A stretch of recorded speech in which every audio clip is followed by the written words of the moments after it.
Senator of Meru County, Honorable Kadhuri, have you at any moment tried to vilify the Honorable Senator for Meru County? No. Has there been any evidence brought before this committee indicating, or rather showing you vilifying or even mentioning the name of this senator? No. There has been an issue about you talking about the Cabinet Secretary of Agriculture. Again, has there been any evidence brought before this committee where you are seen talking about the Cabinet Secretary for Agriculture? No. But then, Governor, I want to take you back to a video that was played here.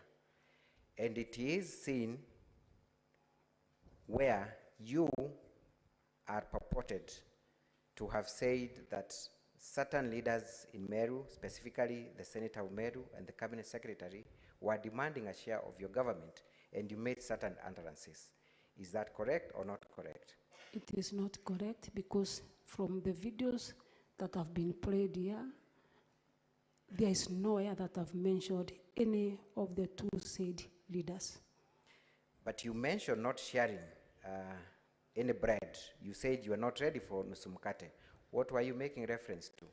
I was making reference to the MCAs who had already demanded that they want a share to themselves, and then they leave the bigger share to me, as we saw from the clips. So you were making reference to MCAs who had made a request or a demand to have a share of your government? Yes. Have you at any time personally made any statements against the person of the Member of Parliament for Tigania East, Honorable Mporo Abori? No. You have not. Has the said Member of Parliament ever sought from you an apology or complaint for any form of vilification or humiliation? No. Chair, I have had a comment from one of the members.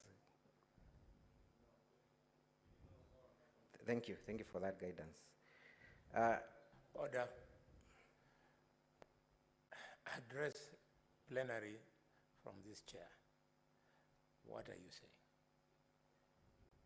Chair, I have had a comment, and if my memory serves me right, from the Senator of Meru. I was wondering whether that ought to be responded to. Comment which day? Right now, I have had a comment from the Honorable Senator.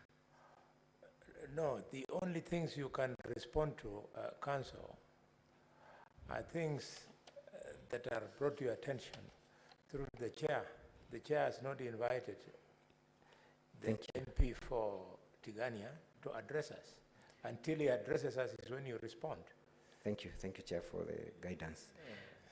Honorable Governor, you have also been accused of vilifying the Catholic Church, and there was a priest, Father Elias Kinot, who appeared before the committee yesterday and felt particularly offended by your statement and targeted as a person who should be prejudiced. Are you seen anywhere, or is there any evidence indicating you vilifying the Catholic Church, or even the very priest who appeared before this committee yesterday? No. Briefly, can you explain to this committee why you had that meeting at Igoji Boys? What was the discussion all about, and why was the Diocese of Meru involved in that discussion, in a very brief manner? The issue of Igoji, one, we earned pending bills that the Diocese of Meru wanted to be paid by the county government. How much were they demanding from the county government? 7.7 million. 7.7 million. For what purpose were they demanding that? They claimed that the piece of land belonged to them. And what did you do about that request for pending bill? I went ahead to do some investigation to get the real knowledge if the piece of land belongs to Diocese of Meru. And also the residents came to my office and asked for intervention. When you say residents, what kind of residents and from where? The leaders from Egoji. Leaders from Igoji. So were you responding to their request? I was responding to their request. Did you at any time cause chaos and accost or assault the priest who appeared before this committee yesterday? No, Was any information about his vilification or assault brought before your attention? no. Let us move very quickly to the forceful entry into the County Assembly of Meru. Were you invited for that meeting? I was invited. Was there any letter cancelling that meeting that was brought to your office? There was no letter cancelling. When you entered that premises, were you accompanied by any goons? Not at all. And when you entered, which office did you first go to? I first went to Speaker's office. And what did you do at the Speaker's office? I signed the visitor's book.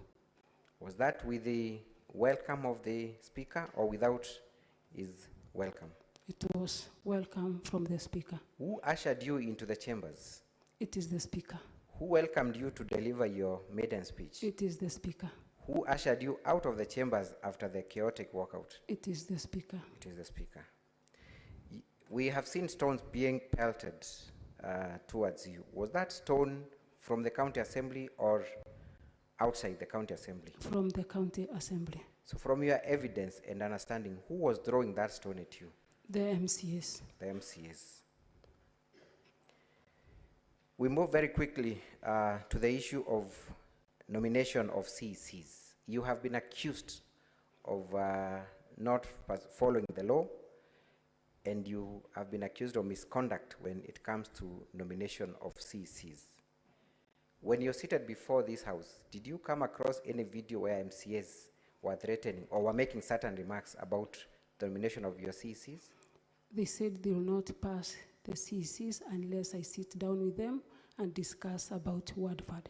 Did you ever present any list of CECs to the County Assembly of Meru? I did 10 of them. 10 of them. How many were approved? 3.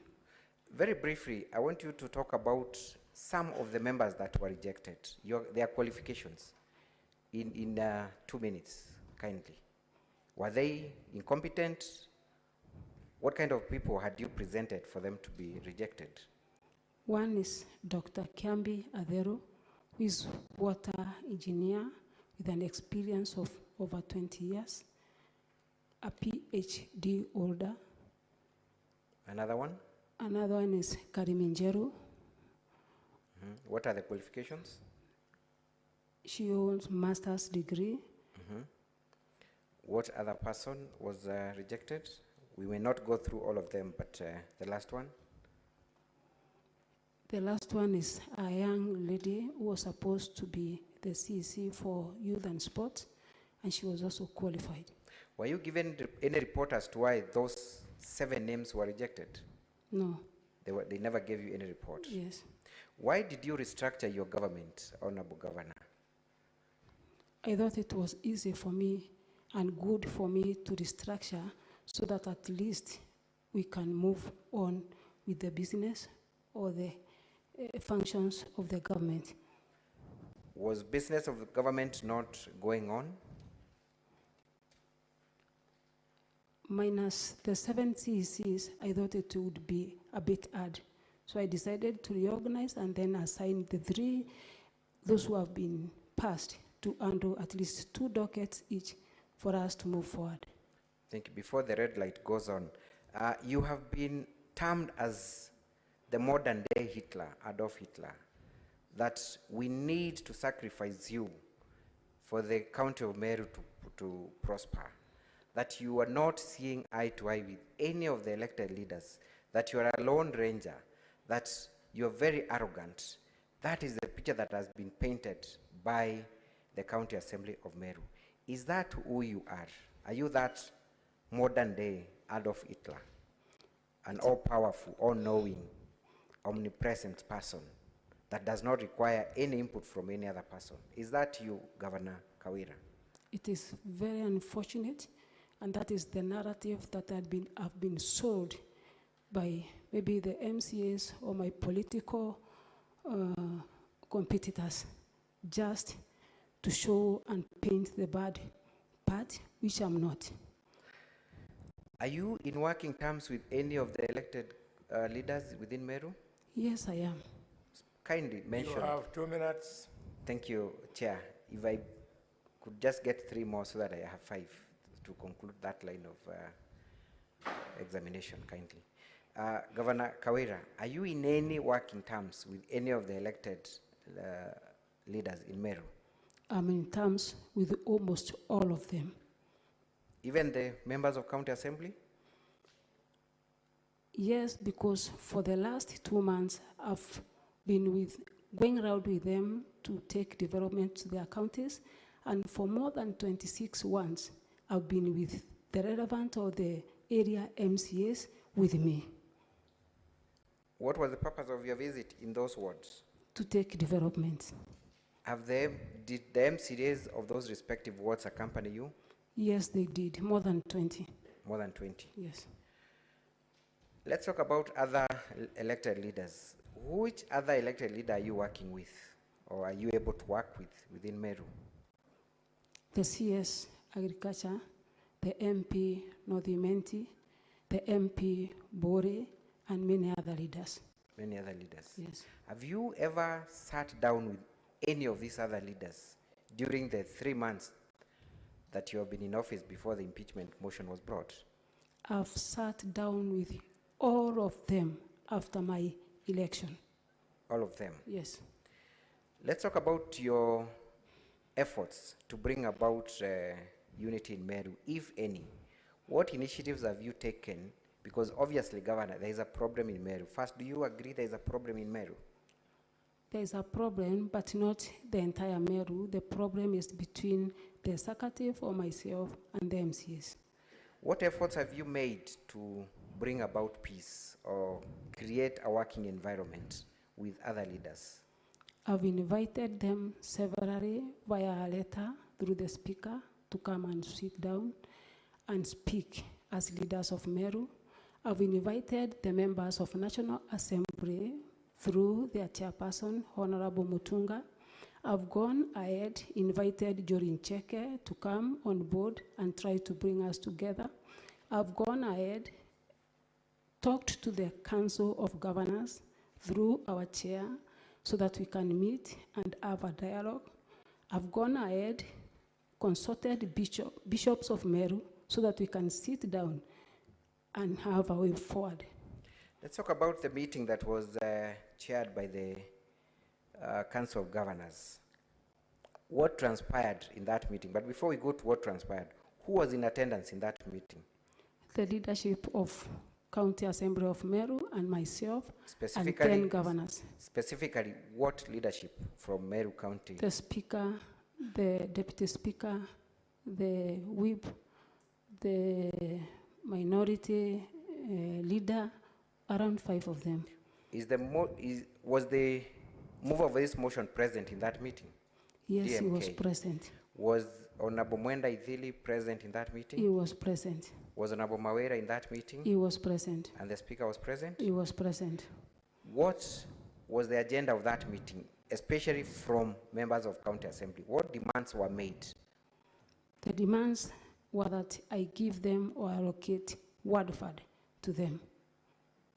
The other demand is that they wanted the first gentleman not to accompany me in any meeting. Any other demand?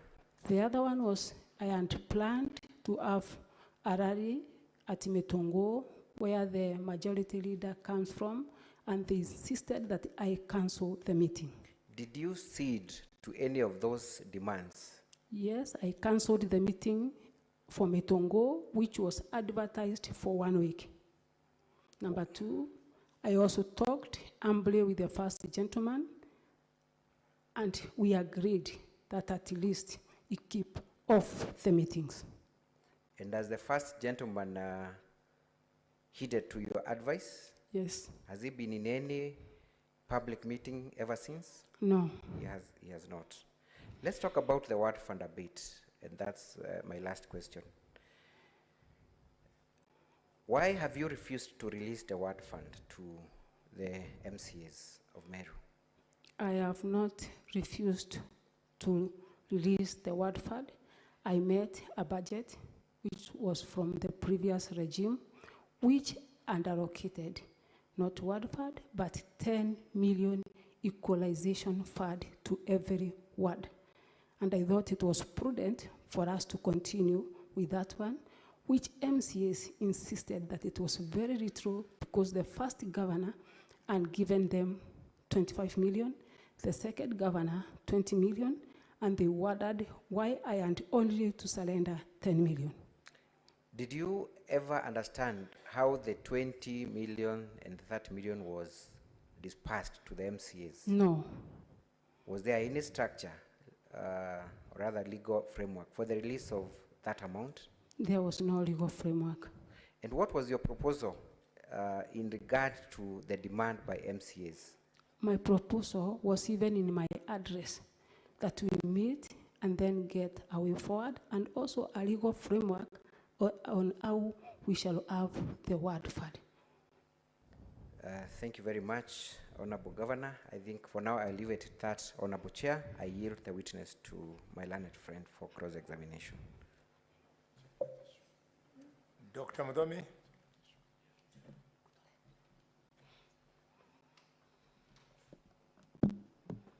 Honorable Kawira, please confirm that the Okolea program is a private charity that you run.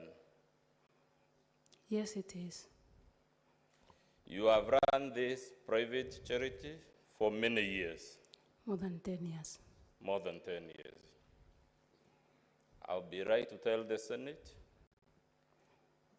the activities of this charity program are a frequent broadcast on Baite TV. Yes, Yes. And the main producer, anchor, director, or dominant person in that TV station is your spouse. no. Fair enough.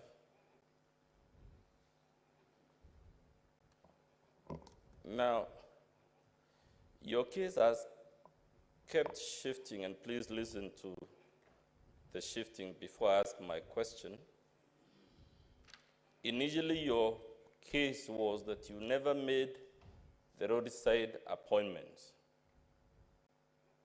Yes, Then, when we pointed out you were not contesting the authenticity of the clips, your case shifted to, yes, the pronouncements were made, but no appointment letters were issued.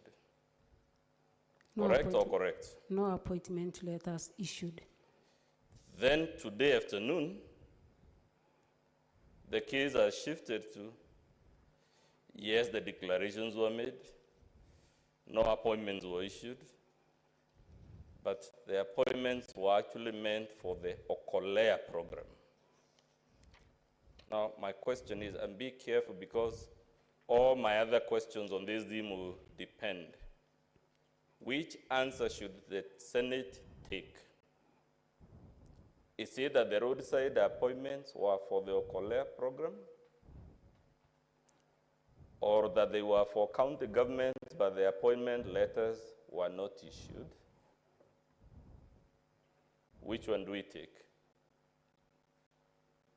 They were for Kolea programs. Good. They were for the Okolea program. Yes, In your affidavit before this Senate, can you point to us a single paragraph where you have said these were appointments for Okolea program?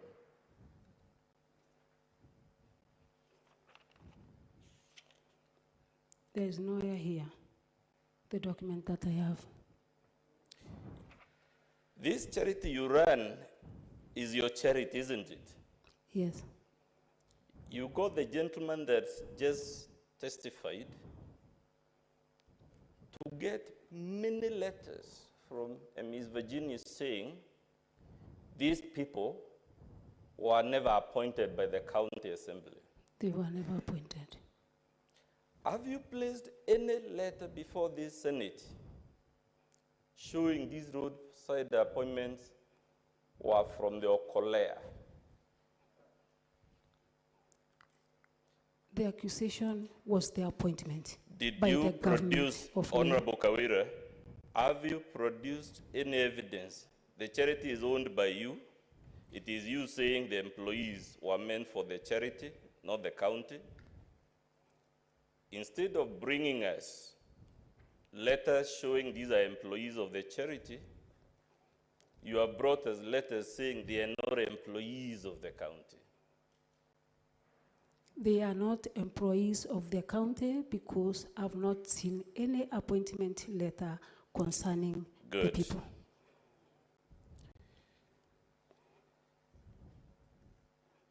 Since Okolea is a private charity, would it have any business with the statutory body of the county government of Meru? There is no statutory body of the county of Meru that is involved with the Okolea program. Good. Is the Meru Youth Service a statutory body of the county government of Meru? You are talking about the roadside Yes. appointments, Yes. which none of the appointment has been taken to Meru Youth Service. Your declarations, which we don't contest that it was made, didn't you declare your husband a patron of Meru Youth Service? Yes, You did. yes. But now you say you actually meant it for the Okolea program. I meant the patron of Meru Youth Service and not an employee of county government of Meru.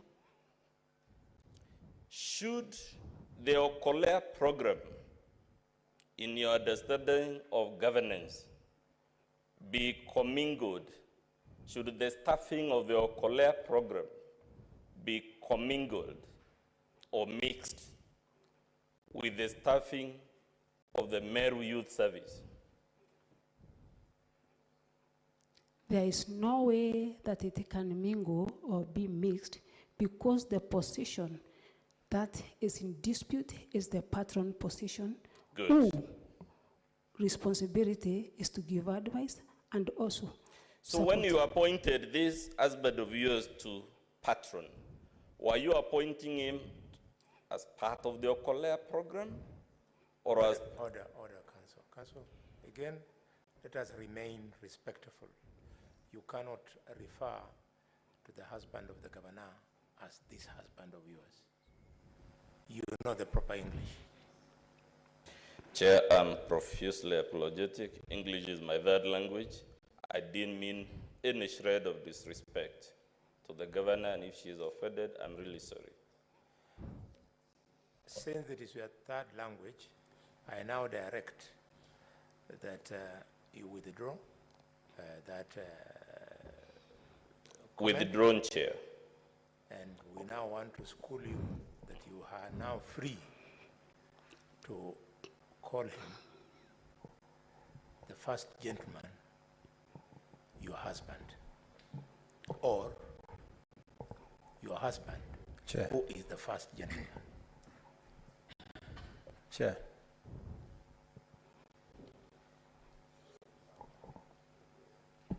Chair, it is not sufficient for the council to just withdraw. The council should withdraw and apologize. Yes. Chair, I just apologize profusely, and I told the governor I'm sincerely sorry if she has taken offense at the description. Apology is noted.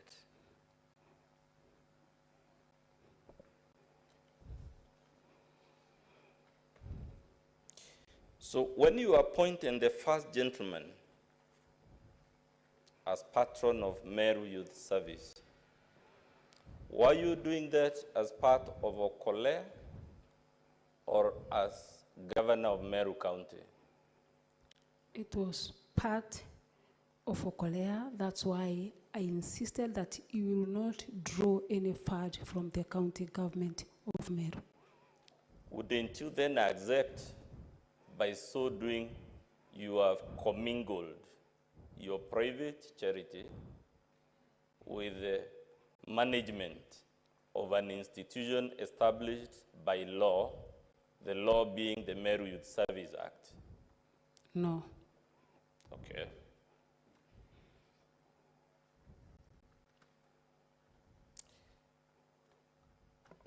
Let's go to Timau.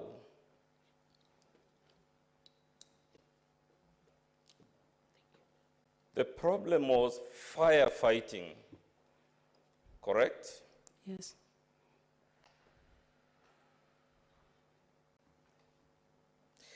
If the citizens have a problem with firefighting and they're addressing it to the governor of Meru, would they expect the governor to deal with the matter in a capacity as governor or in a capacity within a private charity called Okolea? The Okolea program has been there for the last 10 years. Even when I was the woman representative of Meru County, the residents or the people of Meru could bring their problems to me while in office, and I also assisted in the capacity of the Okolea program as the director. So they knew very well that I'm able to assist them. Does the Meru County government have a fire department? Yes, it has. Is that department staffed by the County Public Service Board? It is. Wouldn't that then be the body statutorily authorized to deal with the problem of firefighting in Timau? The people employed by the county government of Meru for the firefighting are experts in those areas. Those that we assisted at Timau are the local people that would assist in locating the places where there are problems. You've just confirmed in your affidavit, there is no way you say you made all these appointments as part of Okolea. Did you declare at Timau that you are appointing these people not as governor, but Yes. as, did you declare? I did not declare. Good, I was you did getting not them declare. as the county Let's go to government. Nkobo. There was a request by Honorable Makasi, right? Yes, Honorable Makasi is an MCA yes, addressing a problem his residents have with the governor of Meru County. yeah. When he was making that request to you,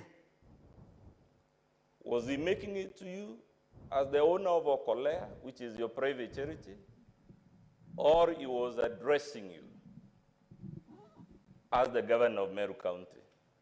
He was addressing both sides. Anywhere in the video where he mentions Okolea or in the transcript of that video?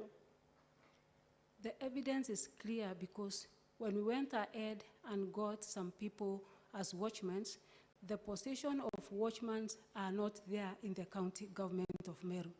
My question And is that is simple, where- Honorable Governor. Is there anywhere in your video or any video in existence anywhere in the world in which Honorable Makasi is addressing this problem to you in your roles in Okolea as opposed to your role as governor of Meru? So many videos. Have you placed them before this Senate? No. Let's go to KUMNG'ATU. You issued a directive here to ward administrators, right? Yes. Are ward administrators also officials of the Okolea program? The ward administrators are government officials. But you claim the appointments at KUMNG'ATU were also part of the Okolea. Isn't that your position? Part was Okolea. So by directing county officials, specifically ward administrators, to employ people and ensure they're employed when you're speaking as Okolea director, aren't you commingling again your functions as governor and the interests of your private charity? My ones are very clear from the videos that was played, that what I said to the ward administrators, if there is anyone who is to be employed by the county government, should he follow the procedure. Those are my true ones from the videos that were played. Would I be right to say the county secretary is the head of the county public service? Yes, This is an officer subordinate to you in the county hierarchy, isn't it? yes. It is therefore perfectly normal for you to give these officer instructions to respond to official complaints, isn't it? I'm the accused. Yes, you're the accused. My question is it within your legitimate powers as governor to issue directions to the county secretary to respond to matters relating to county public service? Come again? Do you have power to instruct the county secretary to respond to the complaints about illegal appointments? Because he's the head of the public service. He's answerable to you, isn't he? He's answerable to me, and he does what is right before the law. I didn't ask. Let's go to the secretary of the county public service board. This is also an official of the county executive, correct or incorrect? Correct. So the governor could again lawfully direct the secretary of that board to respond to complaints about illegal appointments, correct or incorrect? The secretary, I don't think, is in capacity to respond about the appointment or the roadside appointment. The work of appointment is based to the Public Service Board, which does the employment. I put it to you, sir, sorry again, Chairman, I'm really sorry. I hope I can be forgiven without it. Honorable Governor, I put it to you that the reason you got Mr. Gatobu to procure all these letters is because the persons lawfully competent to testify on these matters would not commit to testify to them. That is the county secretary and the secretary of the county public service board. No. I put it to you, Father, that in the case of the county secretary, the reason you didn't ask him, and you ask a man you can dismiss at will, who is your chief of staff, is because there is an accusation about you illegally reappointing the county secretary, and if he came to testify to these things, he would be exposed as holding an illegal office. There is no employee of the county government of Meru that I can dismiss annually. Is the Okolea program part of the Meru Level 5 hospital legal structures? No. Therefore, if the roadside declarations or directives you gave with regard to the Level 5 hospital was done in the capacity of Okolea, you must again have been commingling your private charity with the official functions as a state officer. My visit to Meru Level 5 Hospital, I did not do anything concerning Okolea program. It was a visit that I was invited by chief officer and the board. Let's go to the vilification allegation. Would I be right to say there is no contest between you and the assembly whether you made the utterances in the videos, and that the only point of contest is the meaning to be ascribed to those utterances? Pardon? Do you contest the utterances you made at the meeting where Mwandaivile was? There were no utterances that I made to verify anyone. Let's forget the vilification for now. I'm asking, the utterances on the video where you're seen speaking, are you contesting you made those utterances? The utterances that I made was a request from the crowd or the residents. The question, Honorable Governor, did you or did you not make the utterances? We will deal with their meanings. As a matter of fact, the chair assured us they even have Kimeru interpreters. So I'm not even interested in the meaning. I'm only interested in, did you make those utterances recorded on the video? Either you did or you didn't. Which will you take?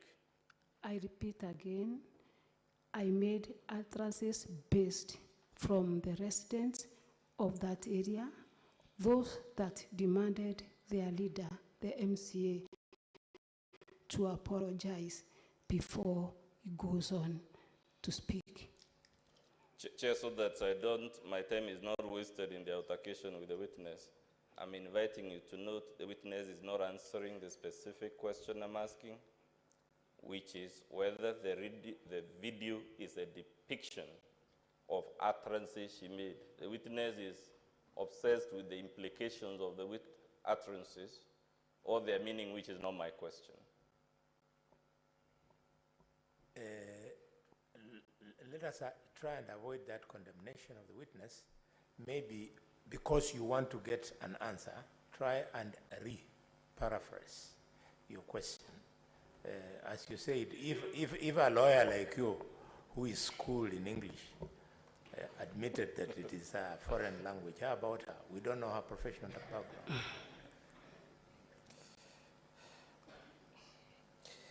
Did you ask the crowd at Mwerong Kanga whether the Honorable Idili should apologize? First, after the residents said that Please Mwenda answer my question. should You love the, apologize. did you ask the crowd? Yes, I asked. Good, you asked. After the first gentleman accused the senator and the MP Tigania East in your presence of sending you certain SMSs as per the video, when you rose to the podium, did you disown the sending of the alleged SMSs? In meetings that I attend, there are so many speakers, and it is not my duty to go on disowning every Governor. speakers. Your once. husband, oh sorry again, Chair. I'm sorry. Thank you. Chair, let's take it as a slip of the tongue. The first gentleman accused the Honorable Cabinet Secretary and the Honorable MP for Tigania East of sending you certain SMSs making extortionist demands. When you took to the podium, did you correct those assertions? Either you did or you didn't. Which one will you take?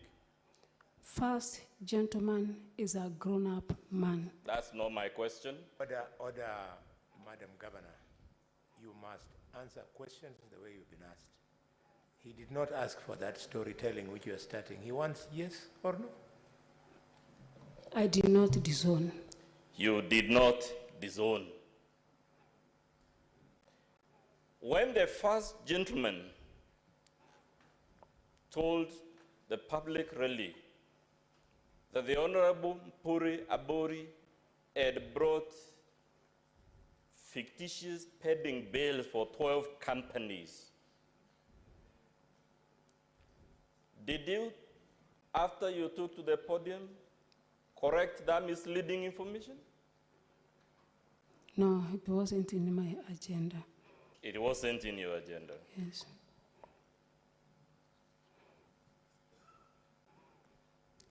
Instead of correcting it, didn't you go to actually affirm his assertions and tell the gathering you don't want a Nusumukate government? No. You didn't mention Nusumukate in that video? The video you are talking about, the Tigania East Member of Parliament, I mentioned nowhere.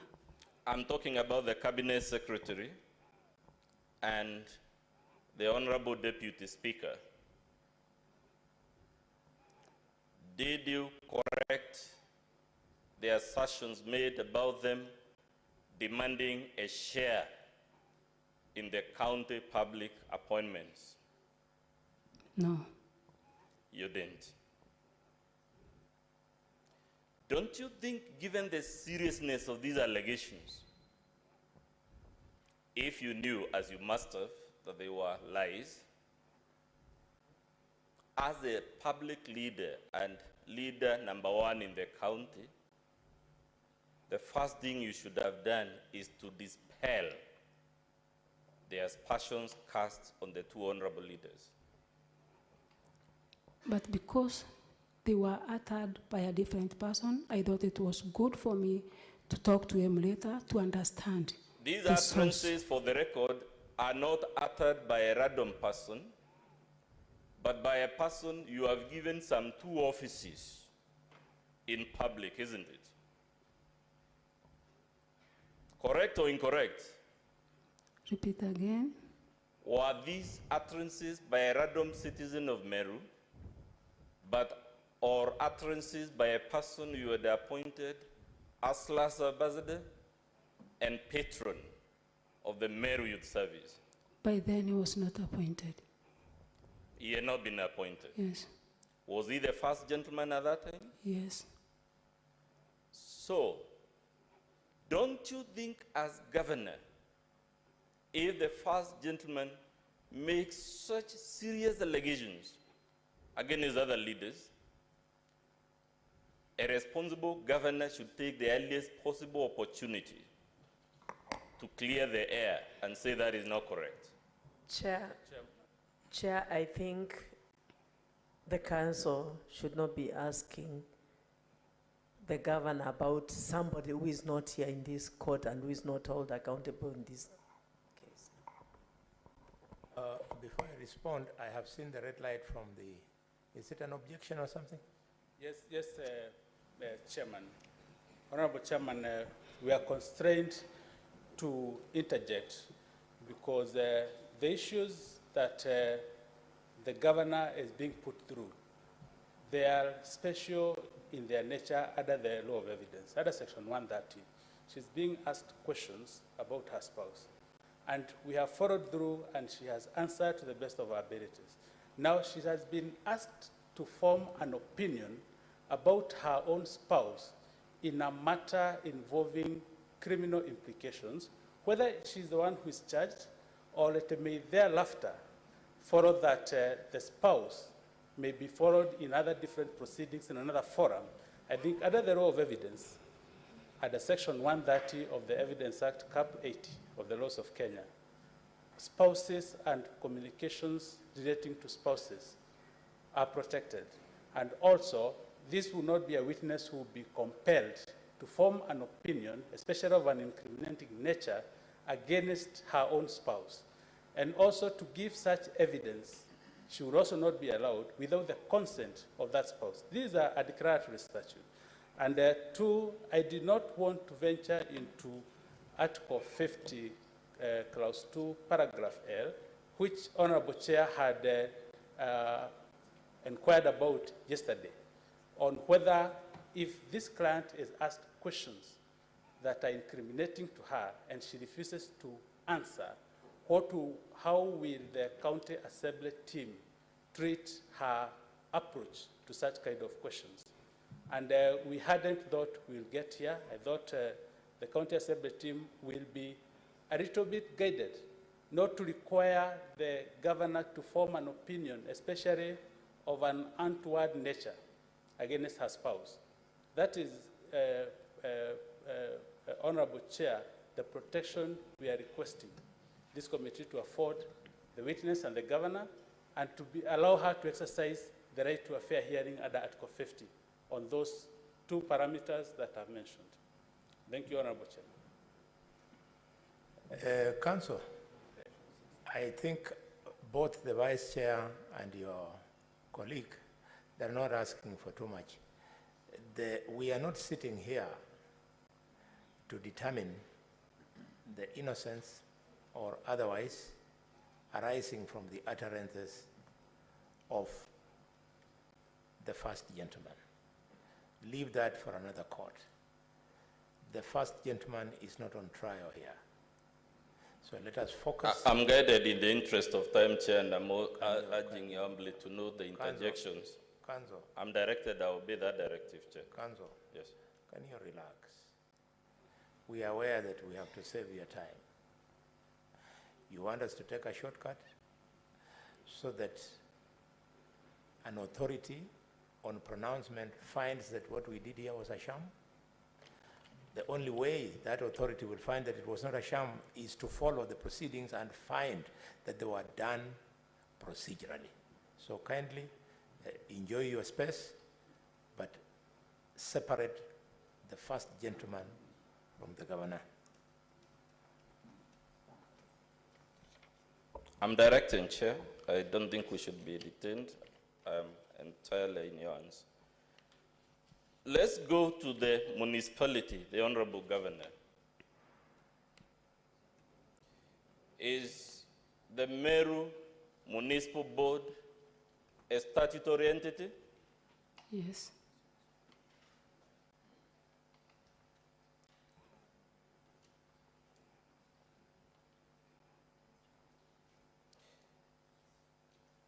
Does Okolea program have any mandate on functions of the municipal board? No. Therefore, if you answer that the committee to manage the tax operators, those who are Okolea appointments, you must still again have been commingling your private charity with a statutory body. Correct or incorrect? Incorrect. Let's go back to vilification, Governor. Without conceding that you vilified anyone, would vilification of other leaders cause a breach or potential breach of the peace? This is not to say you vilified anyone. It's a general question.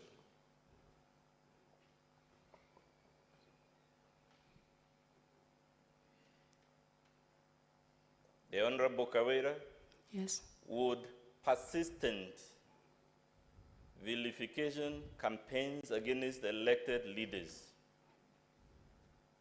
create a potential threat of civil strife, assuming it were true that there was vilification? No. Would vilification of the church, the mocking of its clergy, the mocking of its liturgies, are those acts, in the event the Senate were to find there is evidence to support them, acts likely to lead to civil strife? I have not seen one. Chair, I'm not sure that your communication has been taken. And Council, there was an application which led us where we are right now. And that application is very clear. And I think that the reason why the governor, in this case the accused, took the stand was to be able to help us dig into this evidence in your own application. And if you didn't take the guidance of the chair in the first place, I think it's critical that you understand that you will make it very difficult for us to dig into the documents provided here by the witness and the accused at the same time. You haven't even helped us dig into some of the evidences provided by the governor in volume 1, which is an affidavit sworn by the governor, which has got some very, very interesting stuff that you could help us understand, and so is volume 2. So I wanted just to ask the chair that remember your application and try to stick to application in the next 30 minutes that you still remain with. Thank you, the Senator of Migori. Yes, Senator of Nairobi, I see your light. Yeah, Chair, with the greatest respect to my colleague from Migori, this case is the Assembly's case. I wish that we would allow them to prosecute that case in the manner in which they would like. In the event that they do not touch on any of the documentation they have supplied us, they don't speak to the facts that they have alleged, they don't tell us the truth or point us to where we can see the truth of their assertions, that is their funeral. Chair, in the interest of time, I am not a morning person and I'm not also a night person. In the interest of moving the proceedings forward, let's allow the Assembly to conclude their case. Very well put. We do not have any luxury or responsibility council to teach you law. You keep on laying your bed. Let's go to You're paragraph going 3. to lie in it. Let's go to paragraph 3 of your affidavit, Honorable Governor. Which page? It is at page 15 of your volume of your response. That would be volume 1.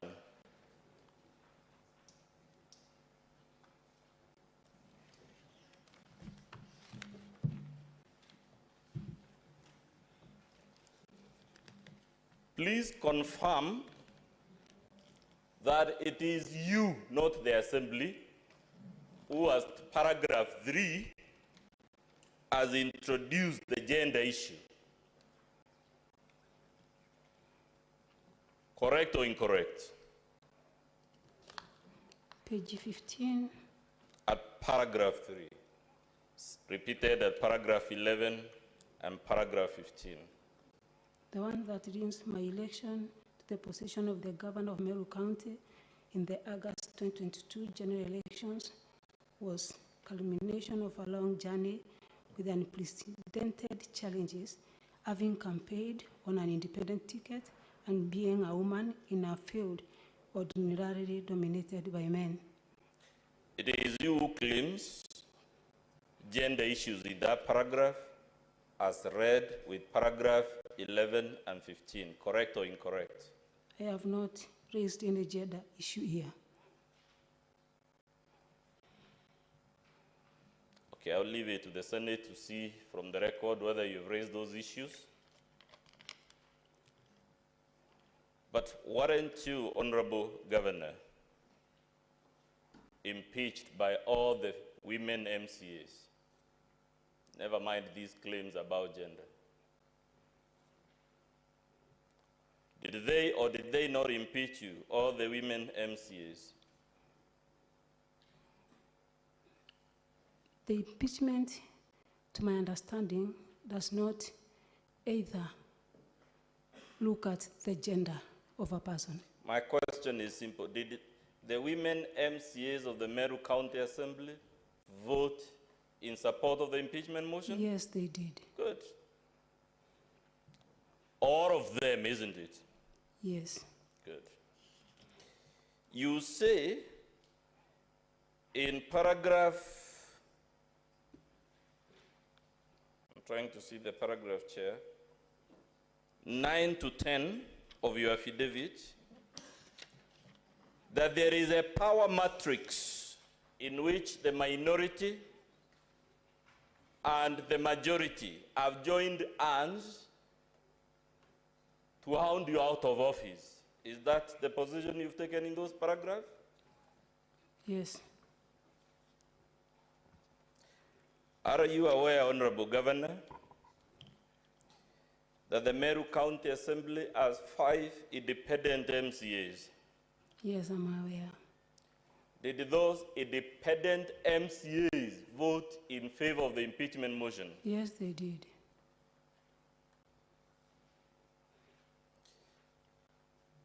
Would I be correct to say there are several political parties represented in the Meru County Assembly? There are several. Specifically, UDA, BAS, Jubilee, PNU, NOPEO, and DP. Correct or incorrect? Yes, correct.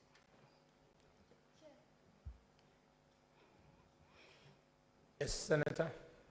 I'm tempted to interject on, you know, what the council has mentioned about the governor talking about being elected in an unprecedented situation as a woman.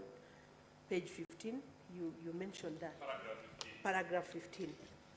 But really, Chair, isn't this one a statement of fact? Because in the Meru community, do we have elected women MCAs? Do we have elected women members of parliament, apart from the women representative? She's among the very few governors who've been elected in Kenya as a woman. I mean, give credit where it's due. She's not glossing over it. It's a fact. Very good. Members, I can see lights are starting to come. Yes, Chair, Are we able to hold on just a little bit? He was about to finish. Let me not rule you out of order, but I say your points will be properly articulated. He's just on the winding curve. Yeah? Let him just. Council, you conclude because your time is up, and then members, you'll follow it up. You'll then throw your issues. You say at paragraph 39 of your affidavit and paragraph 38 that there have been various efforts by various entities to resolve this crisis, ranging from the church to Jurincheke to Council of Governors and whatnot. Isn't that correct? It is correct. Have these efforts succeeded so far? Some have succeeded. But if the efforts by all these players have not resolved the problem in Meru, doesn't it then leave impeachment as the only way out? Problems are not solved in a day. I think the few months that I've been in office is a short duration. And I think it's good to give our issues time, and I believe all will be resolved well. You said the previous governor equally appointed his spouse to certain offices, right? Yes. Let's go to page 27 of your volume 2.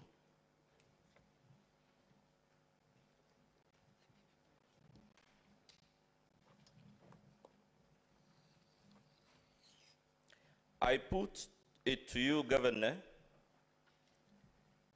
that this Gazette notice on its face refers to a decision by the County Executive Committee of Meru and not a decision by the then Governor of Meru. Yes. It is therefore incorrect for you to suggest that the former governor appointed his spouse. If she was appointed, the person who appointed is the one the Gazette notice says made the decision, which is the County Executive Committee. The pronouncements were made by the governor himself. Order, Governor. Don't respond. Because on page 27, that Gazette notice is not what the governor is, what the council is saying. He knows the English language. Can you read for us page 27, where it reads? Council, you know English. The Honorable His Excellency Kreitu is saying in this Gazette notice that pursuant to a decision by the CEC committee on 22nd of March 2018 establishing Meru Tuweza program and in exercises of powers conferred by section 32L of the County Government Act, I, Kreitu Murungi, Governor of County of Meru, and purpose of that, appoint. It is the governor appointing. It is not the CC. Don't confuse the witness, because you know that English, you know that is, you are out of order. So Chair, I'll leave it. witness, I'll leave it to the chair. Witness, don't respond. I'll leave it, Chair, because it's a question of interpretation and we may differ on that.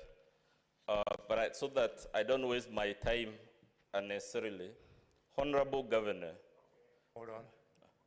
Members, on this issue, anybody who wants to ventilate? We proceed? Yes, it's done. Please confirm, Honorable Governor, that in your volume 2, most, if not all, the documents you have placed before the Senate are dated before the date of the impeachment motion.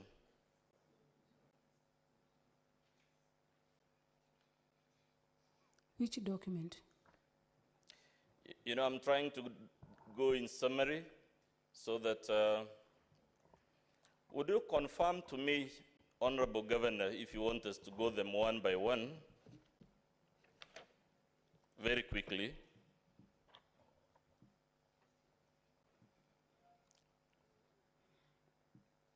All the transcripts attached to your volume 2 of various videos refer to videos that were in existence as at the date of the impeachment motion before the Senate.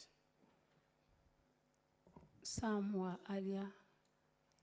Yes, we know, of course, a few were not available, but would I not be correct to say most of them were available as at the date of the impeachment motion? No. These videos you have transcribed, were they in existence as at 5th December 2022? Some of them. Some of them. Yes. The document at page 27, was it in existence as of that date? Let me check. It's a 2018 document. 27. Page 27 of your volume 2. It is the same Meru Tuweza program Yes. board. Yeah. The question was it in existence as at 5th December when the notice of the impeachment motion was given? It was. Same to the document at page 42?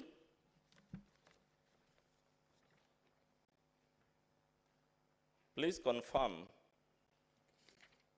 It was in existence. It predates 5th December, true or untrue? Yes, this one is dated 31st October. Great. Same for the document at page 51. True or untrue?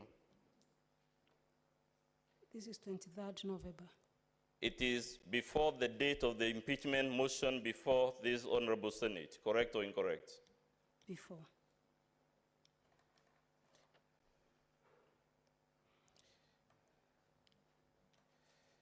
Let's go to the list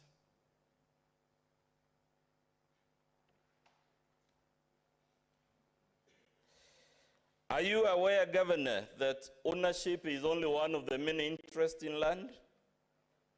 Yes. So you're aware possession, besides ownership, is an interest recognized in law? Yes. You're aware a leasehold is an interest recognized in law? Yes. This document at page 113 of your volume 2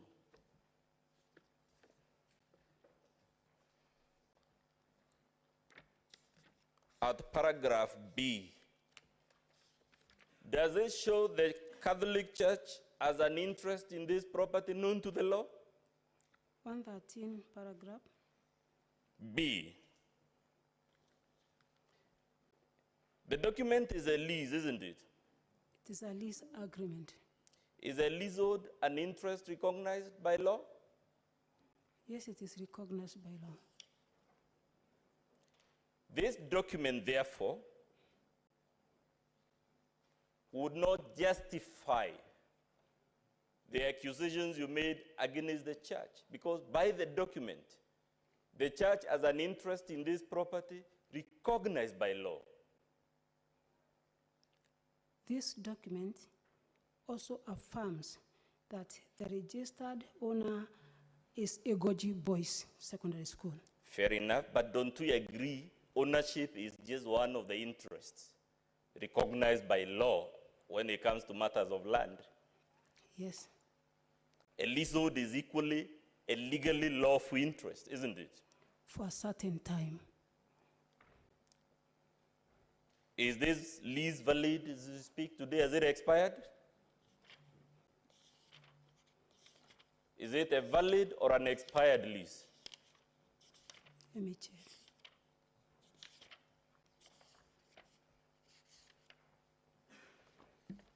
I put it to you, it's a valid lease.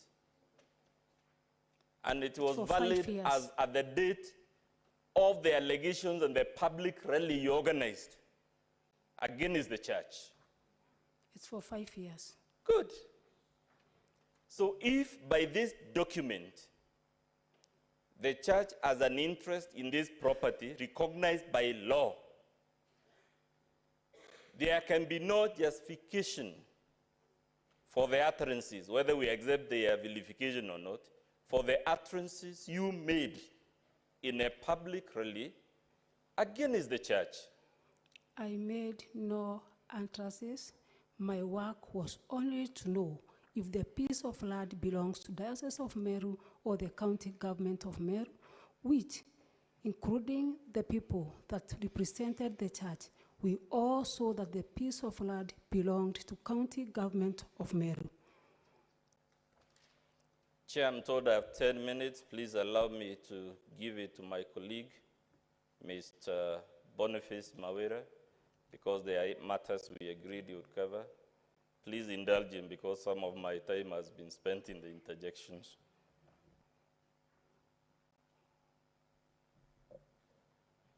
Yes, Councillor Boniface. Honorable Chair and the Honorable Senators, my name is Morer Boniface Mavera. Honorable Governor, I have a few questions for you. Do you know Caste Micheni? Yes, I know. Is she one of the nominated? Is she one of the CECs that you nominated but was rejected by the County Assembly? Yes, she is. Honorable Chair, I will request the Secretary to play Annex 20 in our flash disk, and to enable the Honorable Chair and the committee follow through. The transcript is on pages 138 to 139 of our volume 1, which is the impeachment motion.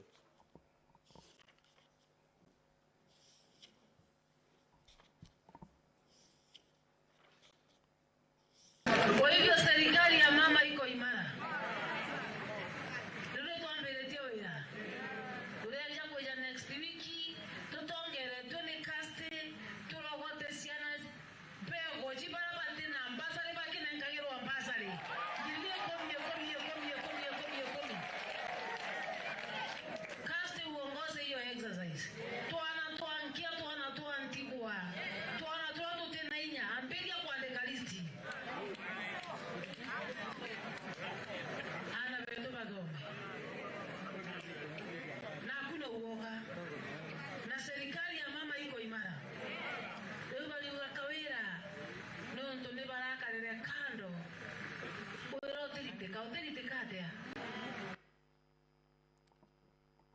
Honorable Governor, in that video, is it not true that you direct one Custom Ucheni to come up with a list of beneficiaries for bursary allocations?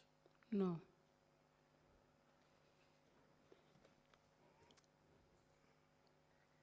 Then,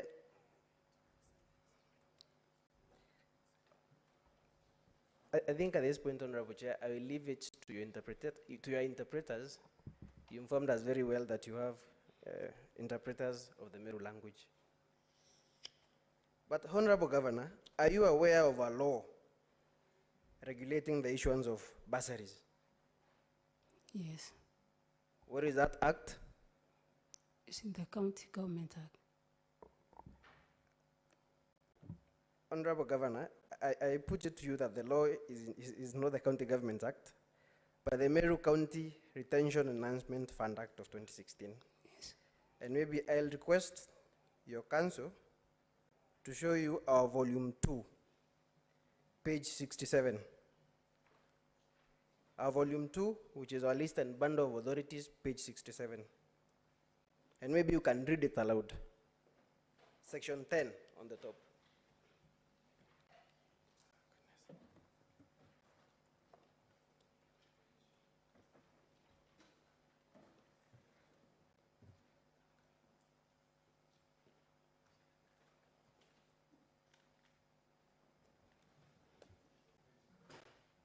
Yes? Page 67 of our volume 2.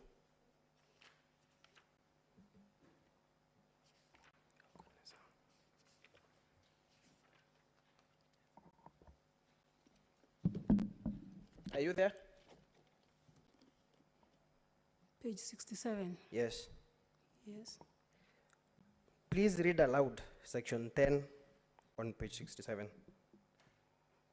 The Meru County Retention Enhancement Fund Act 2016. There is established a ward retention enhancement fund committee for each ward, which shall have powers necessary to perform its functions. 2, the committee shall consist of the following: a member of County Assembly for that ward, who shall be the patron.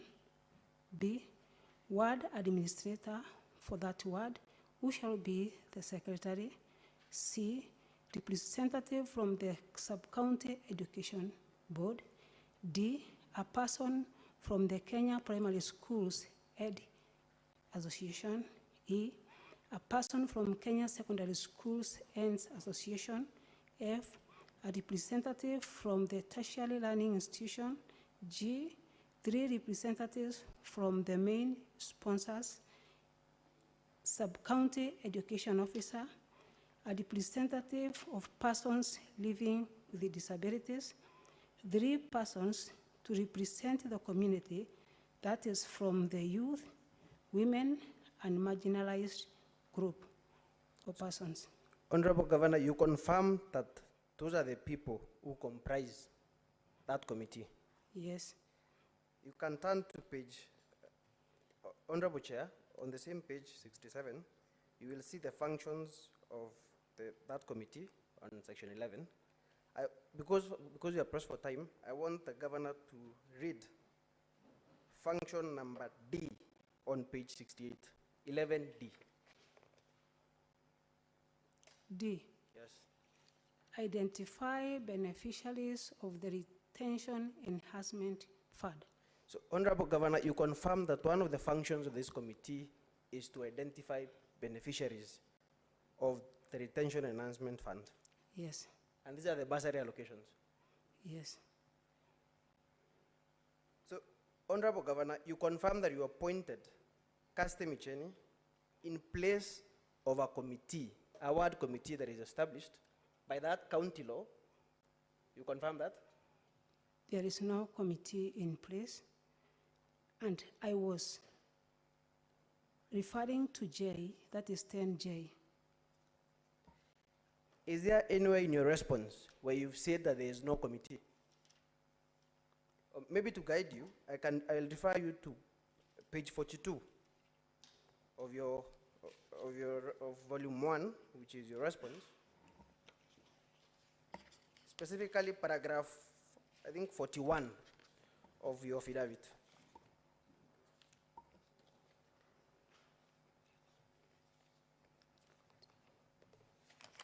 The second paragraph from the top, 41 or 42?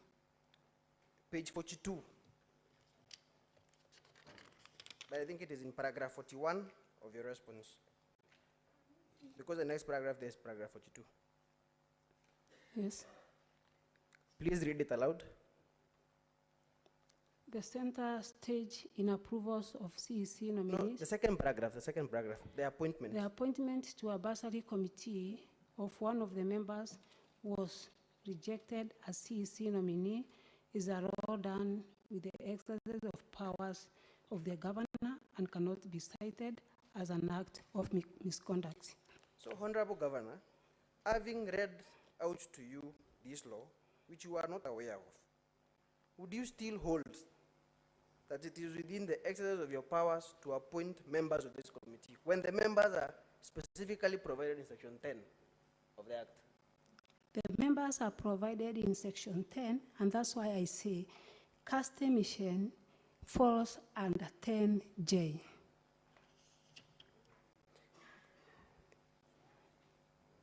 So you suppose that Casting Micheni falls under 3 persons to represent the community. Yes. But in the video, you specifically direct her to come up with a list of the beneficiaries.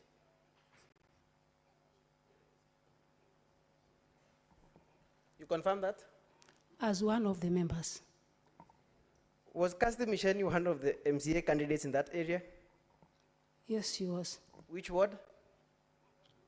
Bogeta, I don't remember. I put it to you that it is Egoji West. West. And she was runners up in that election? She was in the elections. She came as number 2. Yes. And you appointed her in this committee. And in Annex 20, which is the transcript, or in that video, I think Honorable Chair, it is 19, Annex 19, and the transcript is... Council, as you proceed, please notice you have only 2 minutes. Honorable Chair, would you be gracious enough to add me an extra 10 minutes? I have some more ground to cover. I have added you 3 more so that you have a total of 5. Thank you, Chair. I think I'm done with that issue, Honorable Chair. The next issue I would want to address is with respect to Annex 12. And I would ask the Secretary to play out that annex, the video, Annex 12. And the transcript is to be found on pages 91 to 96 of our Volume 1.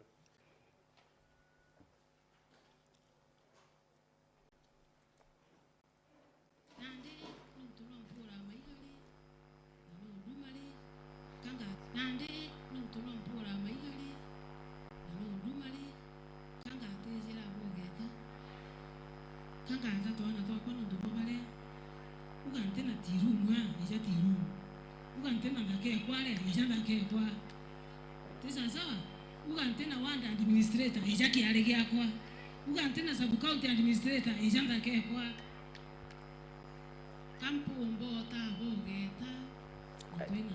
I think we can pause at that, Honorable Chair. The point has been made. So the question to you, Honorable Governor, is it not true that you've appointed a development committee for that ward in place of the area MCA? No, it is not true. Honorable Chair, once again, I leave that to your judgment. The final question for me, the second last question for me, Honorable Governor. Chair, Senator Kiambu here. Just for clarity and for me to understand from the young lawyer, you're saying that what did you call it? The development committee, yes, is supposed to be constituted by an MCA. I just want to understand. You said in place of an MCA. I don't know. I just want to understand. Honorable Chair and the Honorable Senator for Kiambu, I think Chair. the point is that the governor appointed a committee. First, she accuses the area MCO, who is the mover of the motion, of stoning her. And then she goes on to appoint a committee because she says she cannot work with this MCA. She accuses the MCA of stoning her and goes to appoint a committee in place of the MCA. In fact, it is to bypass the role of the MCA. And in fact, that guy called Tirum in that video. Honorable Chair, is council now testifying? I'm responding In to her fact, question. in fact, counsel for the governor, in his testimony, the counsel, in his own testimony, has just confirmed that the MCA actually stoned the governor and gave reason that the reason why he stoned her is because she had appointed a committee where she had left him out. That's wonderful information. Honorable Chair, I did not, perhaps I want to correct that notion. In the transcript that is on page 91 of our volume 1, you will find a direct translation of what the governor is saying in that video. And the governor is expressly accusing the area MCA of stoning her. But we leave that to your translator, Honorable Chair. But the point is, in response to Senator Karungo, the governor has appointed a development committee in place. And in fact, the guy, because I'm responding to your question now, the guy who's called Tirum, he was a runners-up in the election. So he was the number 2 to the move of the motion. He's been appointed into this committee. In fact, he's the first person that the governor appoints. So I hope that sufficiently clarifies. So the last question for me from the governor is... Counsel, just for purposes of record. Yes, Chair. Where in law is it stated that a runner-up cannot serve on a committee in a ward?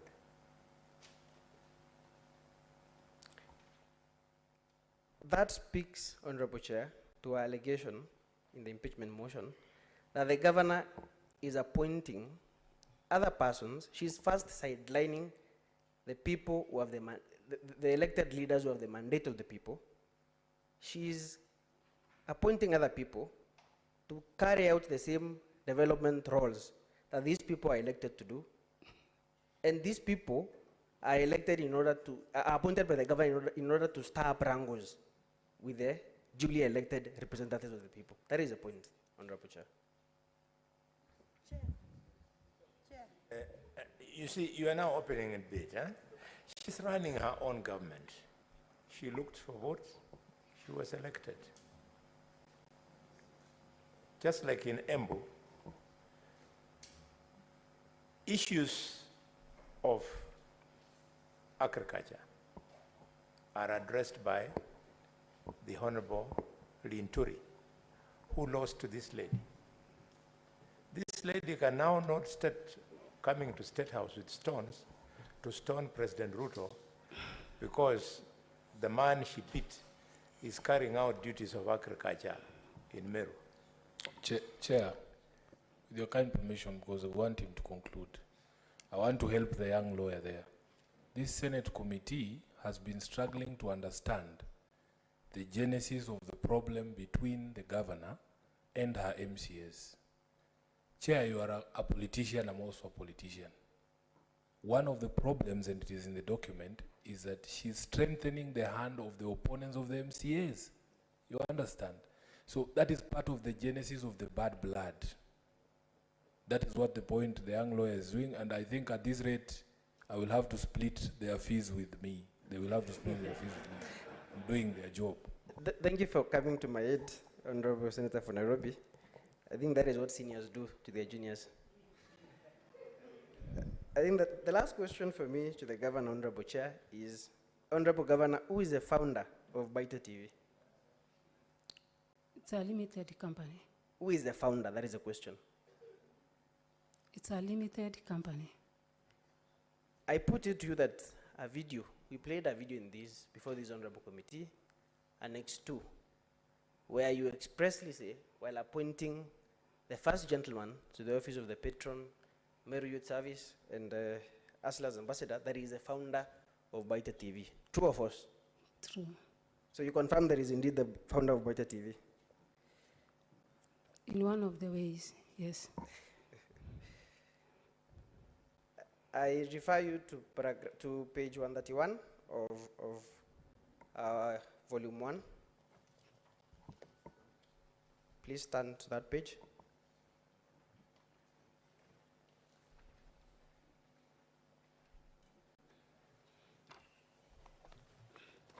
In fact, from page 130 and page 131.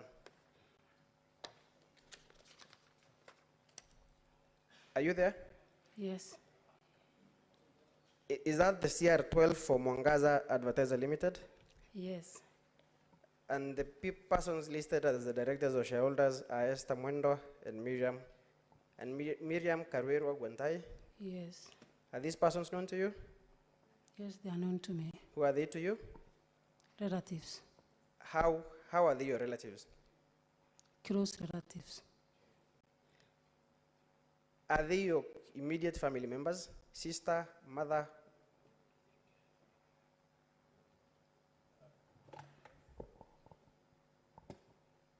Yes, counsel for the governor.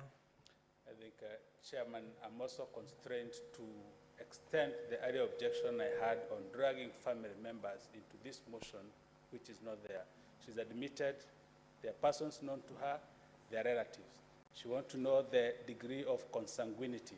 We do not know where it is leading to, and they have not people who were mentioned in this motion at all in the charges. We seek protection, and we also redeem the time of this honorable committee. Honorable Chair.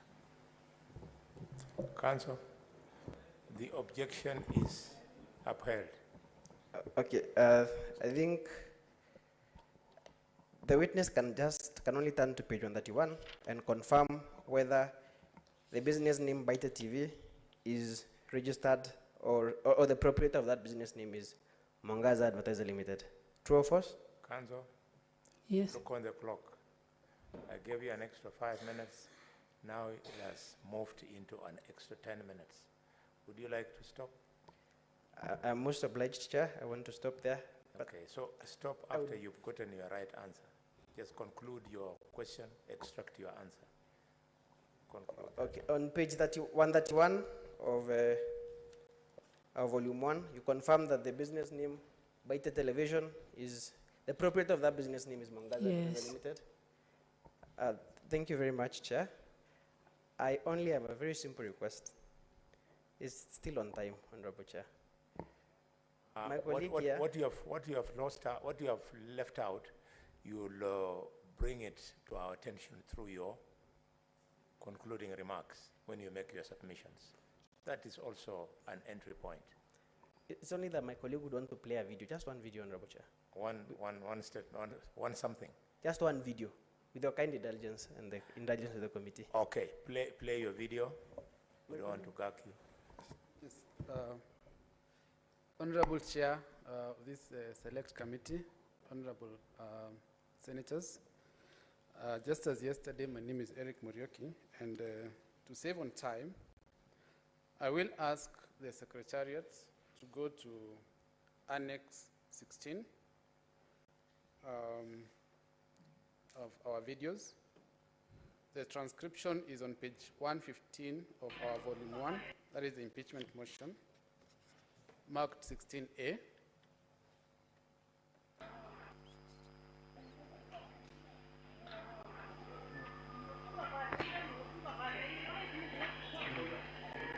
Sorry, is that Annex 16?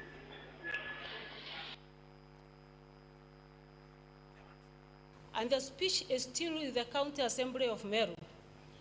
Unfortunately, and the speech is still with the County Assembly of Meru.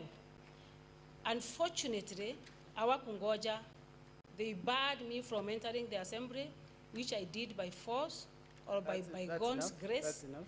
And then immediately. So, Governor, is that you on that video? Yes. So you're the person there uttering those words? Yes. That you entered the assembly by force? By God's grace. Chair. Chair. Chair, yeah, Mandago, yes. Chair, I don't know, the council doesn't want to play the whole video. He has chosen us to play the section that the governor says, I end either by force. Can we also listen to the second part? Because we cannot say time and disadvantage the witness, Chair. Okay, senators, we have to finish this matter. I think we shall grant Senator Mandako. No, just, Chair. Just play 2 minutes of that. Yes. That clip. I think it's only fair he has been extended time to play that video. Can we watch the video as it is? Play. Not a section of the video. And the speech is still with the County Assembly of Meru. Unfortunately, our Kungoja, they barred me from entering the assembly, which I did by force or by God's grace. And then immediately after kuanza kuongea, wakatoka nje. Na walipotoka nje, wakaimba mapambano. Thank you, Chair. I think my point has been made, so I will ask my Council final order. question. That was the request by Senator Mandako. You'll come, Senator Mandako. I'm satisfied now. It is now clear, either by force or by God's grace. So whichever is applicable. Okay, Council. So my second last question, Governor, I will refer you to page 49 of our volume 2. That is the county, the Public Appointment County Assemblies Approval Act. Look at section 10 of that act.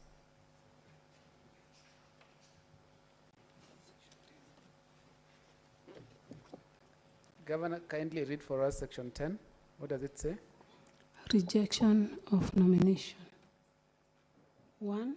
Where the nomination of a candidate is rejected by a county assembly, the appointing authority shall submit to the county assembly the name of another candidate, and the procedure for approval specified in this act shall apply accordingly. Is there any provision? Chair, point of order. Chair, the councils of the county assembly are becoming mischievous with time. They had asked to just play one video. Mr. Chair, I want to find out whether you have extended the time so that we can sit pretty and know we have another 30 minutes to listen to the county assembly. Senator Mandako, what Gabriel and the other lawyer are doing, they are bullying me. They know that I love young people, so they are bullying me. This is probably their first time to address the nation. They are addressing the nation, so I'm really constrained. Anyway, can you restrict yourself to your request? You wanted to be allowed to play, but because you had started, just conclude that statement and it ends there, please. Yes. Chair, I had begged for the video on just one question, which is what I'm asking now. And I am concluding in the next 1 minute. So my question to you, Governor, regarding that provision you have read, which is my last question, is there any part in that law which permits the governor to go vilifying MCAs just because they have rejected the nominees of the governor? Is there any part of that law you have read which permits the governor to go vilifying MCAs for the reason that they have rejected the governor's nominees to the positions of CEC? There is no law, and I have not vilified the MCAs for that. Thank you. Thank you very much, Chair. Thank you for indulging me. Thank you. Very well. Back to the Council for the Governor. I've given you 5 minutes. 5. Thank you, Chair. I will strive to conclude my re-exam in the 5 minutes.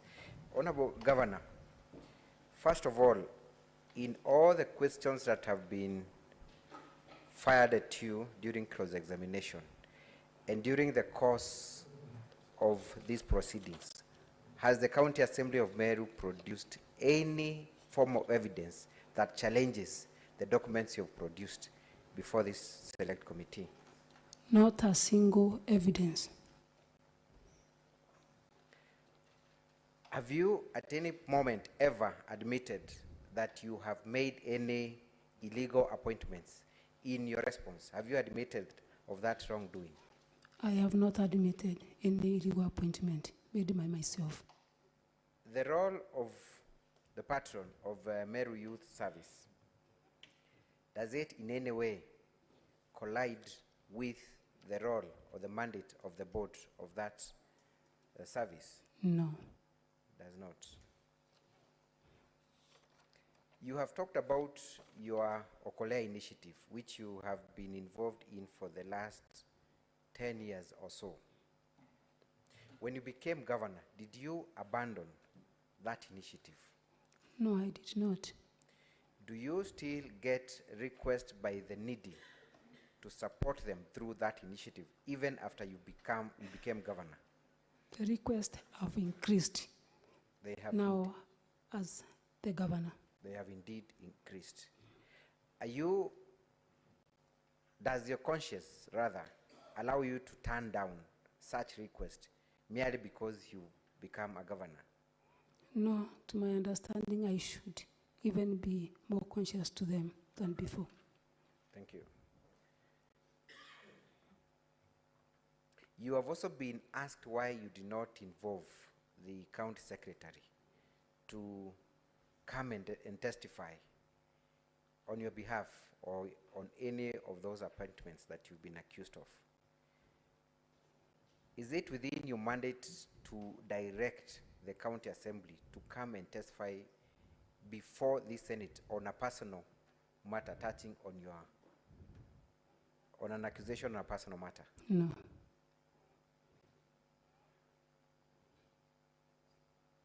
Are you responsible for the utterances of your spouse? Not at all. You have also been told that you want to be excused merely because you are a woman. Have you sought to be excused for any wrongdoings because you are a woman? No. Kindly read page 18 of your volume 1. What have you said in your pleadings in respect to the gender issue? That the challenges facing women in political participation have been recognized as a real problem in Kenyan government structure, leading to the introduction of the 2/3 gender rule that is yet to be implemented several years after inclusion in the Constitution. There's no law requiring gender parity in gubernatorial positions, which have been a practice reserved for men and women and left to compete like any other male candidate, and therefore those who go through this should not be brought down where there is no wrongdoing. So have you in any way sought to be excused because you're a woman in your pleadings? No. You have not. Let us talk about the approach taken by the MCAs. Have any of the MCAs or any committee of the County Assembly of Meru ever summoned you in the oversight role to address any of the issues that now appear in this motion for impeachment? Chair, there was no such question in cross-examination. By law, that question is not permissible in re-examination because it's new territory and will not have the opportunity to address it. I abandoned that question, Chair. Then the objection by Dr. Mdhomi is upheld. Thank you. Let us talk about the disbursement of bursaries through Kasti Misheni. Has Kasti Misheni dispersed any bursary funds? No. Has she collected a list of any needy students and presented them for allocation of any bursary funds? No. Finally, Governor, you have been accused of not working with any of the leaders of Meru. What would you like to say in this forum, specifically to the members who have been elected to represent the great people of Meru?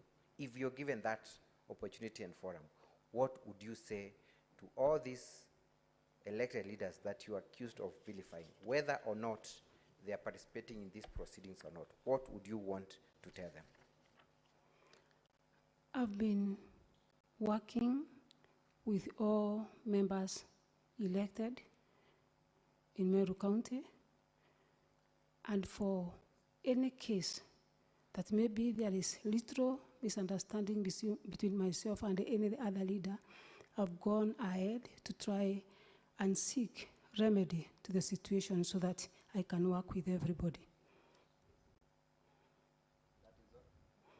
That is all? It is not all, because from my own understanding, I've gone around over 26 once in Meru County, and in every ward, I've been accompanied by the area MCA. And in any other meeting that involves leaders in Meru County, my presence has been there. Thank you. And for anyone who feels offended by your style of leadership, what would you like to say in respect to that issue? Anyone who feels offended by my leadership, last 1 month and 1 week, I went ahead and apologized 70 times. And even now, I'm ready to apologize for anyone who feels offended. Thank you, Honorable Governor. That will be all, Honorable Chair. Thank you very much. Counsel for the Governor, can you serve her with some water? Because she's still there. I now open the process to the distinguished gentlemen and ladies from the committee. Senator Roba.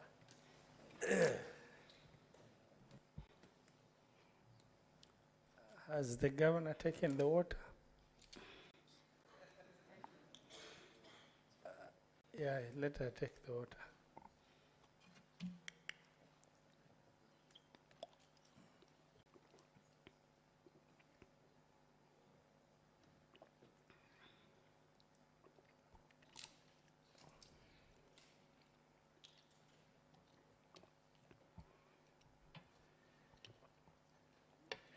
Thank you very much, Chairman. Honorable Governor, for some of the questions, just yes or no, that requires a bit of explanation, you will do. And for the benefit of, because the accusation that has been brought before us as an impeachment touches on you, and a lot has been brought out that is relating to attitude and roadside decisions and not getting along with the other leaders. My question very quickly is, after you were elected into office, having served in different capacity before, did you attend the induction courses arranged by Council of Governors to clarify roles, responsibilities, jurisdictions, and limitations? Yes. You have presented an evidence here, volume 2, from page 30 to the end, and the council can help you pull it out, your own evidence, volume 2. And there are a lot of photos of county first ladies and that.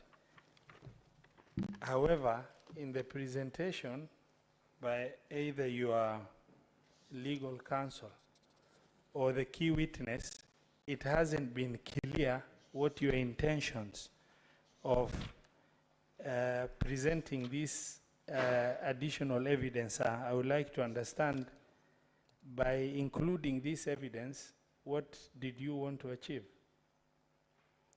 By including this evidence, I wanted to show that the role of first ladies were recognized then by the county assembly, the first governor and the second governor. Okay, this is just to let you know, as a governor who have served for 10 years, other than some ceremonial representation, there is no budget or responsibility for county first ladies in county government. These images and photos that we've shown or previously publicized is just of them participating in departmental programs that has already taken shape. And as such, the illegality in terms of the spouses of the governors being able to play critical roles that are formal, it's not anywhere. It's just a goodwill of that. Now, on the norm of governors giving their, annual speeches or other speeches at the county, is that it's a very formal role. When we watched the video, you really looked combative, to be very honest. Even in your walking style, the way you've come, it was like you're spoiled for a fight. And I'm just, and the public have watched the video as it is. And again, unfortunately or fortunately, I've served for 10 years. We've done these speeches. It's very formal, extremely quiet. The processes are captured. And you had quite a crowd following you up. It looked like you were prepared for some fight, some event, some show of force or something, yet it is some just procedural program that required you and your car, your security, to drive into the premises and do what you are required to do. I really want to understand. I just saw the video of you walking very aggressively, actually, combatively, if I looked at it, because by the time you're walking, you're also throwing some words I could not understand, but I could see. I want to get to understand, were you pre-advised that there is a problem at the assembly? Before the date or the day that I was to address the assembly, the clips have been played here where the MCAs and warned me that I should not attend and give my speech to the assembly because of the word FAD. And when I arrived at the assembly, gate 1 was completely closed. And then I turned back to use the other gate. It was also closed. By then, people had started to gather at the gate. Okay. The chief of staff in your county government, and the reason why I ask about whether or not proper induction was done, from the practice and for the formative years of the first 5 years of devolution, there was nothing to rely on. Second 5 years, there is institutional memory everywhere. This is personal staff of the governor. But then the evidence is presented of letters he has written to County Public Service Board and various other entities, including chief officers, the payroll manager, and everybody else, indicates that that is a clear role of the county secretary.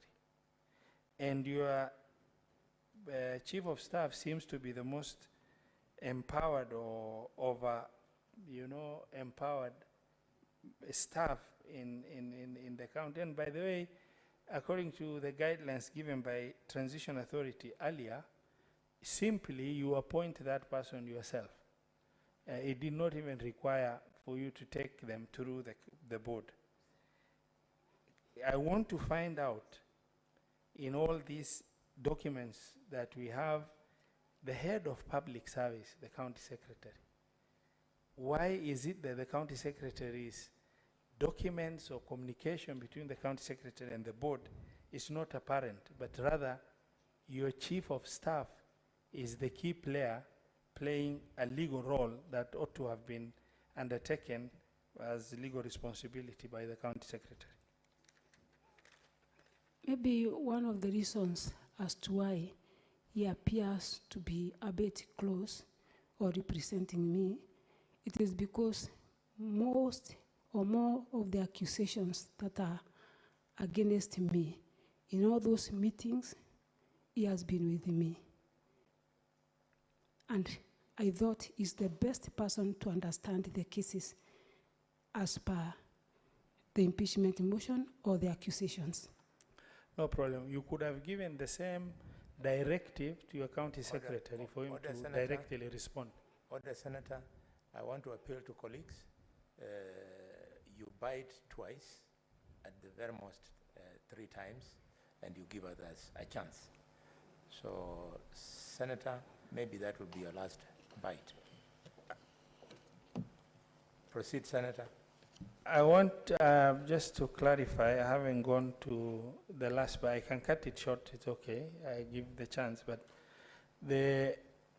you could have directed your county secretary to write to various entities and get you the communication, because that's the formal position. And the county secretary would have done exactly what the chief of staff has done, right? I stand guided. Senator Sifuna. Yes, Chairman, first, you know, my party leader likes to say, usione simba menyeshewa ukadhani ni paka. It is very difficult for me to relate the person who has appeared before the Senate today and the person that I have seen in the videos there. And certainly very difficult to relate you, Governor, to the picture that was painted by Counsel for the County Assembly during his opening statement. I was convinced that you are ready to invade Isiolo and to, and to invade Tharaka Nithi and the neighboring counties. But so, Governor, you know, the beauty with us is that we are politicians. There are certain political nuances that we will get that probably will escape the legal minds.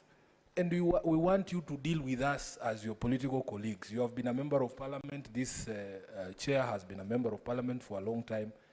There is things we know between us, and you know what I'm talking about. But let me begin. The case has been laid out here that there were 2 impeachment motions. There was a first motion to which a court order was issued and it was stopped. In your testimony there, you have averred again that there was a court order that prevented you from attending the second impeachment. Governor, was there a court order for the second impeachment process? From the advice by my legal person, is that because the first order was given and the case hearing was to be January, he advised me that it will be contempt of court. This was a second impeachment. You are saying your legal counsel advised you still not to appear for the second impeachment? Yes. It is also possible, Governor, that since you had seen, you yourself have testified that you knew that these people had already taken a position. It is okay to say that you decided not to go to those proceedings because you knew these MCAs had made up their minds. What we don't want to get a sense of, because we, as I said, we politicians pick up certain nuances. We know our own cleverness. So if we get the sense that you're being clever with us, it upsets us. So the second question, Governor, these appointments, you are aware that firefighting is a county government function. Yes. Firefighting is a county government function. So when you are asked and then you say that these people were going to be the ones making calls, in this area of Timau, what would you say would be the percentage number of people who have phones? Why would you need these 2 people to be the ones to call in case there are fires? What would you say? How many people in Timau don't have phones? That was a request, Honorable Senator, from the residents of Timau. That they wanted 2 people who could call the county government when there is a fire. The number of people was entirely to me to decide because I was the one to pay them. But these people were to make phone calls in the event there's a fire to the county government. Not only phone calls, but also give assistance to the areas that have been with such issues. Okay. Some more political cleverness. This question of the harassment of Honorable Mitili at this event where you are saying it was demanded by the crowd. governor, in all honesty, had you spoken to that crowd about any of the previous events, the events of a preceding day that involved this honorable MCA, that could have incited or driven this crowd to make this demand? It was my normal speech before he arrived, because I arrived before him. Good. Did it touch on any of the matters that had happened prior between you and the assembly? Of course, yes. I had to tell them that I was denied access, of which they knew, and they asked me, what is the way forward? So you have seen us at rallies, here, all of us, saying, "Ni nyinyi mumesema sio mimi." Yes. You know we know what we are doing. Okay. Lastly, Chair, there is this question of the accusation that you are working with the opponents of these MCAs. And in fact, one of them has testified here, Chair. I think it was the county secretary, is it the chief of staff? And we have seen another one in the video. Do you not see that this could be a genesis for the bad blood between you and the MCAs? Doesn't matter if you call me. Doesn't matter if you call me, but if you also call Bishop Margaret Wanjiru, and you are the person who has become president, and you are giving her all this prominence, and don't you see as a politician that that could be the basis of sowing discord between me and you? Honorable Senator, the two people that I've been accused of working with have been my long-time friends. And because they have been my friends, and they lost the election, am I supposed to abandon them in my meetings? So are you saying there are only those two? They have brought two of them. No, I'm not aware. the ones you're working with, Governor, are they only those two? So many of them. Of the ones who came number two? No, no, no. Those who came number two, only one. Okay. Finally, I want you to tell me, as a person who, I'm the Senator of Nairobi, I'm not intimately or intricately involved in the issues of Meru. What is the one solution, because you have tried many, if applied by this Senate in the county of Meru, everything would work? Is it this ward fund? Is it your impeachment? Is it the dissolution of the assembly? In your view, as a leader elected in Meru, what is this one solution if applied by the Senate today? Meru would be up and running again. Thank you, Honorable Senator. The one solution that I think can solve all the problems is making the word FAD legal, or have a framework to work with. I thank you, Chair.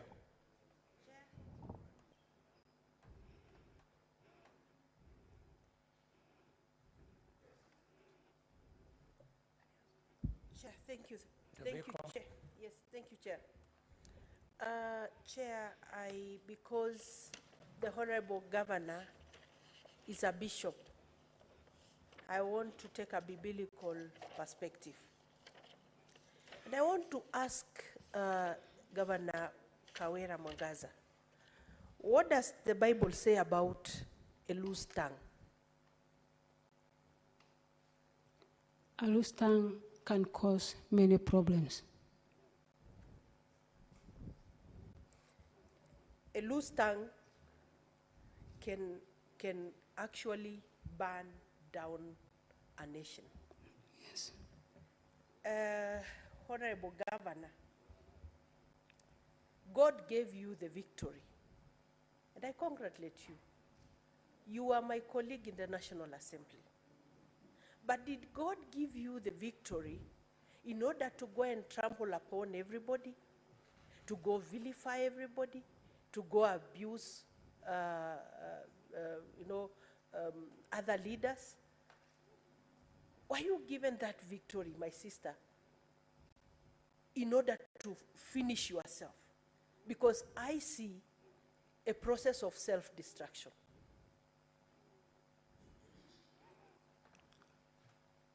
Honorable Senator, God gave me the victory. And the word of God says that God will never share his glory with any man. I've tried my best to bring MCAs on board, But the only problem is word fat.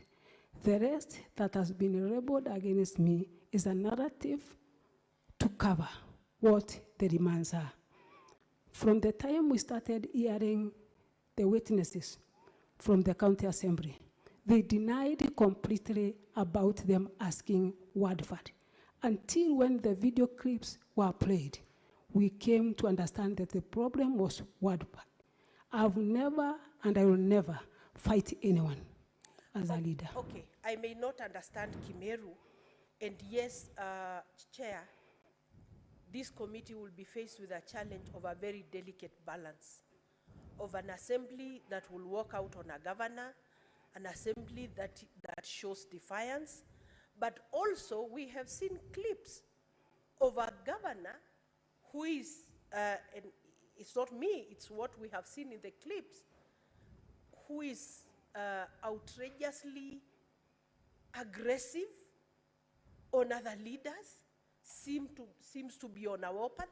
I mean, the body language can also be interpreted, even if I don't understand the language of Kimeru. But let me go on. No, the Bible also says that pride comes before a fall.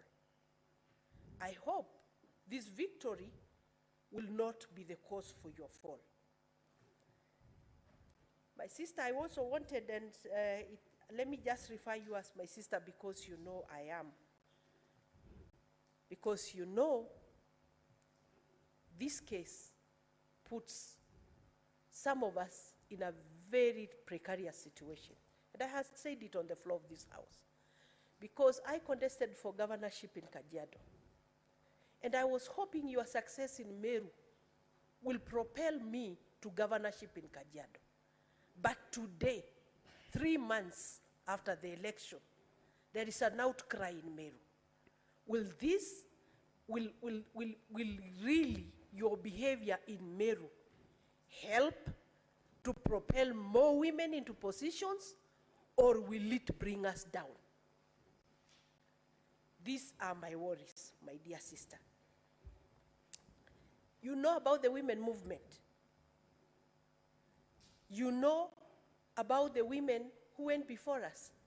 Akina Phoebe Asio, Akina Grace Ogot, Jane Kiano, Julia Ojambo, Zipporah Kitony, Charity Ngilu, Mother Karwa, and more recently, Governor Waiguru, Governor Cecily Mbarire, Governor Gladys Wanga, Governor Achani, Governor Susan Kihika. You know about the League of Kenya Women Voters? You know about Center for Multi-Party Democracy. You know what it has costed the women of this country to create space for leadership. Will you be the downfall of the women of Kenya? Will you bring, because you must see your actions, not just to affect the people of Meru, but to affect the women movement, to affect the girl child, even those we have given birth to. I am sorry to speak this way, because you must be told the truth, that you must be able to tame your tongue.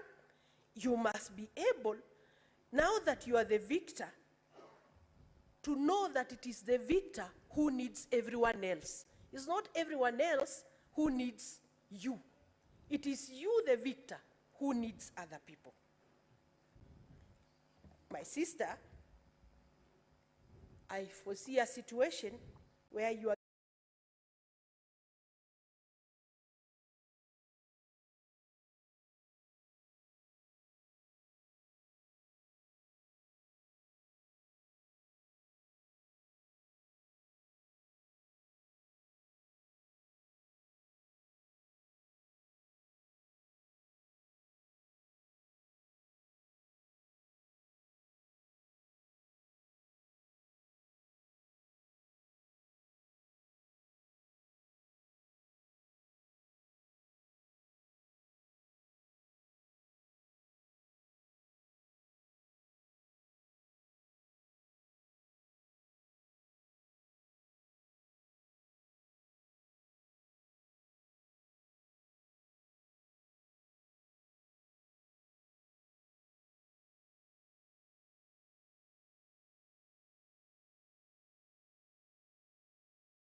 there's a way we can bend back and listen to Senator Tobiko, because in a way, she's telling it to the witness.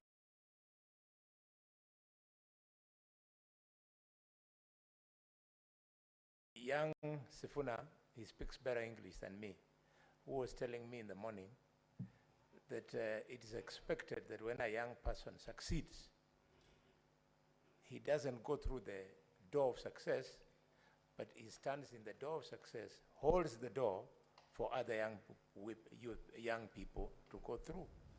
So I am allowing Tobiko to do what she's doing, because should the decision of this committee be that the governor will not be impeached, the governor should not leave here thinking that this committee has not seen the things that Tobiko is saying. And therefore, I'm allowing, because I, like Edwin Sifuna, Tobiko is saying, you've gone through the door, can you please hold the door and let other women go through, instead of spending that time fighting priests, fighting MCS, pushing the case of your husband. I think that is the way I understand it, and this is why I'm allowing it. So, but Tobiko, having protected you, allow me to guide you. Question. Allow me to guide you. I'm your elder brother. Allow me. Okay? You can do that, but also remember what Mandako is saying. You do it so that you are actually calling for some response. When she stands there, then a witness is not supposed to be lectured. He's supposed to give us information. Can you extract the information? Asking the question now. Very good. So, Governor Kawira, 3 months after the general election, the Senate has been implored to overturn the sovereign will of the people of Meru. Would you tell us what is fundamentally wrong and how are we going to address it? Because all these leaders cannot be here for nothing. Can you tell us how to address this situation? Once again, Honorable Senator, let me repeat myself again. The only problem is the word fund. And I made a budget with 10 million for every word, that is 46 words, including the special word. And the MCAs were not ready to work with the 10 million. They insisted that the previous governors allocated more than 20 million. And within 3 months, there is no way I could have changed to earn money without legal framework as to how the money will be operated in the counties. That is the only problem. Yes, And Senator Maruo. Yeah, thank you, Chair. I will start from where Senator Tobiko was laying a background to a question that gender mainstreaming has come a long way. From the time the American Professor Margaret Sanger decided to take very many women to Beijing in 1995 to fight for space for women in the world. And we are very proud when we have women going to leadership positions that traditionally have been occupied by men. And we don't want to, at the end of the day, because we are being called upon by the motion, to either push you aside as governor, which would be a clawback, really, to the milestones that have been made in gender mainstreaming, or to retain you there. Sometimes when change has to come, it can come by just removing the top, and the whole organization then becomes okay. So what Senator Tobiko has done is quite good, that most of the issues that have been raised have to do with your MEN, your soft skills, your interpersonal skills, your emotional intelligence, things that you can deal with and you can be trained on and you can change. But for me, I have looked at 2 issues that to me sound as the gravamen of this petition. Number 1 is the appointments, the roadside appointments And initially you started by saying that Point these of are- order, Chair. And please allow me. Yes, Mandako. I'm a bit lost. Are we prosecuting or advising the governor? Because we must stick to the substance of the just use 1 motion. minute Chair. to lay the basis, then I'm asking the questions. You see, the trouble is, if you build the question for 3-5 minutes, then people dance. Thank you. It was just 1 minute. Just Let me ask. throw the question at the governor. Let me ask. Yeah. Chair, it has been difficult for me to draw a line between governor as the director of Okolea and governor as the CEO of the county during employment. Because at one point you're saying we are employing for Okolea. At another point you're saying you're employing for county government, but you are writing letters to try and find out if these employees are actually working for the county government. But now you're telling us at the end of the day that they are working for Okolea without giving evidence that these employees are drawing emoluments from Okolea, or they have appointment letters from Okolea. So how do you draw a line, Governor, for you as the director of Okolea and CEO of the county when you are in public? That is the first question. Honorable Senator, I have never made an appointment on behalf of the county government of Meru. The entire exercise of employing lies to Public Service Board. For Korea programs I have made.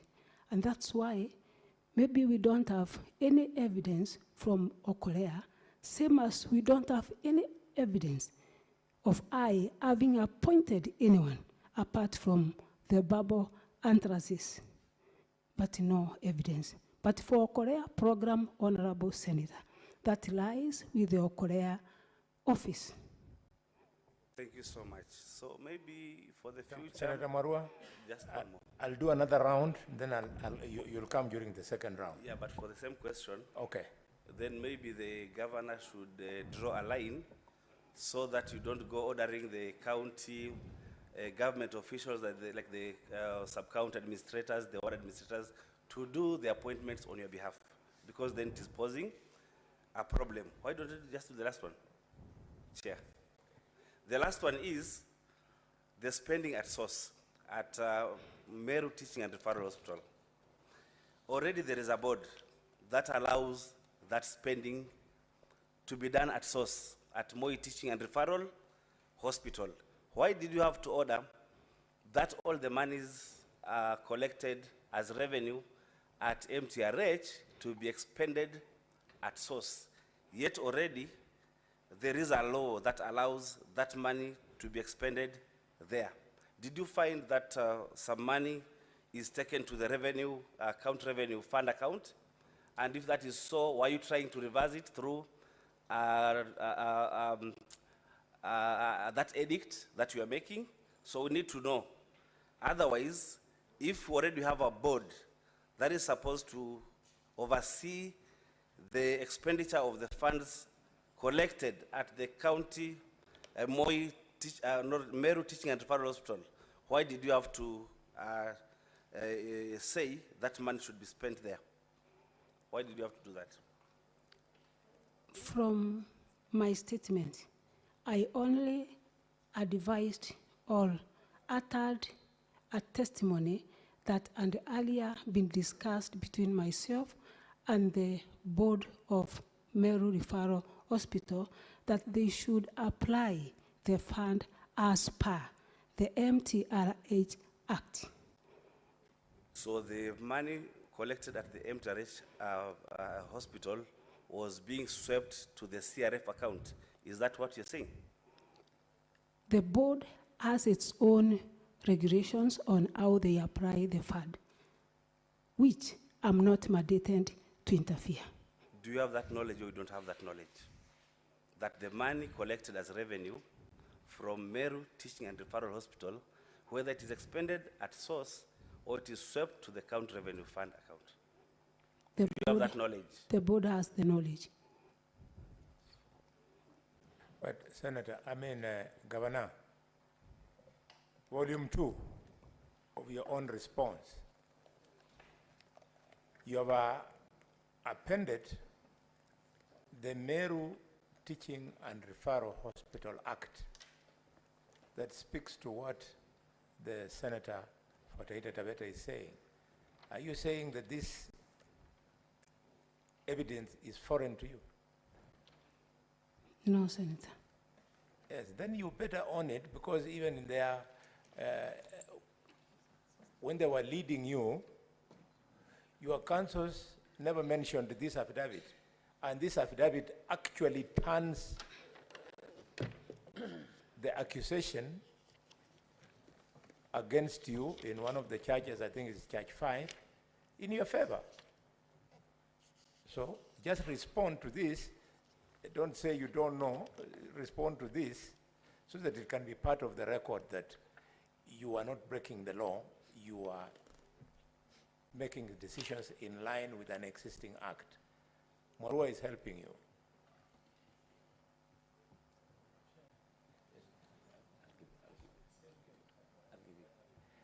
Sorry, on the same point, the governor, the Senator of Mandela. Yes, on the same point, I'm sorry, Chairman. I disagree with that view on the basis of legality. The PFM Act, Section 109,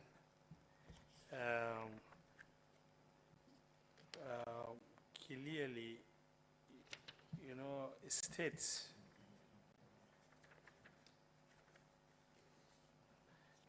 establishment of a county revenue fund. They're established for each county a county revenue fund in accordance with Article 207 of the Constitution.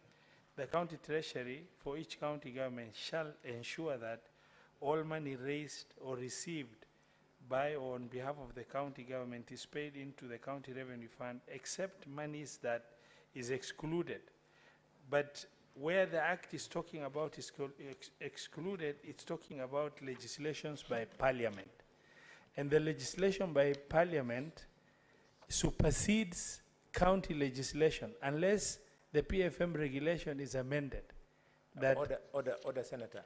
As your chair, I am not saying I know it better than you, but I beg you, these points of argument, we will prosecute them when now we are writing the report, because the same constitution that you're quoting, the actual article is 207. It provides, and it also provides that with legislation by parliament, this can be exempted. Spending at source. So let's not prosecute it here. It will become untidy. Here we want to collect evidence. When now we are discussing it, we can do it when we have stepped aside, so that we don't look like saying Tianga is the one who is right and is wrong. Our secretariat is here. When we are writing the report, they'll give us the usual guidance that we get from the Senate on authority of the legal department, and the director of the directorate is with us here, Dr. Kello. So maybe we don't discuss the merit or demerit of the constitutionality or legality of a piece of evidence in plenary. I would like that we leave it there and we continue extracting evidence.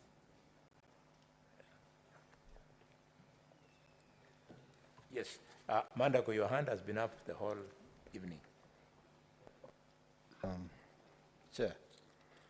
Thank you very much. Governor, I have a number of questions for you, and I will move very fast. And so that to help you respond to my questions, I will just go in the order of the charges that have been brought before this committee. Charge number 1 on nepotism, illegal appointments, and lawful dismissions and usurpation of the constitutional and statutory functions of county organs. Your Excellency, one of the accusations there is illegal appointments. There is an advert dated 22nd of November with a number of directors who are reporting, as per the advert, chief of staff, therefore indicating that those are directors in the office of the governor. Question number 1. Does the county government of Meru have an approved structure, establishment for the county government? Does the county government of Meru have an approved establishment? The county government of Meru has a public service board that deals with employment. Madam Governor, if you read the County Government Act, the role of the county public services does the employment, but there is what we call approved establishment that determines the number of employees, the posts, and the offices. Chair, Governor, your mic has a problem. That's probably the reason. It's too close. Okay.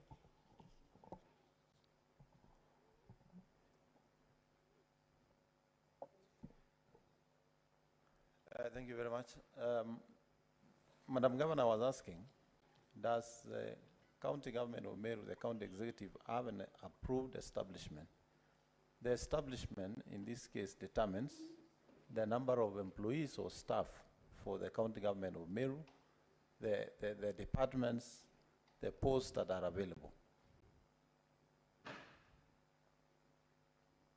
I'm only aware of the County Public Service Board. My second question.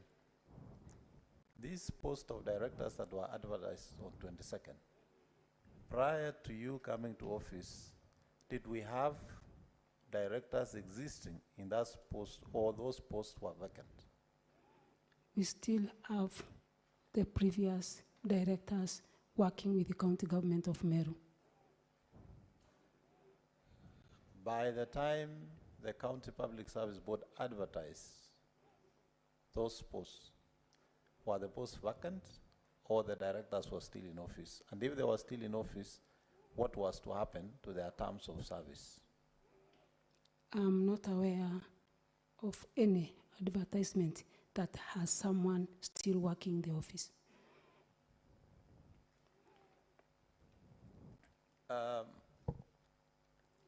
In the response, volume 2,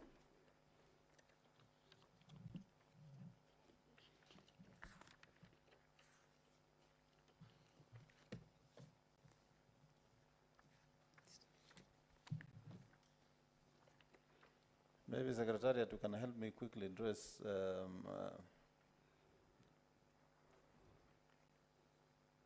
I think that was page 16. Governor Mandako, Senator Mandako, as you look for the reference, let's capitalize on time.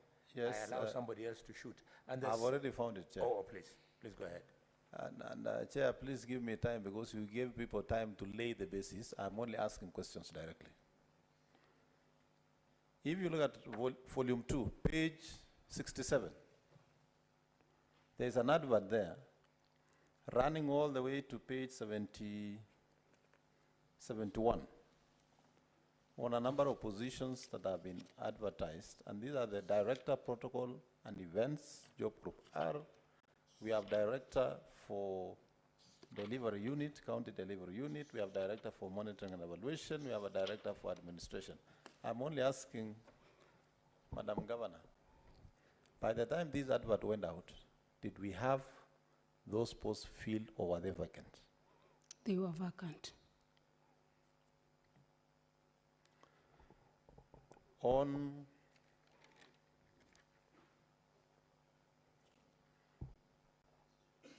the issue of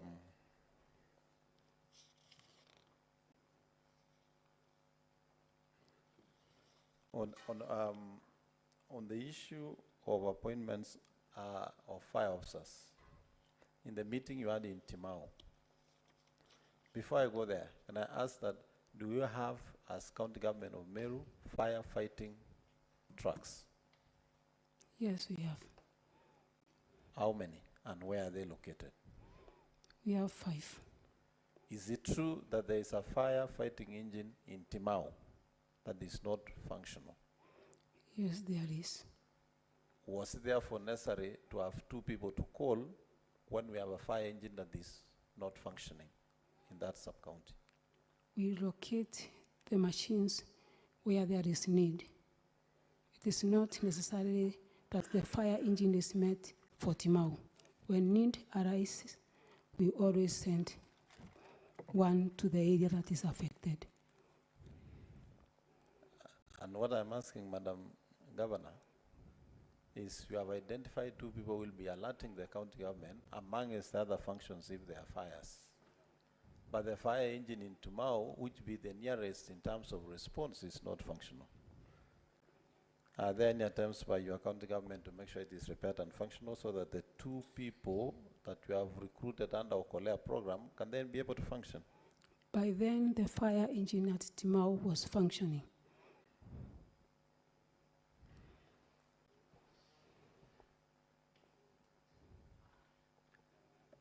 From the evidence of your chief of staff, who seems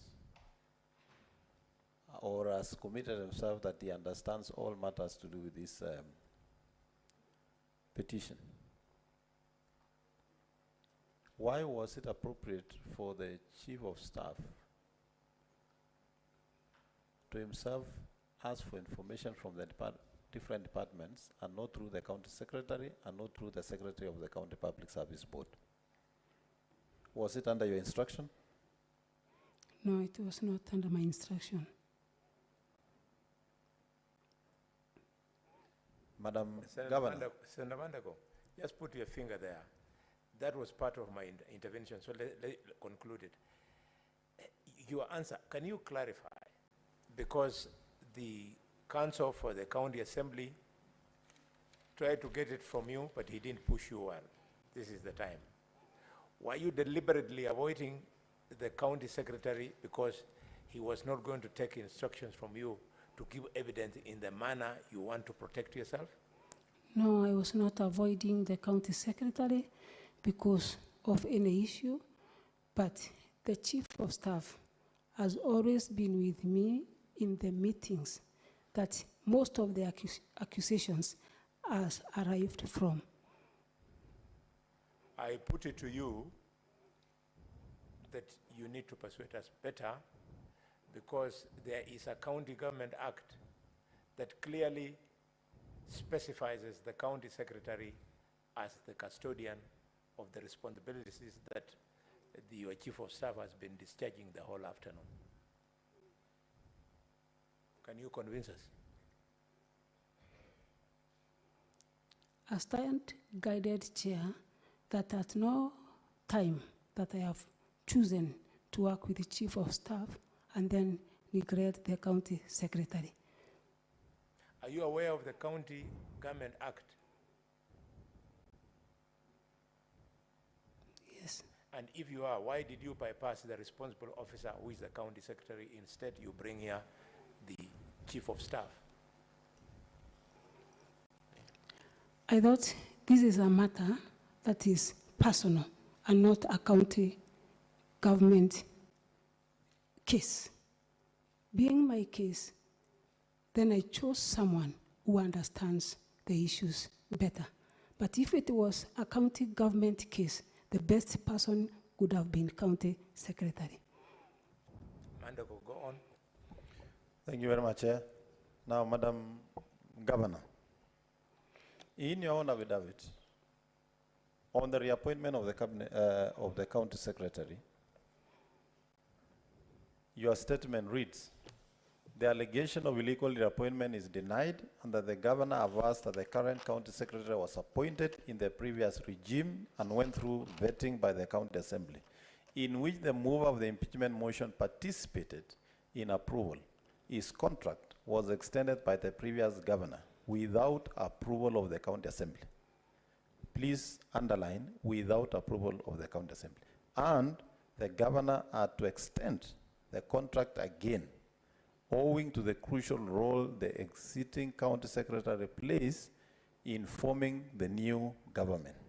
Just as I stopped there, when we asked your chief of staff who has committed that he knows everything that goes around in there, your chief of staff said that the extended contract by the previous governor had not expired.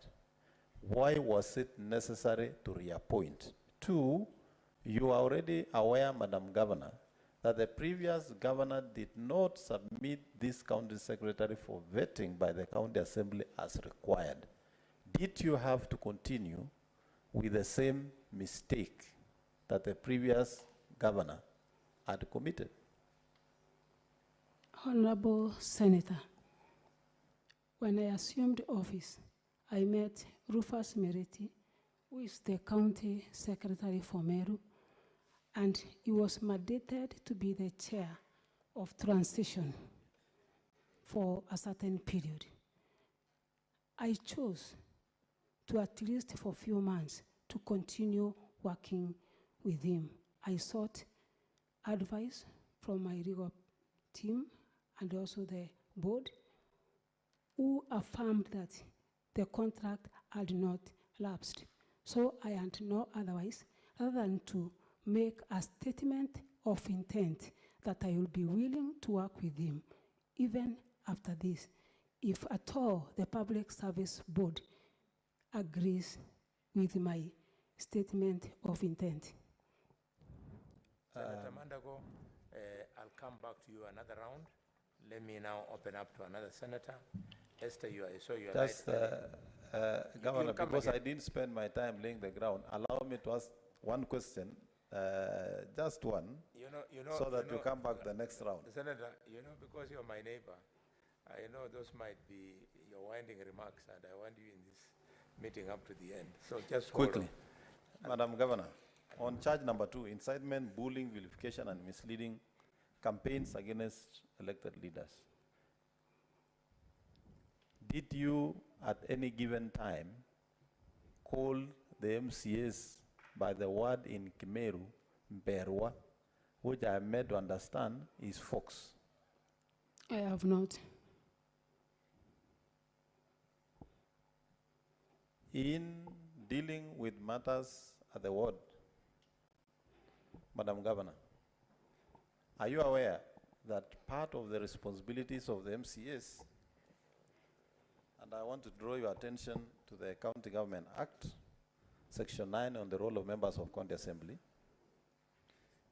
1A, that says, a member of County Assembly shall maintain a close contact with the electorate and consult them on issues before or under discussion in the County Assembly. Madam Governor, don't you think it was within the mandate of the County Assembly members to engage the residents of their various wards on the matters of this impeachment?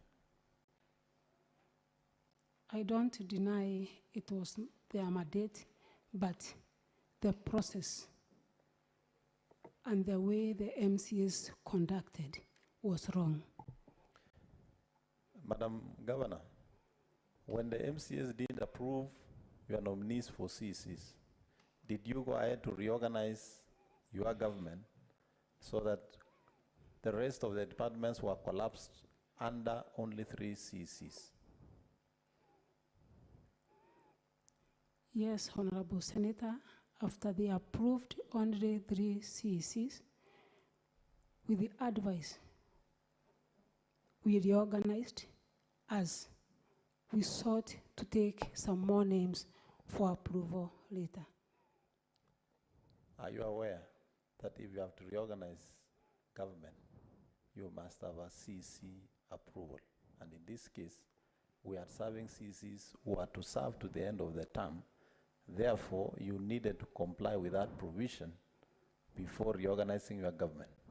And do you think in that reorganization, it was going to be effective for service delivery for the people of Meru County? The reorganization we made, Honorable Senator, was not a permanent solution. It was a short-term mitigation as we take other names for consideration. Yes, but what I'm asking, are you aware even that short-term reorganization needed the approval of the County Executive Committee meeting? By then, we had no county executive committee. Madam Governor, are you aware that the County Government Act provides that serving CCs serve in office up to until the new CCs are sworn in and assume office? So you cannot tell this committee and this sitting that there were no serving CCs. The serving CCs from the previous regime, their contract had lapsed, all of them. Madam Governor, I want to help you understand that the term of CCs end when the new CCs are sworn in to office. Yes. I think, Chair, I don't want to proceed. Let me allow another senator to ask, but I still have a number of questions. In fact, Madam Governor, you will remember that you were written a letter to, and you were told to name names to go and sit on the transition committee to join names of officers led by the county secretary who was serving on Governor Krayudu's cabinet. True or false? True. Yeah, so the blunders you are making is because you ignored those people, pushed aside the county secretary, and started, with this aggression that you have, started driving Meru as personal property. Can you convince this committee that you did not break government financial procedures and regulations by that arrogance? Honorable Chair, when I assumed office, the only person from the previous regime who was there in office was the county secretary. And I showed the willingness to work with him. That's why I not even take any name for consideration. By having county secretary who worked with the previous regime, doesn't show any arrogance. The rest of CECs who are working with the previous governor all went with him. Chair, with your permission. You know, Senator Mandago has guided you, and if you don't believe him, reflect when you are in these precincts of Parliament.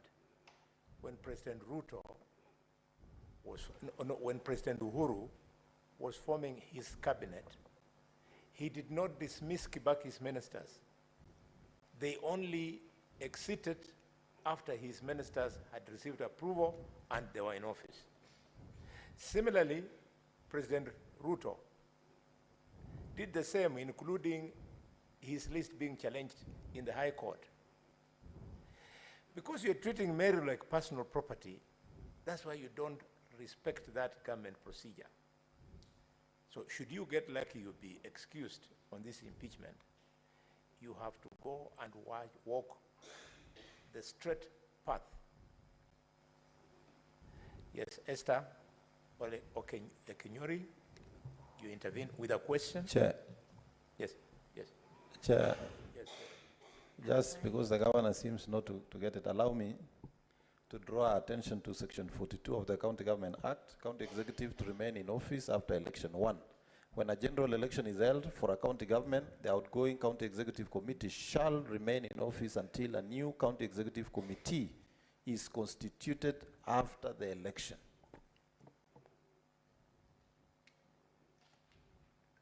Governor? I stand guided, Chair. Now that is better. Okenyori? Thank you, Chair. Madam Governor, in as much as I sympathize with this process having come too soon after the election, allow me to ask you the following questions. Pursuant to paragraph 23 in your sworn affidavit, that is page 20, you have strongly expressed your feel that the mover of the motion, who is the Abogeta West Honorable Member DMK Kyogora, having personal issues with you. What is, however, not clear is why the remaining members of County Assembly went ahead to impeach you. Then therefore, do you think there's a problem you have with the rest of the MCAs who went ahead to impeach you? Secondly, I think there's a musician by the name Dolly Parton who sings a song that my mistakes are not yours just because I'm a woman. Madam Governor, the immediate former governor of Meru served the people of Meru and nobody questioned it. Do you think, Governor, that the accusations made about you regarding the first gentleman are made because you're a woman, or there is something drastically wrong that you did, that you're doing that the male governors didn't do? My third and last question, Madam Governor, do you still insist that all MCAs who have been politically influenced, or you truly appreciate with hindsight that you took the wrong foot forward?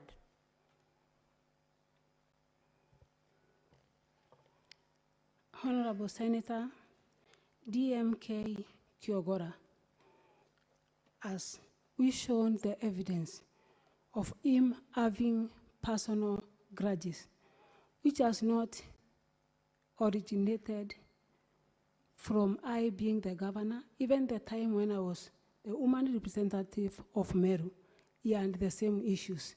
That's why I demonstrated a video of him trying to demean me even before I was the governor. And DMK Kyogora, being one of the leaders in the Assembly of Meru, has a lot of influence to other members. And to my thinking, maybe he has used his influence as a leader and also a person related to the previous regime governor, maybe to try and twist me to follow the demands of other members. And to make my point clear, Madam Senator, the only MCA who tried to support my case was removed from all the committees, and that puts a lot of fear to other MCAs who maybe sees the committees as a source of revenue, and maybe having fears that in case they support the governor, they will be removed from the committees, just like the MCA who has supported me. Madam Governor, as a beneficiary of Article 27 and all other enabling provisions of the law, are you confident that you've adequately adhered to Article 10 and Chapter 6 of the Constitution, that is the Leadership Integrity Act and Public Officers Act?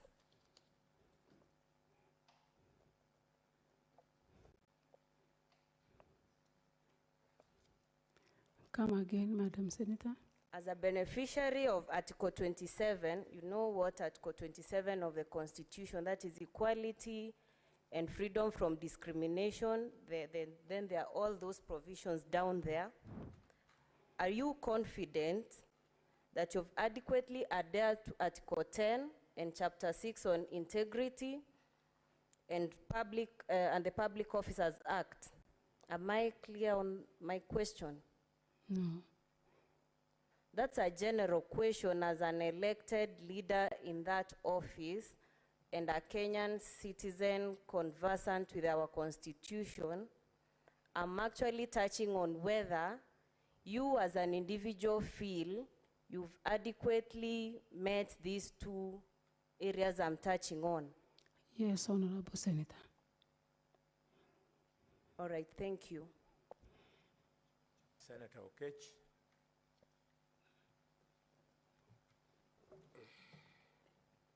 Thank you, Governor.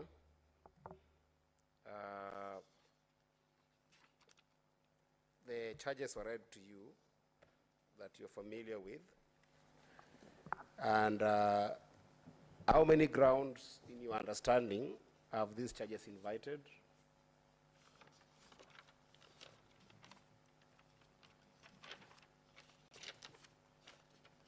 From the assembly side, Yes, the legal person said there are 62. 62. Yes. Volume 1 of your responses, is this your affidavit? Because I want to be as fair as possible with you, Governor. Can you confirm that this is your affidavit, the volume 1 of your documents? Yes. Are you familiar with all the provisions of Article 181?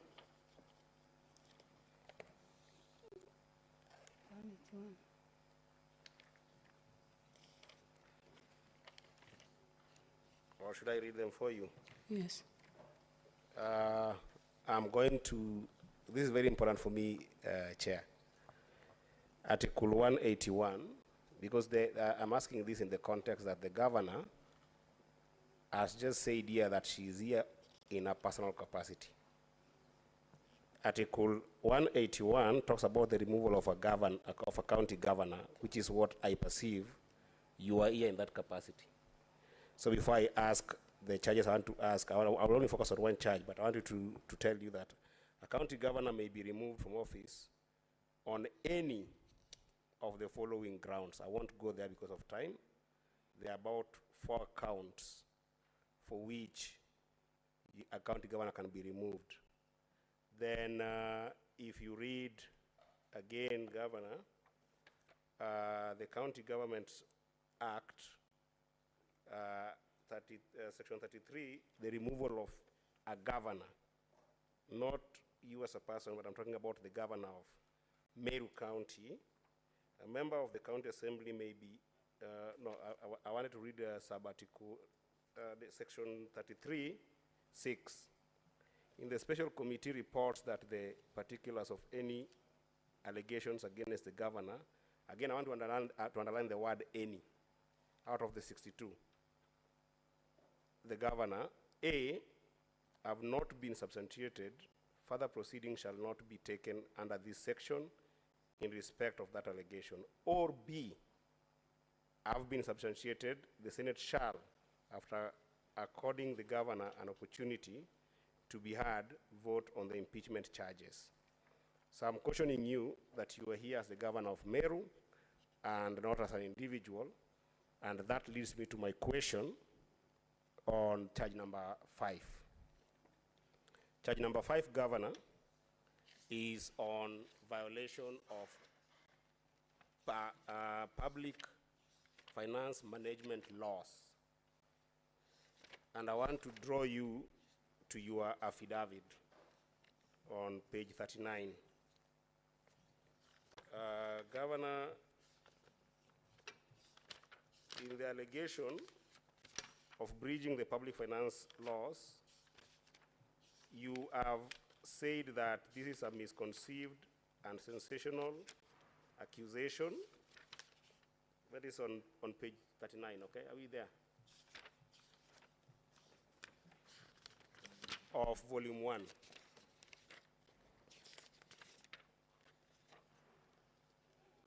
And if you found it, this allegation is made in complete ignorance of the fact that the Meru Teaching and Referral Hospital is a gazetted level 5 hospital that is also a semi-autonomous. Senator, you are emphasizing the law and the Constitution. Shoot your question. Yeah, I am on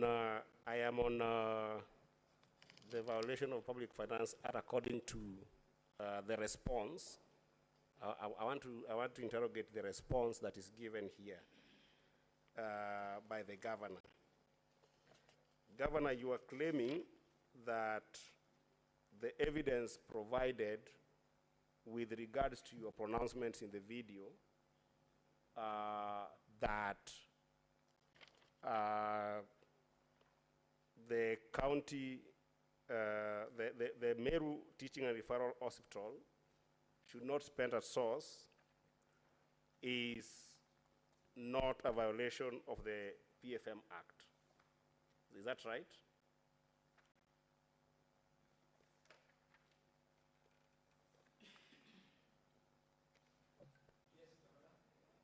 Yes.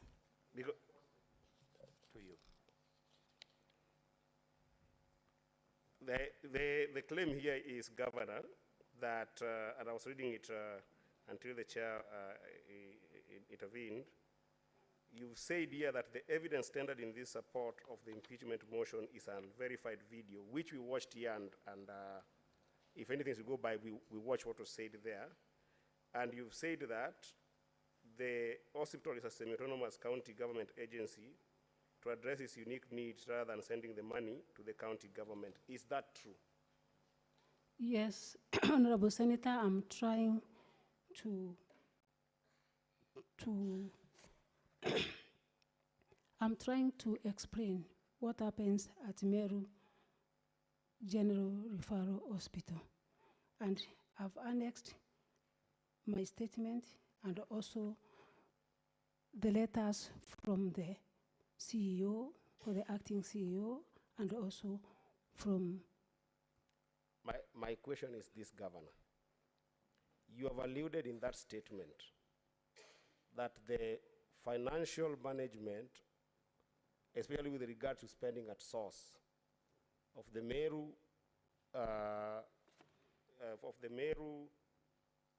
Teaching and Referral Hospital is not subjected to a PFM Act because it's an autonomous body that is dealing with its own issues. Is that true?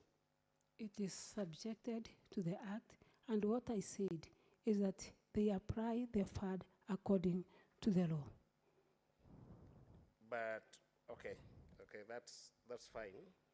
You are disowning your own statements in the affidavit, but that's fine. The last issue that I wanted to prosecute on with regards to the same is on the issues of waivers. Again, in the same affidavit, page 40, you have pronounced yourself to the issues of waivers, which you've said here, the practice of waiving hospital bills for the needy is not unique to Meru County and other hospitals, including Kenyatta Hospital, justifying your Facebook post that ordered an waiver in the hospital. Is it true that the waivers can be done without the PFM Act? Honorable Senator, when I arrived at the hospital, I met the committee, especially the waiving committee, who handed over the list of people that they were supposed to waive. And I only exercised from the list that I was given, and they were ready to do that even before I arrived to the hospital. Governor, who posts on your Facebook? It is my communication team. With your approval or without your approval? Sometimes without my approval. The post that was posted on your Facebook on the 6th of September, was it with your approval or without your approval? I can't remember, Honorable Senator. You can't remember? Yes. Okay, that will be all for me, Chair. You're free to show her, and so you're free to show her the post. Yeah, I wanted to show her the post. Yeah. Pass it over to our secretariat. Yes. They'll give to the council, and then they should be shown. Actually, it's actually also in volume 1 of it's in the document? Yes. Then refer to it. I'll refer to it very quickly.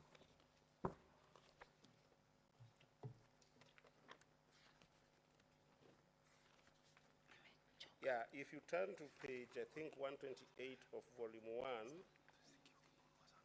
128 of volume 1 of the Members of County Assemblies Council. There's a Facebook posting there on 6th of September in which the governor claims to have ordered the waivers against Article 150, Section 159 of the PFM Act. That's why I'm asking you, Governor, the post that was put on your Facebook page on 6th of September, are you aware of it? Was it put on your Facebook page by your approval or by yourself? I agree that the page is mine, and the work of posting or doing this is from my communication team, and maybe they were guided by the act which they saw, because they were not with me in the board with the members of Meru Teaching and Referral Committee to understand. The question is very simple, Governor. Is the post your own post, or the post was through your approval? That's all I want to know. No. It was not by your approval? It is mine, but I did not check what was written. So it is your post? It is my Facebook page. Okay, that's all I want to confirm. Madam Governor, if you must rely on Facebook, Twitter, Instagram, and so on, you must play by the rules. You'll end up in jail. If your account is being run by an administrator, then you must put a disclaimer on that account that all posts here do not reflect your personal position, unless they are initialed with something. Otherwise, you are well advised in the current times to run all your social handles by yourself.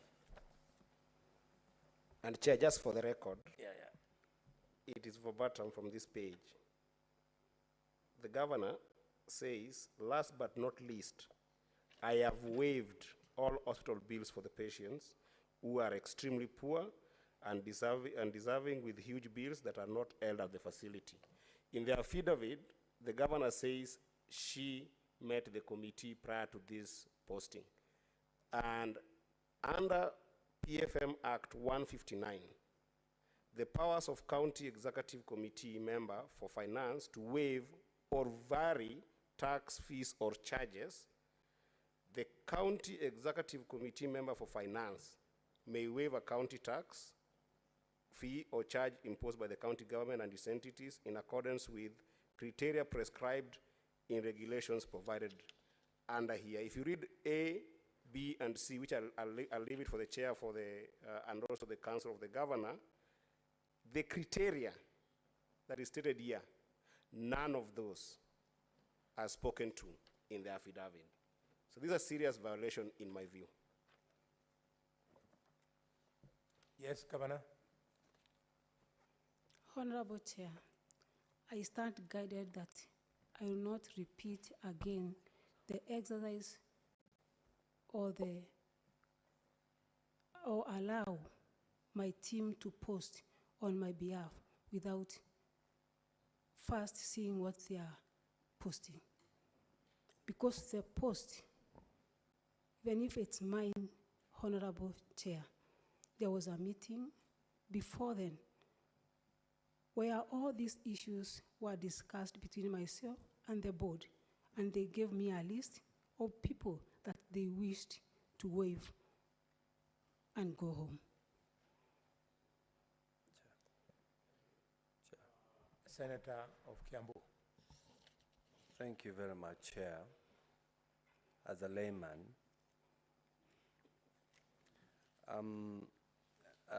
not looking to assist the governor, I do understand all waivers in the county, and in most cases, are given by the CEC's finance.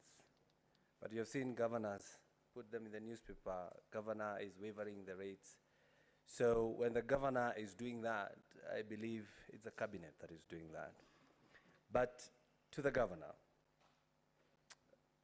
I know what is going through your mind, and especially when you're answering questions from the young lawyers from the assembly, as young as less than 30 years, and with a lot of humbleness and humility. So I just wanted to pick that point, that if this house was to save you, continue with that humbleness. But my question, I do understand when new governments are formed, government bodies and entities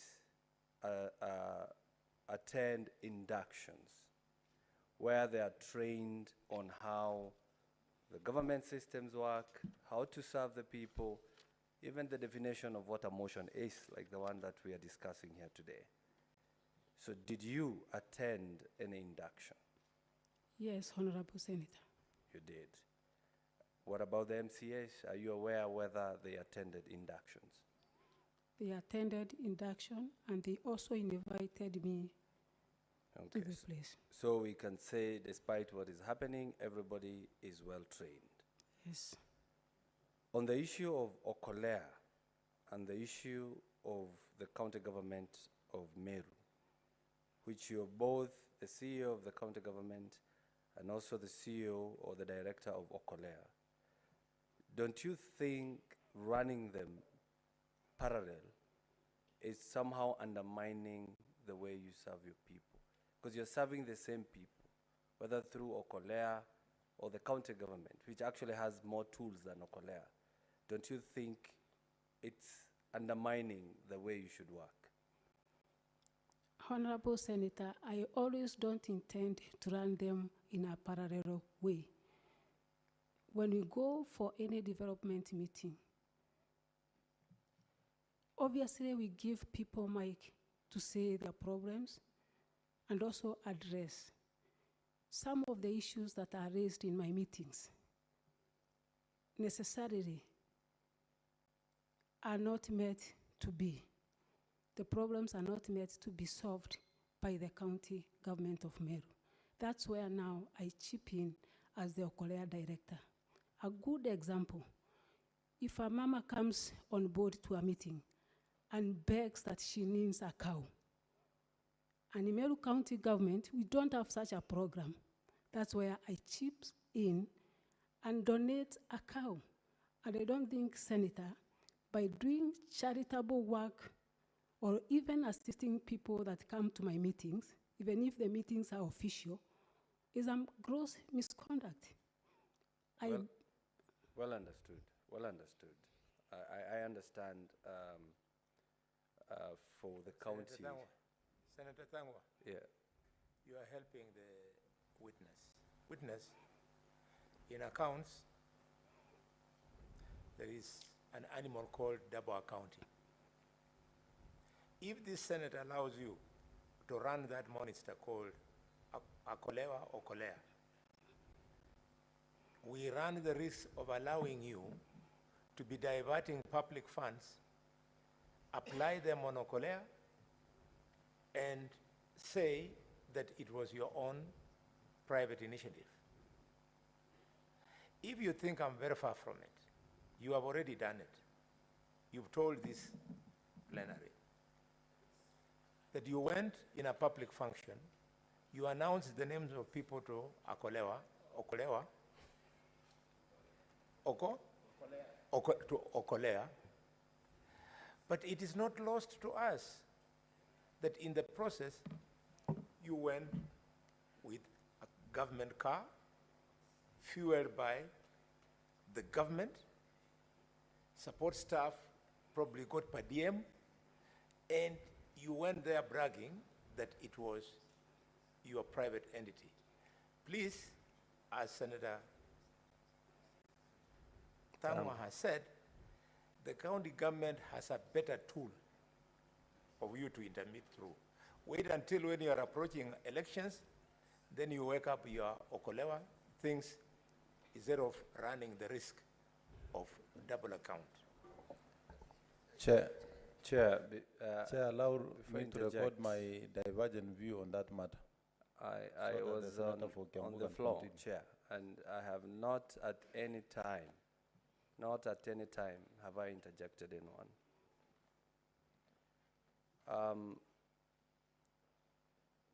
Your Excellency, Governor, if somebody said you're still in campaign mode, would they be wrong? Yes. Do you know the role of the MCA? Yes. Okay.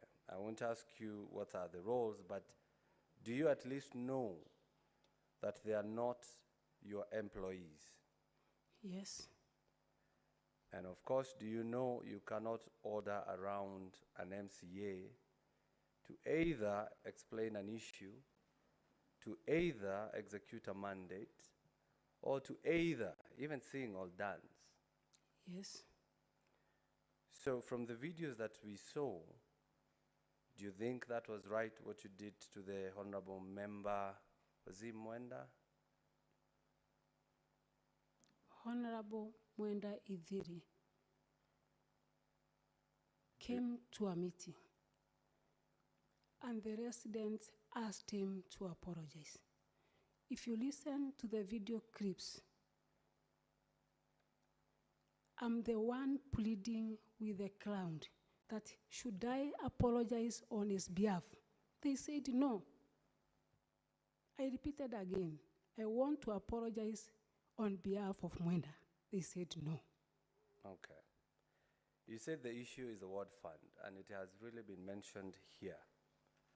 And the way I understand, for us or for any county to have a ward fund, there must be a legal framework, which should either emanate from the county executive, but passed by the assembly, or emanate from the assembly, but still passed by the assembly.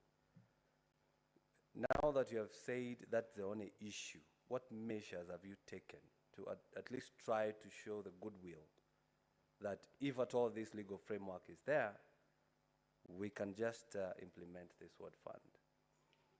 Honorable Senator, there is no legal framework that is there that I've seen in my office. What I made is an approved budget where the previous governor and allocated 10 million ward equalization fund. I went ahead, invited all the MCAs that we have 10 million that is allocated to every ward. Can you come on board so that we can go to the ground and identify the projects that are going to be implemented by the same 10 million? So it's only one MCA who came on board, and he is now at the ground doing what he's supposed to do by the law. Okay, so if the MCAs were to pass this ward fund, and of course it passes all the elements of being a good law, would you assent to it? Yes. Okay. As I conclude, Chair, you have been accused of working with others in place of MCAs. I did not get that. So working with others in place of MCAs, does that mean you have a different assembly that would pass laws for your side and you don't do that with the MCAs who are elected by the people? Honorable Senator, unless the accuser is trying to misquote or to show that there are Korea programs that are run by myself and the church, which are done every Sunday in the afternoon, maybe that is an issue to them. And that one is not a political meeting. It's a charitable program whereby we help the poor, educate the poor, build houses to the poor. I don't see the reason as to why MCAs should complain about the Korea program, which is not managed, financed by the county government of Meru. Yesterday it was said that the governor is at war with everyone. So I want to put a question. Is it that the governor is at war with everyone, or everyone is at war with the governor? Maybe the vice versa, that everyone is at war with the governor, but not the governor at war with everyone. Why would they be at war with you? Some are the issues that I've said. It's about the fund. The fund. Yes. Finally, Mr. Chair, the governor has been referred here as Hitler. So allow me to ask this question. She has been referred to us as Hitler. And others have also accused her of revering them as Mbirwa. So in these two terms, Hitler and Mbirwa, if you were to choose one, which one would you choose to be referred as to?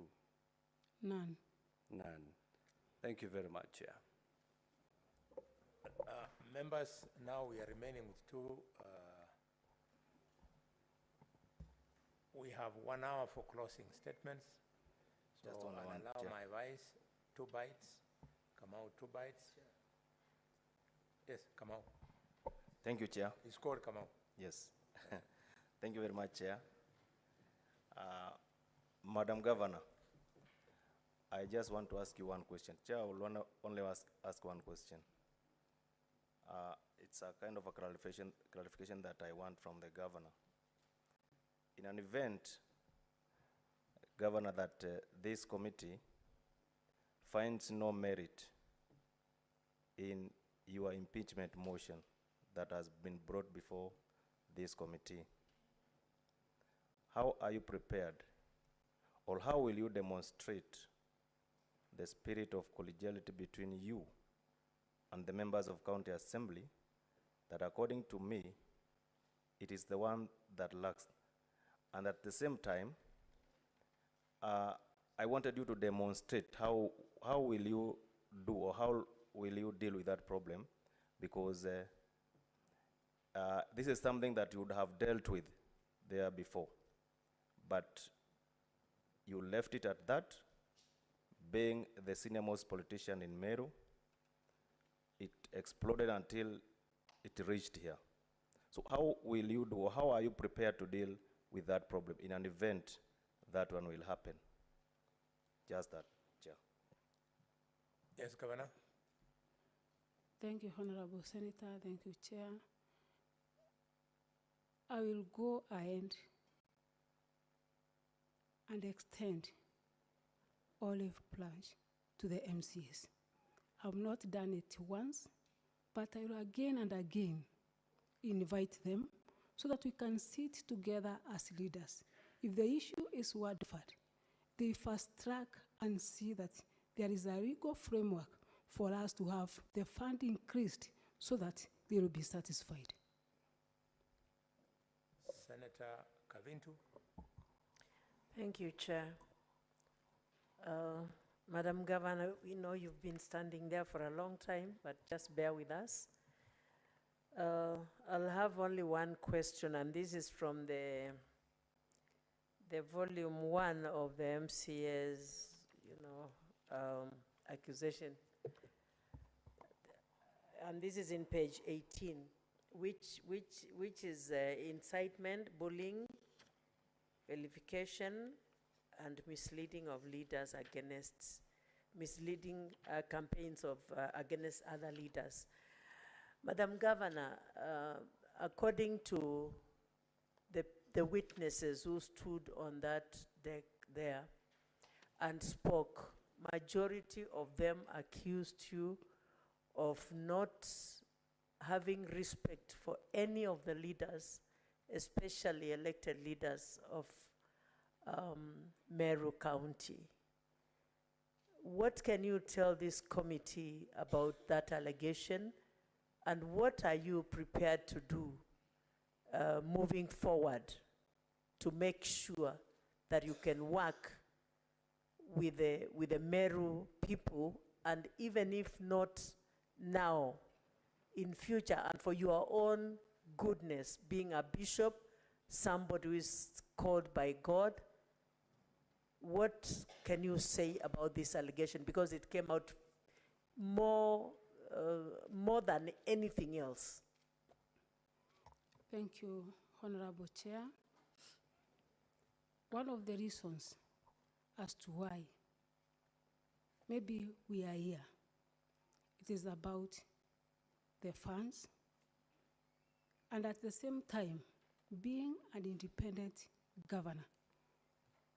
When I assumed office, a lot of people came on board, including leaders.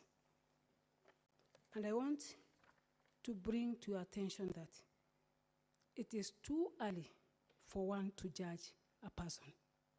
I'm in the process of learning a lot of things. I'm in the process of trying to organize my government. And maybe there are some people who feel that I should come to aid or do what they want me to do within a very short period. This is too early for me, maybe to give people some favors, which I don't believe in, Honorable Senator. But I'm ready, and I've been ready to work with all leaders, not only elected leaders, but any other leader, including the Nyumba Kumi and chiefs and everybody else. And if I was rude and the behavior as it has been narrated by the MCAs, I don't think the Meru people would have given me such a big position. In fact, to be very clear, not only the MCAs and not only the leaders of Meru, that goes to even the Catholic Church. The father who stood in that deck yesterday, he was really, really bitter. To an extent, he said that, I don't know if you were here, but I think you were here. He said that there is no forgiveness in such a case like this. Yeah, and if a man called of God can say that there is no forgiveness, and Jesus says that we should forgive 77 times 7 in a day, then that really left me with a lot of questions. And I know at times things happen and things are said. When I was campaigning last year, many things were said about me. But you know what? I went above the things. Governor, I would advise you to go above the issues that you are going through. And I know it is doable because I did it myself personally. And I know you can do it and you can overcome. Thank you. If you go to the Leadership and Integrity Act of 2012, page 9, 8 and 9, and you read there, you will see the things that our government and our laws require of us as leaders, because there are requirements for us to follow as leaders so that we can be at peace with the others. I know we cannot appease everybody, but at least let 90 out of 100 be at peace with you. Then that way you'll be able to deliver your mandate. And Chair, if you allow me, I will speak to Madam Governor as an elder sister now and advise you. Please, I know it is hard. It is not easy to handle a whole county. And it was not easy also for you to go through the campaigns. I know you were hurt by many people. But that hurt now, take it out of your heart so that you can love those people and serve them. Because they are your people now. And you are their governor. And they should all come to you as the CEO of the county, as the overseer of the properties of the county of Meru. And if you do that, God also will bless you. And what do you think people think about you, a bishop, and then they're accusing you of all those things that they are saying. You know, the name of God is looked down upon, and that is not godly. Just raise above the bar, and God will bless you. Thank you, Governor. Thank you, Honorable Senator. And maybe in just 2 minutes, I humbly request to put this clear, that the felicitation of the Catholic priest who was here is not that I don't want to work with the men of God. It was purely an issue of finances, whereby I'm supposed to pay invoices and funds out of law. And I don't think that is my mandate, Honorable Senator, not to be accountable so that I please everyone. It is against the law that I should bend and break the law to appease or to please everybody. Honorable Senator, I want to bring to attention that all the wrangles and all the problems, the only source is funds. To the issue of MCAs, nothing else. It is about funds. It is about the process of procurement, which I'm not ready to break as a bishop and also a leader. I'm not ready to excuse any person, maybe wearing a title of a clergy, to loot public land so that I look good to everybody. Even Jesus himself did not look good to everybody. He earned Judas in his team. But for me, Honorable Senator, I believe that I am a woman of God, and the Bible says that we thrive to get peace. It is not easy, but the Bible says that thrive to be at peace with everyone.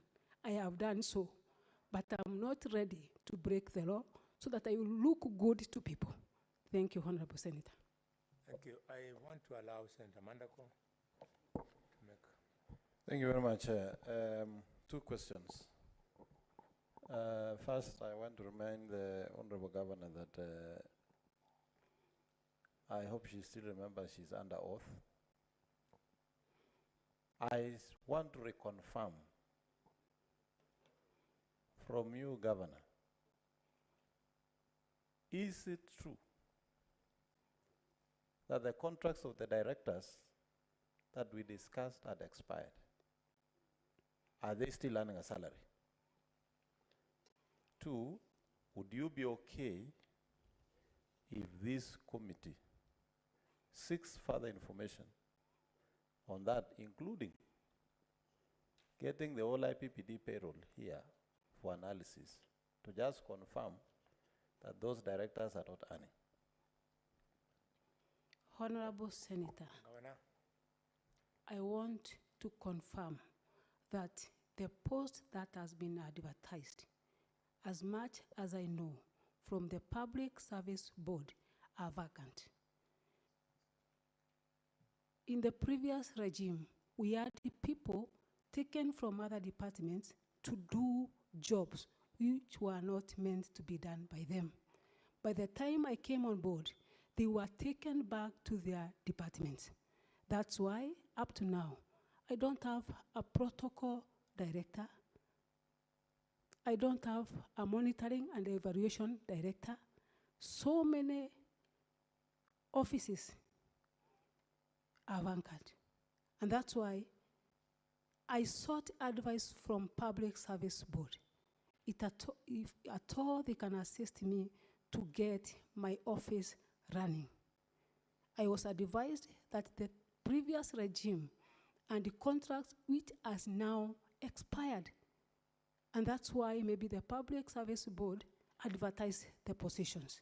There is no way, Honorable Chair, that the Public Service Board will go ahead and advertise a position that has a person in office.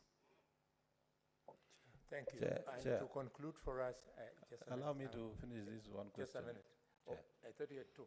No, no, it was that for clarification. Thank you very much. Governor, on the matter of forceful entry to the assembly, you are received by the speaker, you sign the visitor's book, you are ushered in into the chambers, you sat in your seat correctly, and the speaker invited you to address the county assembly. As soon as you had begun delivering your state of county address, there was a walkout by the members of county assembly.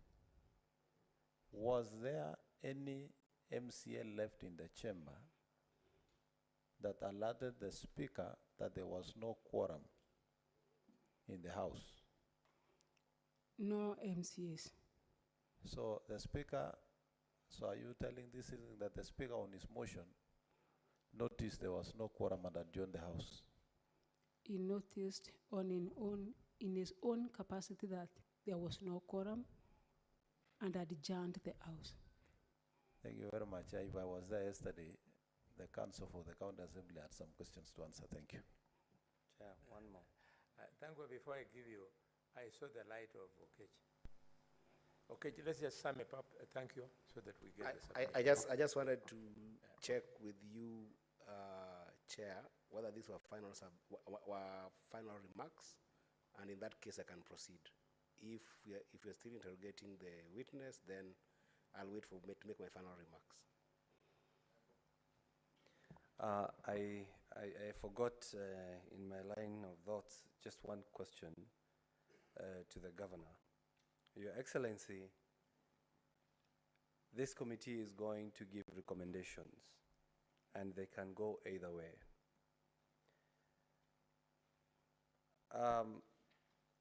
What if, I want to hear your thoughts, because I said here yesterday, I think it was yesterday or in the morning, that from what I have seen here, the problem is more egocentric than constitutional crisis in the county.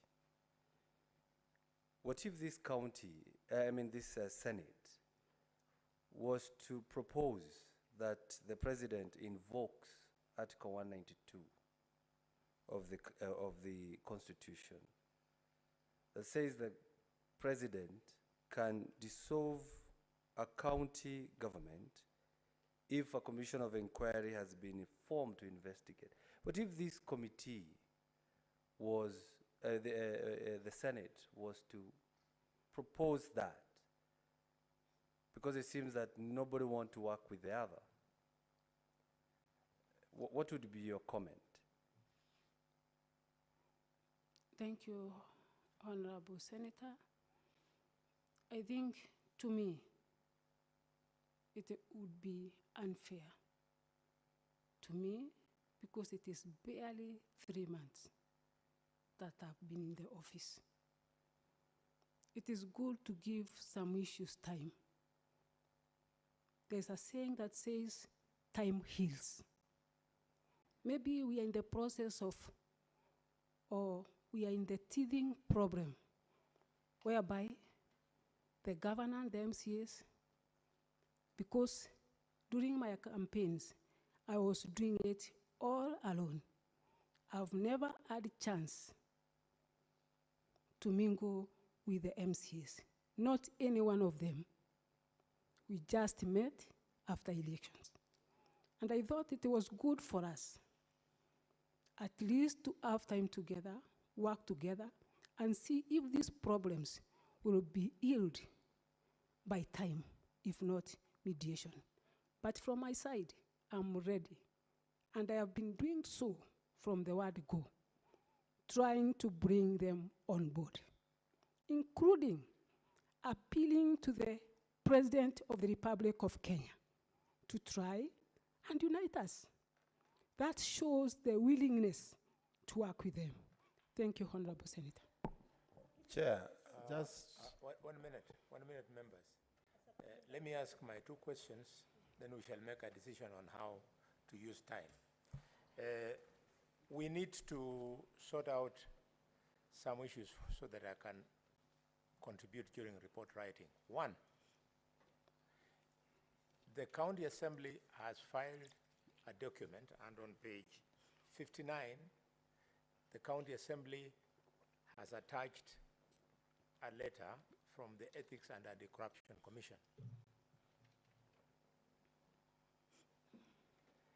I would like you to clarify whether you have ever appeared before EACC to respond to charges. The EACC wrote to me after a letter. Have you appeared to EACC? No. No. Yes. Thank you very much. Number two, it is all not about Ward Fund, because one of our witnesses, I think it was Lucy, from the, Lucy or Eunice? From the, Lucy. Lucy told her that your interpersonal skills are so bad that you don't recognize nominated MCS. You tell them women who won their seats through the blanket. Can you, under the blanket, can you speak to this evidence so that we know how to treat it? The evidence, Honorable Chair, is null and void. I have never, to any MCA, that she was given a chance under the blanket. The last point that I have is your husband, the first gentleman. Looking at MCS, both on the videos and here, they are not mad people. It looks like they find it difficult to work with your husband. Given that it is a fact of law that there is no budget for the office of First Lady, First Gentleman, First anything. There's no such a budget, there's no such a law under the county government. Are you prepared to ask your husband to take a backstage and keep out of any offensive public functions? And by this I mean the functions where he wouldn't be needed.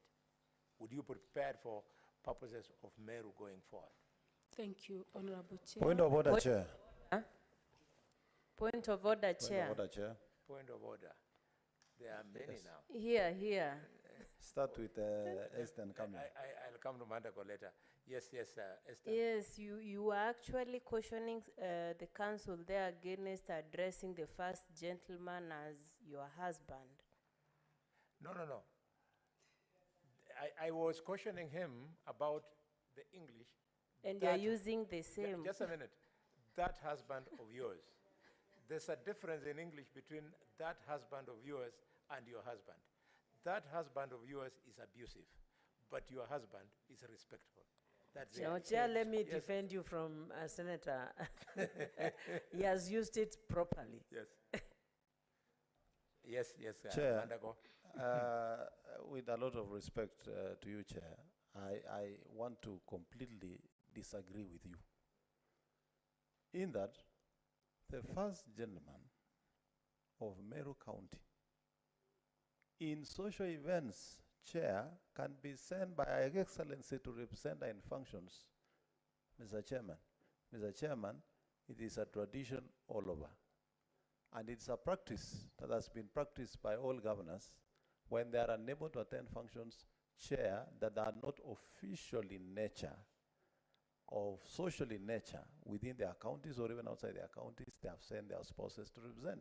So we are not going to gag the first gentleman of Meru to attend social functions, Chair. We have, I think there is, we are just found in a situation where we are not used to having the first gentleman. In fact, I was asking, when they go for the first spouses meeting, there would be only 7 men out of how many women. It's a very unusual situation that we have to learn to get used to. However, what we don't expect is the first gentleman to get involved in the running of the affairs of the county government of Meru. 2, Chair, I'd also asked for a point of order earlier, and you asked me to wait on the Okolea program. Unless there is complete evidence that the governor is using county resources to run Okolea, it will not be fair to ask the governor to abandon a program that she has built for over 10 years. Chair, you are aware that leaders run their personal foundations, not necessarily for official work they are doing, Chair, but to address other societal social issues that cannot be addressed using public resources, unless there is completely evidence that Okolea is being run by public funds. It would, in my considered opinion, it would not be fair to ask the governor to abandon a program she has started and run for 10 years. And for 10 years, she was not the governor of Meru and the program was running. So I think we have to get evidence that Okolea is using county resources for us to really ask the governor to abandon that kind of program. Very well. I think, let me handle this point of order. You can rule for I both. think you have a point of order? Yes. Okay. Yeah, my point of order, Chair, is about the timing, because we are at midnight. And the timing that we had given, or the direction, is that we'll go for recess or some break, then we come back for the final submissions. It's already midnight, and if we continue like this, then we'll stay up to morning. Please, I seek your indulgence. Thank you. That is for you, with your intelligence. Members, we try to be reasonable when we are in session. I was very specific that could the Senate, the governor, clarify whether the first gentleman, your husband, who appears to offend quite a number of people, specifically MCS, could step back from public functions, the official functions. In the many years I've been in public service, I have never seen the First Lady address an official function of government. Not Jamhuri Day, not Mashujaa Day, nothing. But social issues, including matters of religion, you can go on with it. The videos I've seen, your husband is very conspicuous. Not in a bad way, but he likes his music. He's like me. I'm very conspicuous with my bulls. So that's how people are. So is it possible that we step back? Governor Mandako, as far as my advice on the Okolewa is concerned, I wanted you to learn from Governor Kreitu, a man we respect a lot. He's a senior counsel. He knows the law. You saw when he wanted to continue with those kind of activities, he regularized. Tuaweza? It's called Tuaweza? Yeah. He regularized it. And the lawyers are here will tell you, by allowing the CEC to make a resolution it made, it regularized it so that this could be able to be above board in terms of spending on it. So if Okolewa must go on, you should see a way of either divorcing it completely or regularizing by asking your county executive committee to take a position on it so that we don't break the law. I can hear members wanting to contribute. One Yes, more Mwaruma. thing I forgot, Chair. 1 minute. Mwaruma? Oh, Mwaruma, you have something. I'll come to you, Tobiko. Mwaruma, I saw you talking.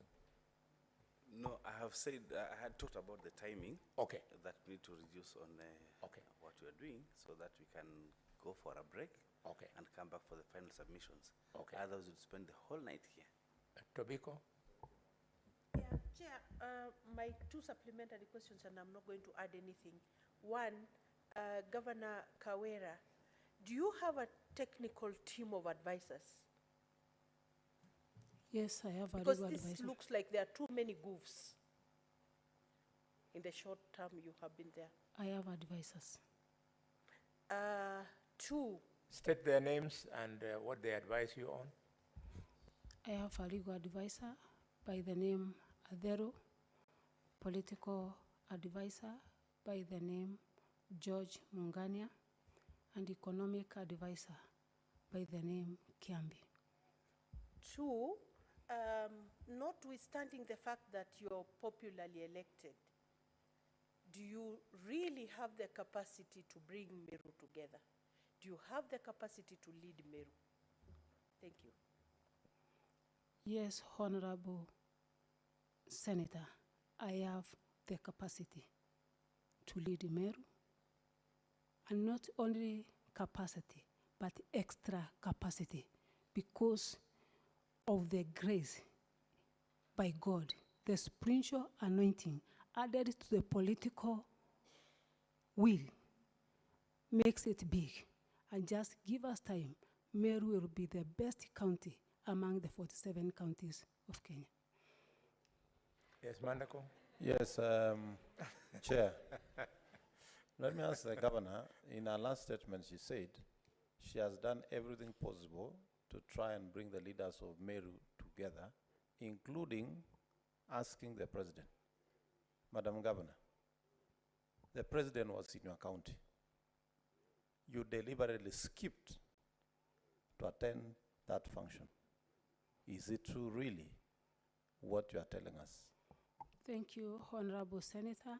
Some issues I will not discuss in this place, given the sense that the one I may discuss I'm not mandated, but I did not skip the meeting just for the sake of doing it. There was communication, and I don't want to lay it to this house.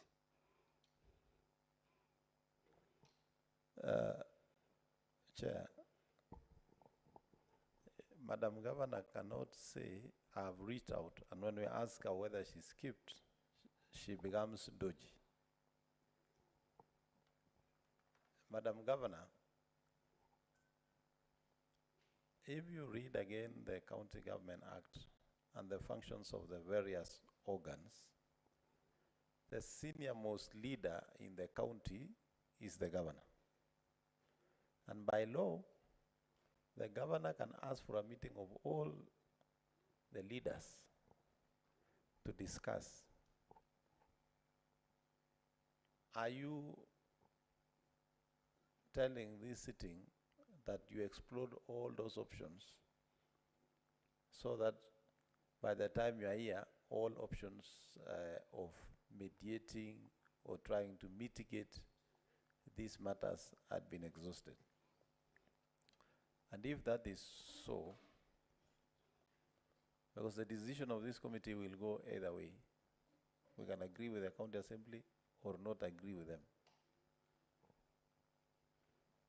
Would you be comfortable, you as the senior most leader of Meru, if the decision of this committee is to agree with the impeachment and Meru County has to go to election 3 months after general election?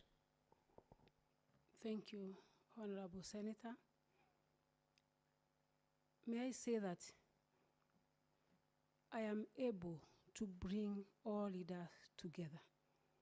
But you've seen from the videos that have been played here, the MCAs insisting in their music that it's Kaende, Kaende. There is no way I could have convinced them. We sit down, they said, unless they bring their governor to Senate.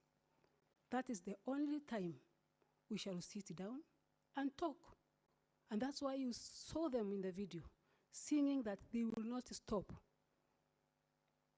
And they will not accept anyone to talk to them unless they take their governor to Senate. And because maybe they have fulfilled their desires, they will accept, we sit down and talk. But it's very unfortunate, Honorable Chair, that not once have I invited them, we sit and have dialogue.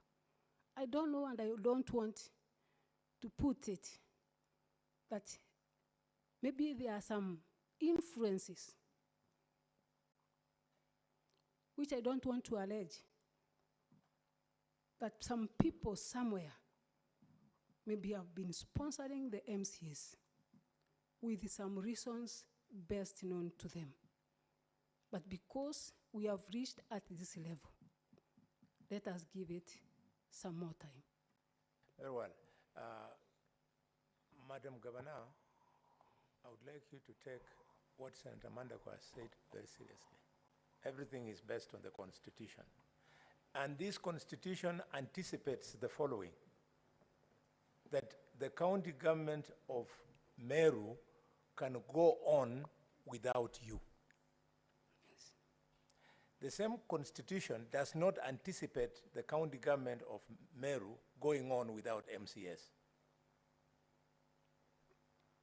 Yes. So you must go all out of your way. I don't know how this committee will decide, and find a way of working with MCS. Because they can go on without you, you cannot go on without them. What do I mean? This impeachment can decide to send you away, and a new governor will come into office. And the MCS will be in office. On the flip side, for the MCS to go away, they can only go away under 192 with you through suspension of the government. After 90 days, you go into election, and that's the end of you. So you need them more than they need you in terms of survival. So should this committee so decide, you have to bend your way backwards. And I think, don't listen to me, the only person who have spoken to your heart here is Senator Kabintu. Become friends with her. Point of order, Chair. Yes. On your last statement, let me also go on record to differ with you that the MCAs also need the governor of Meru as much as the governor of Meru needs the MCAs. You can buy time, Chair, and remain for 5 years, but I can assure you they will not be re-elected. And if they want to learn a lesson, they can visit Makueni County. Okay, so Governor, I would now like to congratulate you and thank you for your patience. There are many who came on my page and attacked me that you have allowed the governor to take the podium and she's going to destroy herself. She's going to destroy the evidence because she's a very temperamental person. I started panicking because I didn't want us to spoil this beautiful process that we have achieved. You've come out very well. You've maintained your composure. You've been able to respond to all questions. We thank you. I thank the other parties, especially the governor, for the way you have guided her. And I want to thank the county assembly for the respect that we have maintained, because I thought this was going to be a very hot session. Thank you so much for all this respect. This is now 15 minutes past 12. We want to reconvene at 30 minutes past 12, so that we do submissions either way. Do I take it that you want to submit for 30 minutes? Council for the County Assembly? Yes, Chair, we would pray for 30 minutes, and I'll be sharing that 30 minutes with my colleague, Mr. Jacob Ngwele. Thank you. The Governor? Equally, Honorable Chair, 30 minutes will do for us. We'll share it between myself and my learned friend. Very good. So, my good kid sister, Her Excellency the Governor of Meru, please step down. Your session is now over. Thank you.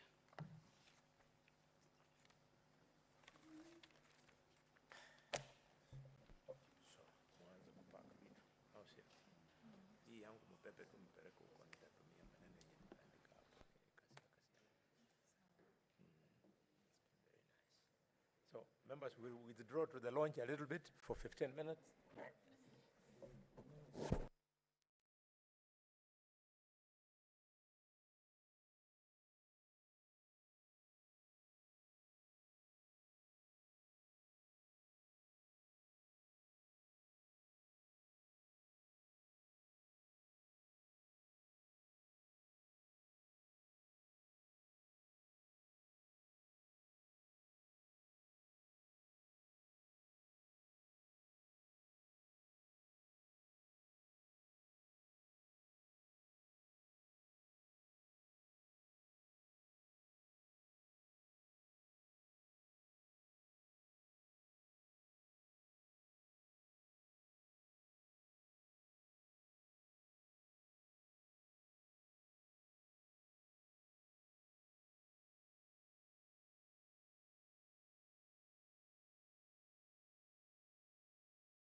want to commence with the final submissions and for the County Assembly to share his 30 minutes with his colleague in the manner he wants. Thank you very much, Chair, for the opportunity.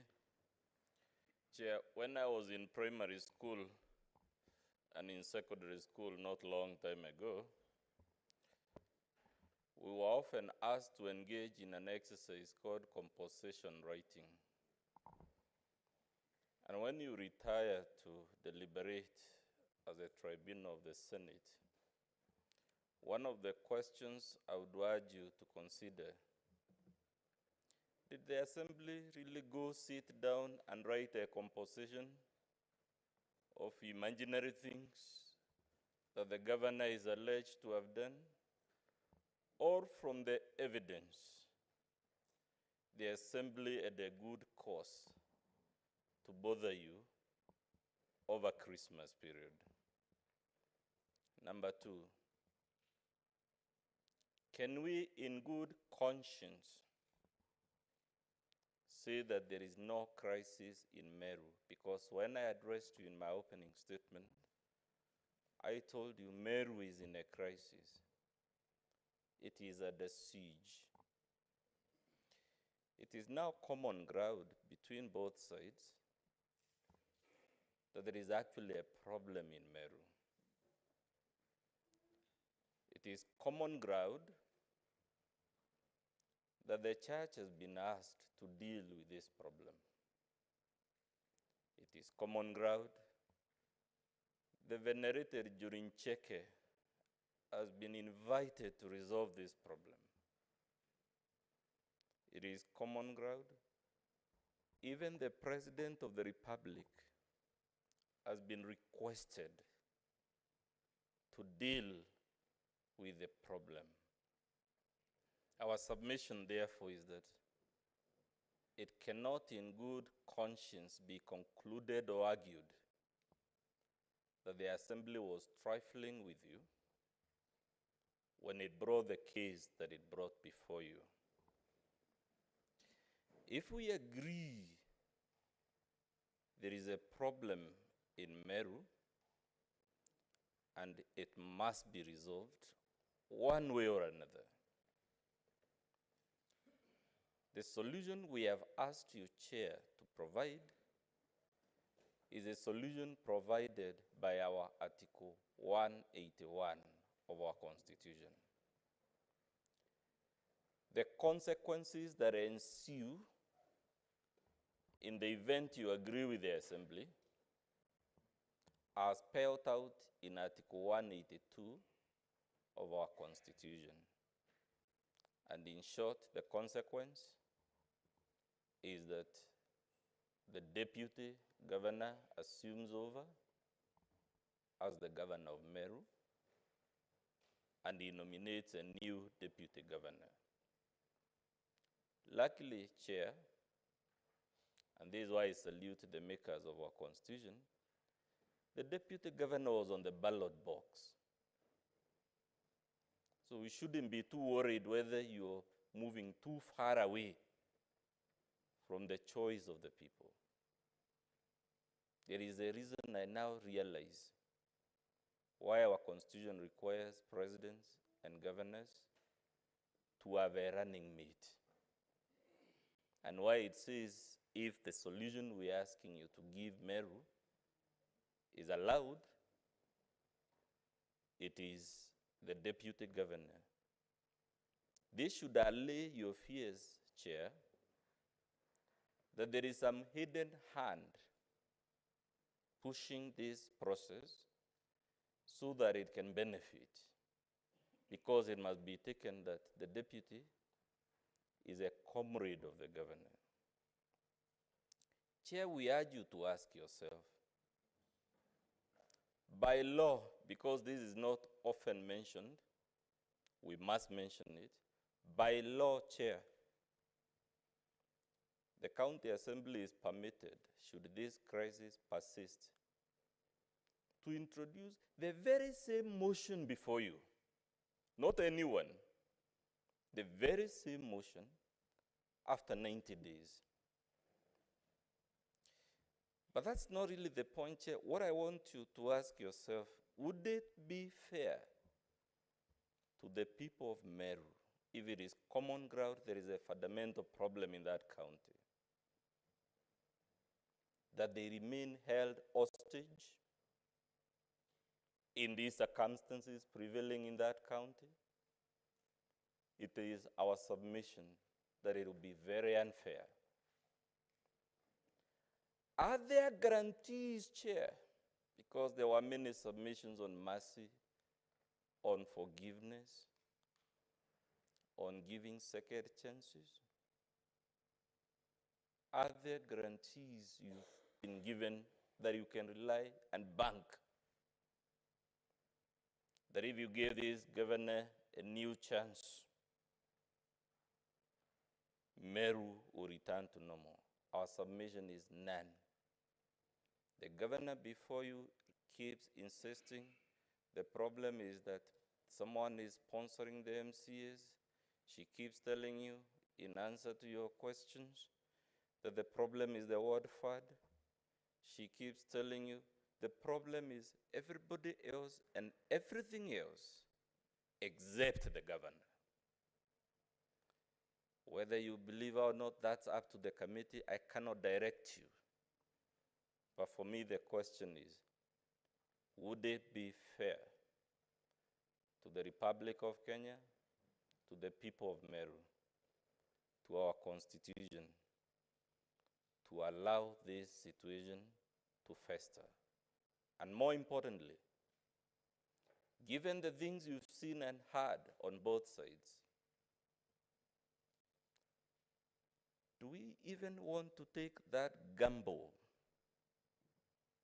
if we were to assume, for argument's sake,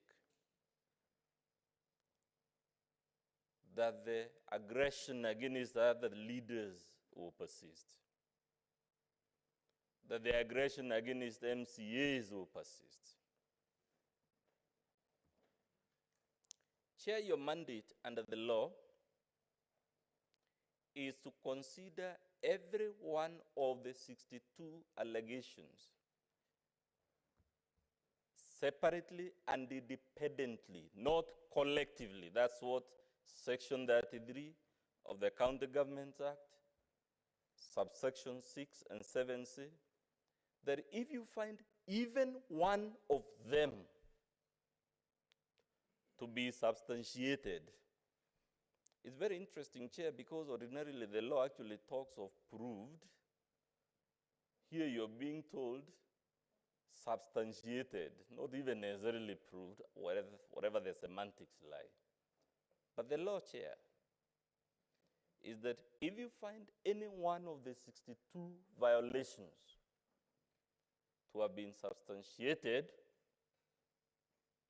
then the Senate in plenary is to take a vote on that finding by your committee, and if a majority of the delegations uphold that finding, then the governor starts removed from office. My colleague, Mr. Jacob Ngwele, will address you on the specific question whether we have substantiated or proved, whichever the word, any one, not two, any one of the 62 allegations. When you retire to consider that question, Honorable Chair and Honorable Senators, we invite you to note from the evidence, it is not in contest whether the appointments were done, the illegal ones. It is whether they were meant to occur, whether appointment letters were actually ensued after those declarations and whatnot. It is not in contest, Chair, whether the allegations against other elected leaders were made. It is not in contest whether the utterances against the Catholic Church were made. What is in contest between the parties is not whether any of the things we have alleged, any of the things in our videos took place, but the meaning to be attributed to them or the context in which they were uttered or done. We take comfort, Chair, in your assurance that this being an inquisitorial committee, the Senate has its own independent translators from Kimeru to English and vice versa, from Kimeru to Kiswahili or wherever. And we'll urge you to ask those translators to tell you from the videos whose accuracy is not in contest between the parties, there was vilification of other leaders, whether there were illegal appointments. Chair, we'll urge you to note, because it's easy to be lost in the legalese. I'm a lawyer and I'm often guilty of this. That for virtually every official institution set up by national and county laws, from the evidence before you, the governor has a parallel structure, parallel appointments that supplant the one known to the law. Can MCAs be faulted, whether it is the municipal board, whether it is the hospital, whatever it is, you'll find there is a law. The law has established the official organ to deal with a need of the people or a problem of the people. The picture that has emerged is that for every one of them mentioned in the impeachment motion, the governor came and set up an official parallel system and chose not to work with the one set up in the law, and also chose not to work with the people officially holding the office responsible for that function. And the question, Chair, how long can we, in fairness, expect any county to be run like that? Lastly, because my colleague will address you on the evidence, the county assembly gave the governor notice, 7 good days. She tells you, and it's up to you to give it whatever weight you want, that she was advised. She didn't have to appear before the county assembly, and specifically that if she appeared, she would have been in breach of a court order. She has not shown you the court order that forbade her from appearing before the assembly. But that's not the reason I am raising this issue, Chair. The reason I'm raising it is because there is a fundamental question of principle.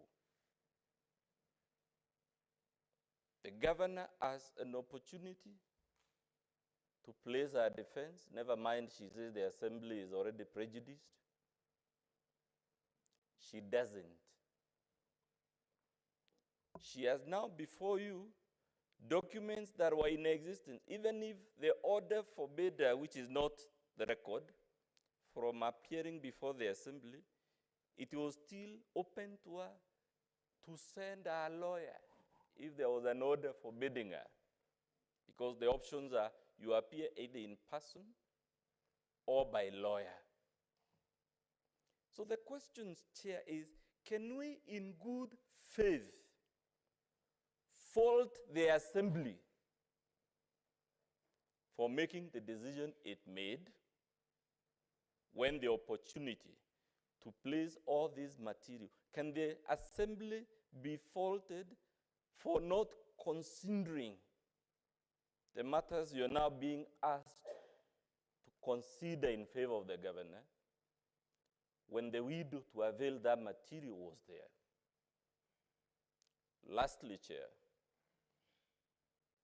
I am not actually worried as a lawyer whether your decision will be legally correct or incorrect. And the reason I'm not worried, all of us, including me, Chair, every day make legal arguments and decisions that are shown to have been incorrect once in a while. At the University of Nairobi, there is a course they teach called Law and Economics. And in that subject, Chair, which I actually teach, we are told the value of a decision, whether by a judge, whether by a tribunal like this one. We are told, secondly, the value of a law,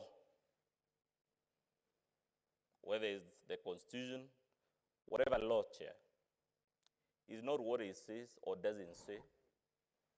So the value of your decision is not what you will say or you won't say.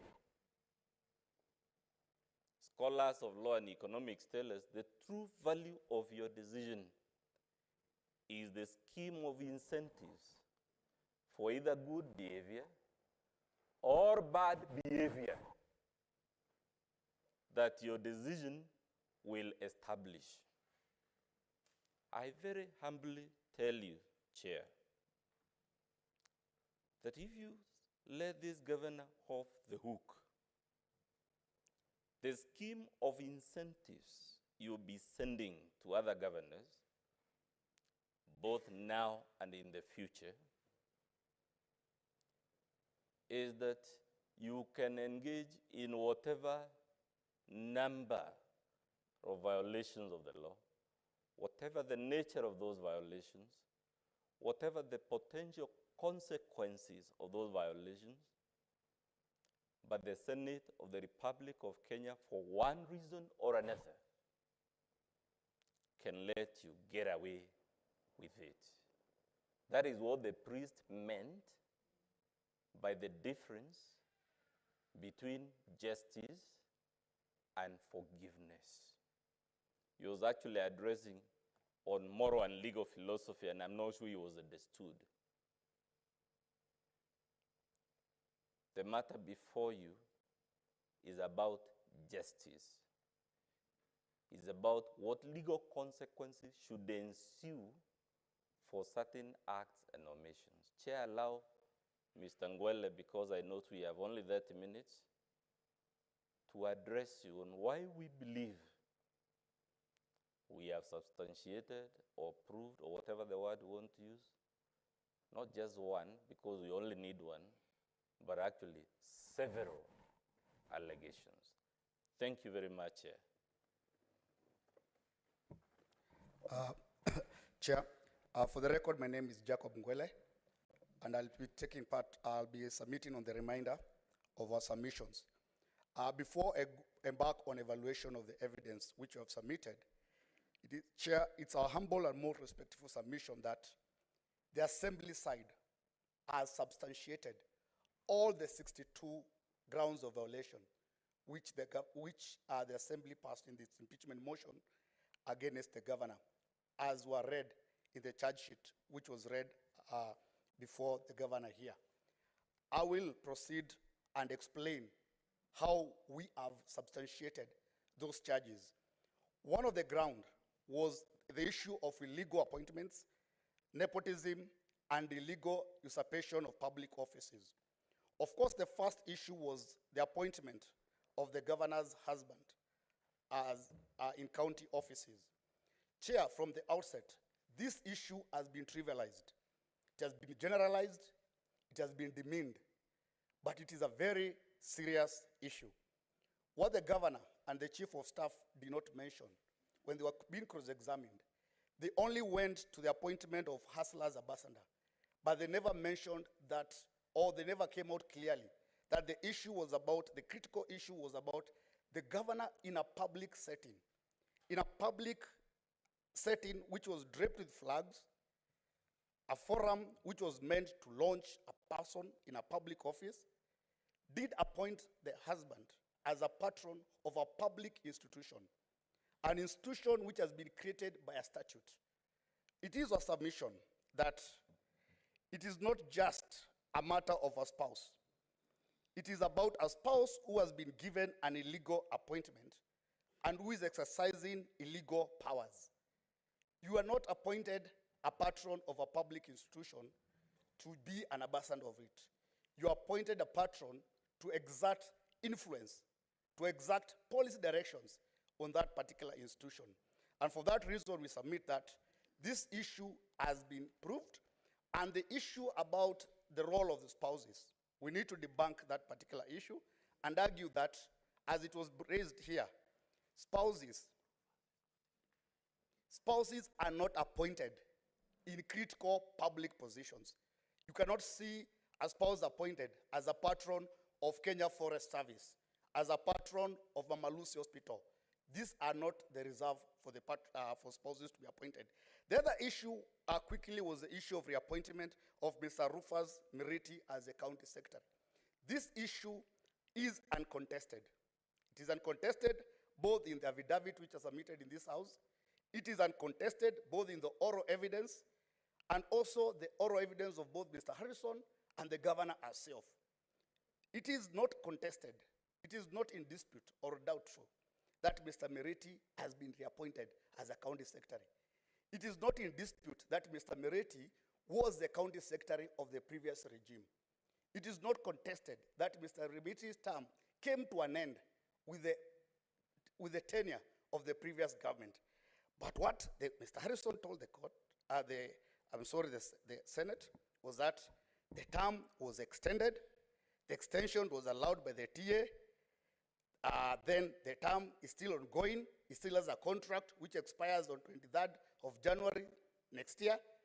We do submit that this is one of a very critical illustration whereby the governor has disregarded the express provisions of the law. And the law is that an appointment, including reappointment, must be submitted to the county assembly for fresh vetting. We did submit in our documents 2 decisions of the High Court. One is the one for the High Court of Machakos, and the other one by Justice Murima.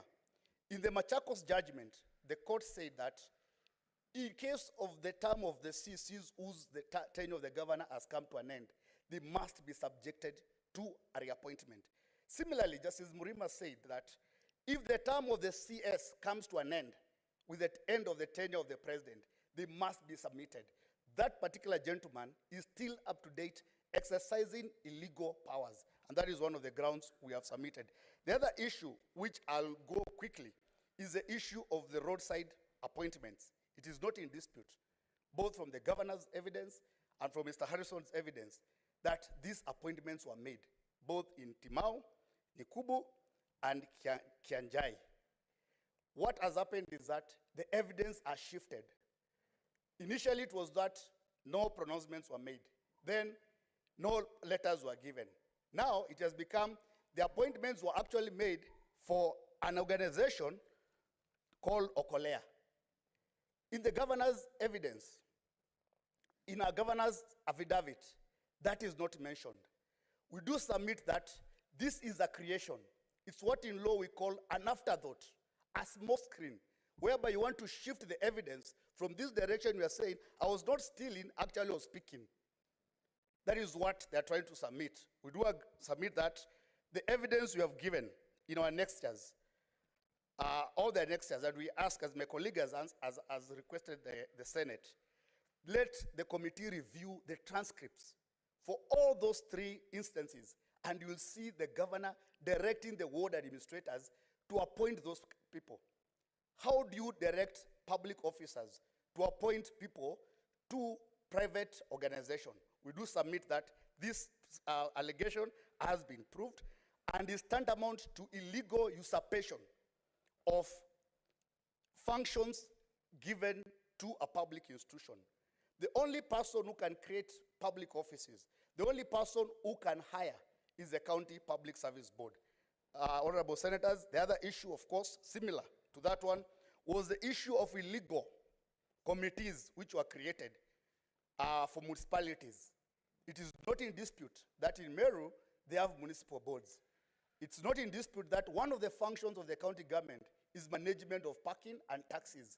So the governor cannot go ahead and create parallel structures to manage these functions which are provided for in the 4th schedule of the Constitution.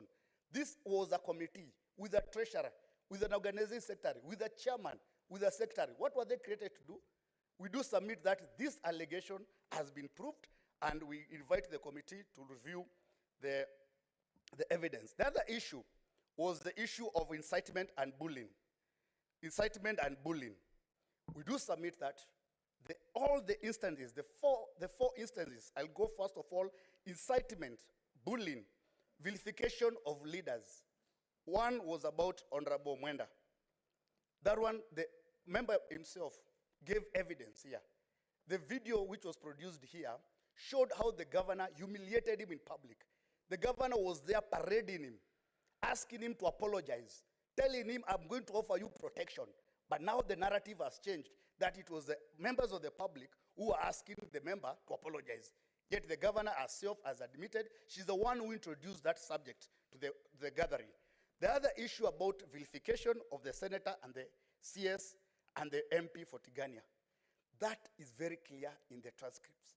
If you read those transcripts, it is on a meeting where the governor was present. And the issues was about this, allegedly, that these leaders were putting pressure on the governor to share power. But what does the governor say? She changes the narrative and argues that the half a bread, half a loaf she meant was that sharing half a loaf with MCAs. Yet the context was that these members want half a loaf of my government. We invite the committee to review that particular evidence. Chairman, I'll ask that, because I'm going through a lot of grounds which you covered, that you add me 5 more minutes in my time so that I can wind up. The other issue, you can see I'm rushing and I'm doing the work some justice. Order. The other issue. Order. Everything that you are speaking to has already been articulated. It is up to you to ensure that you squeeze it into the limited time. Yes, Chairman. The other issue was about vilification of a Catholic Church. When this matter began, the evidence was not clear. But from the evidence adduced by the governor and also the priest, the matter has been shed clear that there is a dispute between the Catholic Church and the county government of Meru, and a dispute which has now arisen after the governor came into place, where she's challenging the lease which the church is holding. And the governor is saying she's being put pressure to pay the money. What does she do? In a majestic style, whenever you confront the governor, she calls for baraza to fight you, what we call bully pulpit. She calls the meeting, takes down the church so that the church can relinquish their leasehold, which is still valid. We do submit that this evidence has again been submitted. Another issue which is close to my heart, because that is something which is very close also to this committee, about the inviolability of the precincts of the assembly. This Senate has enacted the County Assembly Powers and Privileges Act. That act makes it very clear that you cannot force yourself into the county assembly. It provides offenses which you commit when you force yourself into the county assembly. The governor herself, in Annexure 16, the last clip which was played here, she has said that she was barred from entering the assembly, but she forced herself into the county assembly. The evidence also produced shows that the governor was accompanied by goons and militia. What was played by their side was different from what we played. You will see when she was coming, other than the clip which showed her entering the assembly, there was another clip outside there where she had a group of people. And the posture the governor had taken, the demeanor, the temper she had, meant that the governor was coming for combat in the assembly. And the honorable senators, we do request this Senate I want to direct the Senate to the County Assembly Powers and Privileges Act, more so Section 3, which protects the precincts of the assembly. Not even the agents of the national government, not even the police, not even the NSIS can enter without the invitation of the speaker. But But the governor went there by force. Honorable senators, I wish to remind you that of the issue of the January 6th, 2021 in America, whereby the then president of America incited a group, a group of gathering of people. They went ahead and invaded the hallowed precincts of the US Capitol. They took over, they commandeered the Senate, they commandeered the House of Representatives, and what has happened? The January 6th committee has found that the president needs to be prosecuted by the Department of Justice. Had the president been in the office today, he would have been impeached. It is impeachable. It is an offense under the laws of this country for you to hold gathering outside the gates of the assembly. The law protects even the gates of the assembly. The law provides even the gates of this Senate. You cannot come and hold a baraza outside the gates of this Senate. You will be violating the laws of the land. My last two issues is the issue about the violation of the Public Finance Management Act. We do submit that this allegation has been proved. The governor has not contested that she made those utterances. What she has done, she has shifted the narrative. She has shifted the story that she was being requested. Yet when you review the evidence, you will see that in that particular meeting, the governor made 4 remarks. One, she said she wants to establish wellness center. The other one, she wants the CCs and chief officers who are going to be recruited to be doctors. Those are policy pronouncements she was making. Thirdly, she went ahead and gave waivers. Waivers under the provisions of the Public Finance Management Act is a preserve of the CC finance. The governor cannot give waivers. Meru has a legislation. Meru has a legislation called Meru County Tax Waivers Administration Act, which is very clear that it is only the CC finance who can provide waivers. The other issue the governor did with that particular issue was directing the hospital to spend money at source. Chairman, I really want to correct the impression which has been created that the Meru Teaching Referral Hospital Act provides for the use of money at source. I'll recommend the committee to read section 14(4) of the same act. It talks about that the funds under the section shall be managed in accordance with the PFM Act. That act recognizes that you have to refer back to the PFM Act. And the PFM Act provides elaborate mechanisms whereby you can use money from source. We do submit that this allegation has been proved. The last of allegation was offenses, misconduct relating to the CCs. What the governor did was, as the assembly, in exercise of its constitutional mandate, rejected 7 nominees. Nothing wrong with that. Within the confines, within the powers of the county assembly, to refuse, to reject nominees.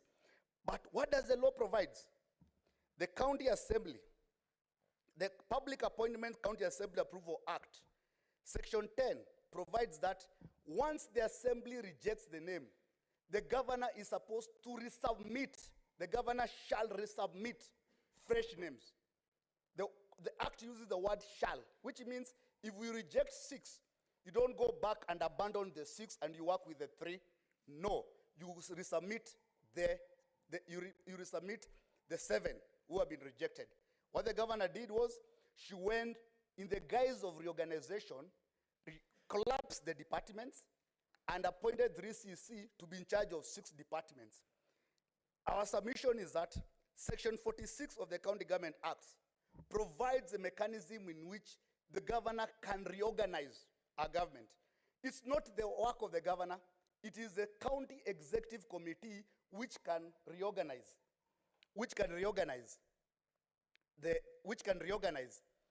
the government. So what the governor did, suo moto, what the chairman was mentioning in the cross-examination, treating the county as a public property, as a private property, instead of reverting the names back to the assembly, you go back and reorganize yourself, yet the law provides that the CC is still intact. The 7 CCs whose positions have not been filled are still serving. So for that reason, we submit that that all allegations of misconduct have been submitted. And for that reason, we ask this Senate to recommend, this committee, to recommend to the Senate that the Assembly has substantiated, has proved all the 64 allegations in view of Article 181 of the Constitution. The last point is a question has come about here.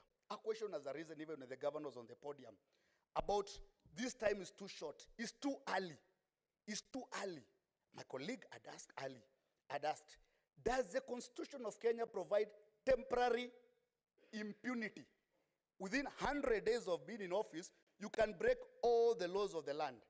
In UK, Liz Truss, who had been appointed popularly by the party, she was thrown out by her fellow MPs after 44 days in office. Irresponsible actions, maybe that is what they were saying, not my actions, compelled the same party, the members of the House of Commons, to push her out within 44 days. In our Constitution, we don't have a time frame. You can be impeached even the following day. Okay. With those few remarks, Honorable Senators, I submit and I thank the committee for giving us the opportunity. And we also thank, on behalf of our team, maybe on behalf of my lead counsel, we thank on our side, because this is the last time we're taking the podium, we thank the chairman, the honorable senators for the time they have taken to working until 1 a.m. It's not a mean feat. The secretariat, and even for the other side, for the work we have done. And for that reason, we thank you very much and wish you all the best and Happy New Year. Thank you. You have done 36 minutes. County Governors Council, you have 30 minutes. Thank you, Chair, for the opportunity, and the members of the committee. I will have the 30 minutes shared between myself and my learned friend, Mr. Mwangi.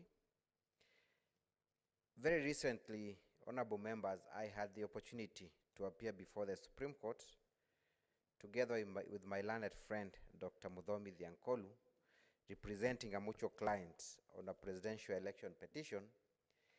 And Dr. Muthomi Thiankolu described the petition seeking to overturn the election as shock and awe, because it was hot hair based on too much hullabaloo. I am sad today to use the same words against Dr. Muthomi, because we do find the notice of impeachment to be exactly that, shock and awe. In that we have... Chair, you can't use the word against me. There is no case by me before the Senate. The case belongs to the County Assembly. I stand Precisely. guided. Shock and? Precisely. Shock and awe, A-W-E. Those were words used by Dr. Muthomi to describe that petition. I'm only using the same words, borrowing from my good friend, Dr. Muthomi. The reason why I'm saying that this matter is shock and awe is because a very negative and scary picture has been painted against the governor. We all sat here when the governor was being described as the modern day Hitler. And we would have expected that the evidence to be placed before this committee would have confirmed that same picture. Honorable members, you will confirm indeed that there was no evidence to that effect. So that left me wondering, why is the governor on trial? Is it because of our emotions? Is it because of our passion? Is it because of our temperament? Is it because of our mistakes? Is it because of our firmness? Is it because of our leadership style? Honorable members, none of this is a ground to impeach a governor. The governor might be emotional, might be passionate, might have a style of leadership that is not understood by many. But even then, and I'm not trying to justify that, is that the ground that was envisaged under Article 181 and Article 33 of the Constitution? Do we have any other ways of dealing with such a situation rather than impeaching a governor? And that's why, in our opening remarks, we were quick to state that we should differentiate between a political weapon and an oversight tool. The MCAs have oversight tools to check the governor, to check the executive, to bring it back on track when they stray. The MCAs have not come before you with clean hands. There is one maxim of equity that says, he who comes to equity must come with clean hands. Honorable members, when you sat here, can we agree that the MCAs are not at fault? Are they blameless? Have they come before this committee with clean hands? Have they themselves fueled the disagreement in Meru? Do they have their own share of blame to what is happening in Meru? Have they been seen fixing the governor, disrespecting her, putting her in a very awkward situation? Can we then allow these same MCAs to benefit from their own misconduct and have an entire election overturned over incidences where they have been party to? A case in point I will draw the attention of the committee to is when the MCAs intentionally block the governor from accessing the chamber in a day when they have themselves gazetted and invited the governor. The governor is ushered in by the speaker. The speaker allows the MCAs to conduct themselves in an unparliamentary manner. The speaker is not seen in any way trying to control the house. Then they come before the Senate and they want you to find that it was the governor who forcefully entered that county assembly. It would be unfair for us to sit here and assume that the county assembly of Meru comes before you with clean hands. Let's talk about impartiality, honorable members of this committee. Article 50 and 49 of our Constitution is supreme in as far as the right to fair hearing is concerned. The County Assembly of Meru, once it was seized of this motion, was supposed to be a quasi-judicial body that is supposed to uphold impartiality, that is supposed to uphold the right to fair hearing. Can we say really the conduct of that county assembly was conduct enough to suggest that they were in any way impartial? If, for example, today, honorable members, you went to court, and the first thing the judge does is dance how they are going to slaughter you, do you expect any fair hearing before that committee? We watched the MCAs donned in red very early in the morning before they even had the move of the motion. They sang inside the county assembly, just stamping how they are going to teach the governor a lesson. Can we say that is an impartial committee, that the governor ought to have appeared before and expect justice and expect fairness? I beg to differ. So this confirms indeed that the County Assembly of Meru and the MCAs had a predetermined outcome of this motion, and they did not bother to even interrogate the issues before them. So what then is the threshold that ought to be upheld or met by any person seeking to impeach the governor? Because impeaching a governor is the last resort. Once the governor before you today is impeached, honorable members, it is not just about her removal from office. Going by the recent Supreme Court decision in the Mike Sonko case, the governor cannot even be in charge of any cattle dip committee because she will have been condemned forever. She lacks leadership skills.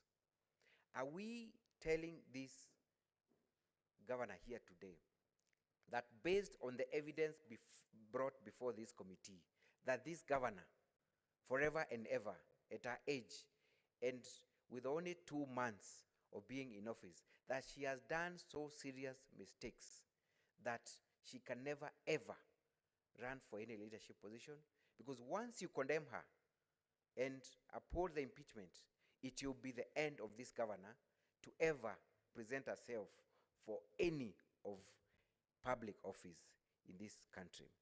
So the framers of the Constitution put a threshold under Article 181, and they used very strong and specific adjectives: gross violations, gross misconduct. So it is not just any violation that qualifies for impeachment, it must be gross. It is not any misconduct that can justify an impeachment, it must be gross. So the question that the committee ought to ask itself when you retire to prepare your report is that, has there been any gross misconduct, any gross violation? Gross is the highest standard of misconduct or violation. It must be very clear. You cannot be looking for this kind of misconduct. It must be very glaring and very conspicuous. I want to submit that there has been no demonstration of gross violation, gross misconduct. So even if the committee was to be tempted to find that there is misconduct or violation, does that become gross? Does the evidence before this committee support the grossness of that misconduct or violation? In criminal liability, lawyers speak about 2 ingredients that confirm criminal liability. One is what is called mens rea. Mens rea is a state of mind that the person accused of criminal liability must have the state of mind, must have intended to commit a particular crime. But then, criminal liability alone is not proved by a state of mind. The person who conceives the commission of a crime must go ahead and commit the crime. That is what is called actus reus. So those 2 combined then form an offense. So with only the state of mind, without the action itself, you cannot be held criminally liable. Most of the accusations against the governor are in respect of utterances that have not even been actioned. So even if the committee was to find that the governor has, or rather is guilty of these utterances, were any of those utterances ever actioned to justify criminal liability? I have not seen any action that has been taken by the governor that can justify that liability. Honorable members, if there were any appointments to any office, there would be an instrument of appointment. If there was any misappropriation of funds, there would be evidence of money lost. If there was any intention to benefit the first gentleman, there would be evidence to that effect. Can we then find the governor guilty because of mens rea minus actus reus? The intention without the action. There is no action to accompany that intention, if indeed there was any intention in the first place.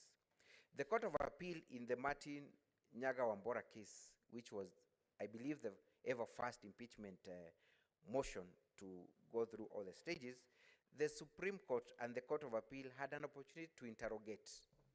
Counsel, you have 10 minutes. Thank you, Honorable Chair.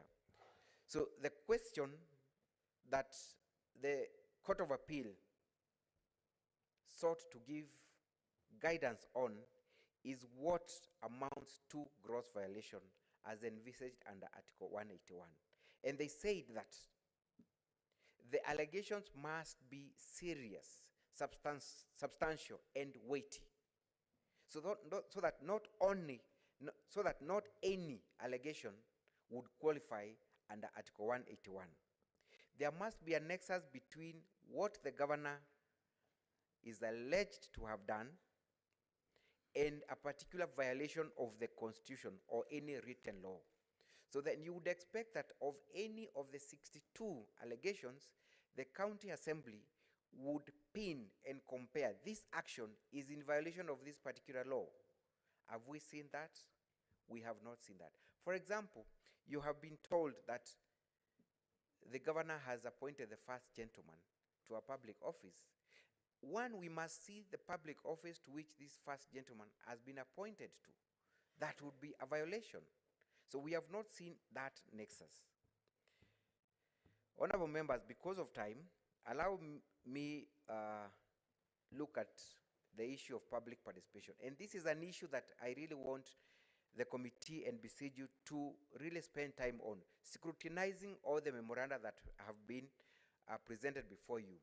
If you carefully go through all those memoranda, you will inevitably find that they were done by one person or a group of persons, so that to the extent that you have similar spelling mistake and typographical errors in almost all those memoranda. If then there is that attempt, you can see the desperation to justify that the people of Meru really wanted the governor to be out of office. Burden of proof. It was incumbent upon the County Assembly of Meru to prove their case, to support gross misconduct, to support gross violation. It was not upon the governor to prove our innocence. And that's why your own rules provide for a situation even where the governor is given a right not even to appear before the committee. You would not then just pass a resolution to uphold without interrogating whether the County Assembly has met or discharged the burden of proof. So it is not enough for the County Assembly to accuse the governor of not having tendered evidence to prove our innocence. It works the other way around. It is for them to prove our guilt, because the governor is presumed innocent until proven guilty. I want to yield to my learned friend to address you on one or two issues before sitting down. But then before I do that, you have heard the governor herself plead with this committee that she has tried to make amends, that she had tried to reach out to other leaders, that maybe it was an issue of misunderstanding between her and the other leaders, that the issue at hand is ward fund. And the MCAs came here and denied that fact. But the evidence we brought confirmed that indeed that is the genesis of this problem. She promises that once there is a legal mechanism of dealing with that issue, then there will be no problem. Honorable members, I beseech you to give the people of Meru a chance to experience their choice. If then there is a mistake done, we should be able to judge her with concrete evidence, not based on emotions and utterances. Thank you very much, Honorable Chair and members. Thank you. Council, you have 6 minutes. Thank you, Chairman, Honorable Chairman. This committee is an investigative committee, and it has a responsibility and guidelines on how to achieve that responsibility. I would not refer this committee to the law.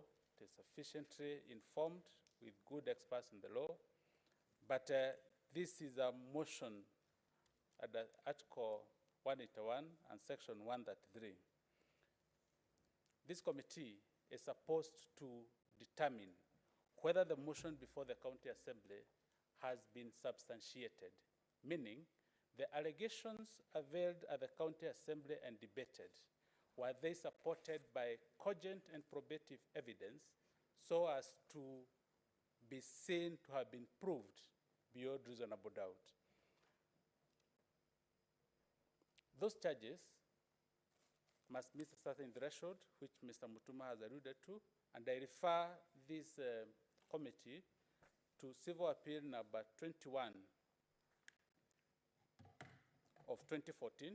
It's a Court of Appeal decision delivered sitting in Nyeri, and I'm not going to analyze that decision for the sake of time. But my Lord, Honorable Chairman, in that decision, the court sets the threshold for determining gross violations of the Constitution and gross misconduct. Gross violations of the Constitution according to that decision, and it analyzes many other decisions from the Commonwealth. It must be such a gross violation of the Constitution that it makes it impossible for the other constitutional organs in the county or in the country to be unable to function because those provisions of the Constitution have been violated. Honorable Chairman, there is no evidence that there has been a violation of a constitutional provision so that the judiciary in the county of Meru is not able to function, that the governor of the county of Meru has made it impossible for the county assembly to carry out its essential functions. And I ask this committee to look at the evidence that is availed. On the matter of evidence, the book of Proverbs, chapter 18, verse 17, says that the first person to speak appears truthful until the opponent stands to cross-examine. I do not want to analyze the entire evidence, but look at the Hansard and the cross-examination. The evidence that was availed in support of the charge, even on verification, for instance, by Mr. MSWADA Inviri, he said he was being asked to apologize on the things he did not know. On cross-examination, and I asked him, you are saying to the governor, some things are true, others are not true. He admitted that there were actually things that had led to the two leaders getting to that position together with the public. Honorable committee, when the issue of the church arose and the the father came to testify, he said he's not here on matters of the church or verification of the church. He was here on his own person, and he also gave a very particular line of testimony. And he said he has lived in America for over 10 years. He has been racially abused. And he said, potentially, that's why he is a more sensitive person. Honorable Chairman, that is a very important testimony coming from a witness.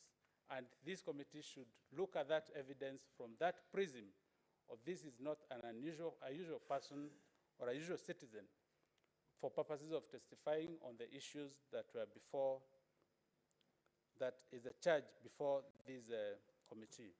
On the issue of mismanagement of finances, again, the mover of the motion admitted that the county has not lost any money and the governor has not spent any money, contrary to any provision or framework of management of finances in the county. This was an admission by the mover of the motion themselves.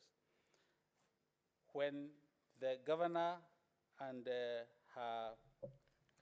You have 2 minutes to go.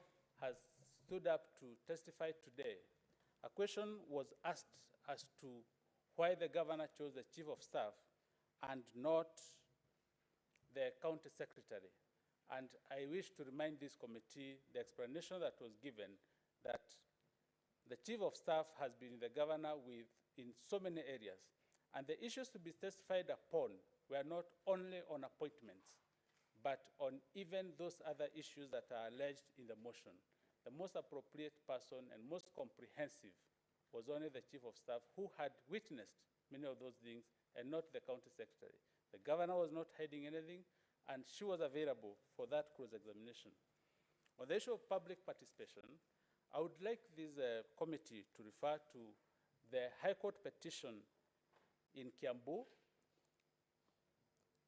petition number 54 consolidated with petition number 52 and 41. And in that decision, the court indicates that in assessing the threshold for public participation, we look at the issue at hand and what level of public participation ought to have been conducted.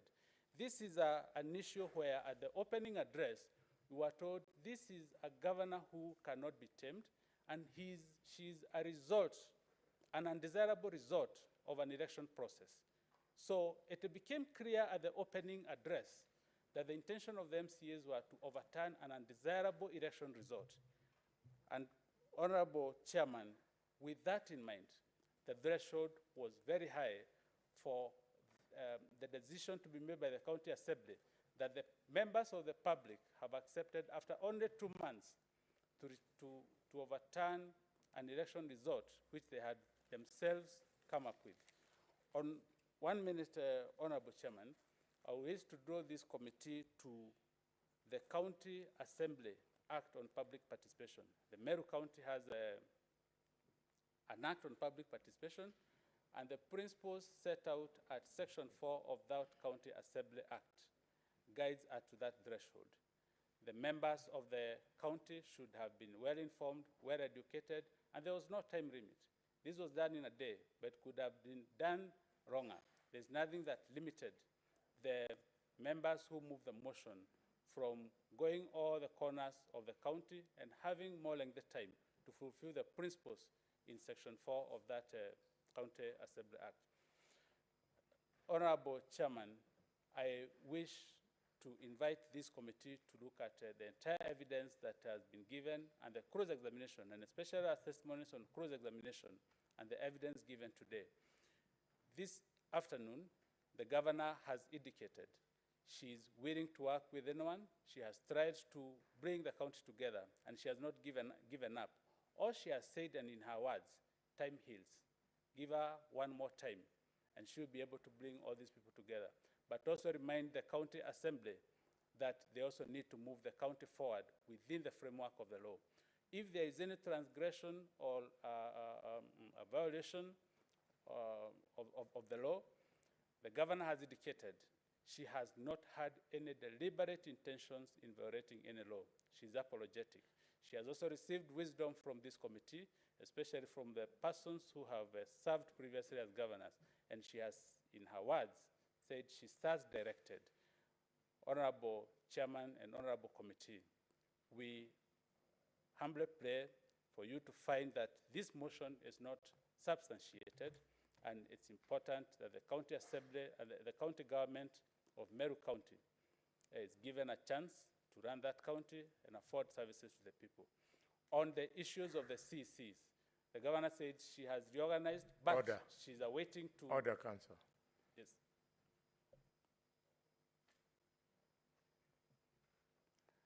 Honorable Chairman, please allow me 30 seconds on that issue because it appeared it's a big issue, and Honorable Senator Madago pointed out on it, and it looks like the governor has just ignored all structures and forms of government, offices of government at the county level, and she decided to run her own private project in form of the government. You allow me just 30 seconds. I explain where the governor was coming from and what she promised is her next stage, that in the reorganization of that cabinet and allocating more than one directorate to one CC, she only wanted the county to move as she prepares to resubmit the names to the county assembly. And that came from her testimony in person and on oath, Honorable Chairman. With that, I do not wish to tire this committee anymore. On this side of the divide, we highly appreciate the sacrifice you have made, and you've gone beyond the call of duty to serve this country. We are highly appreciative on part of my team, and we are very grateful. Most obliged, Honorable Chairman and Honorable Committee. Thank you. We may all rise.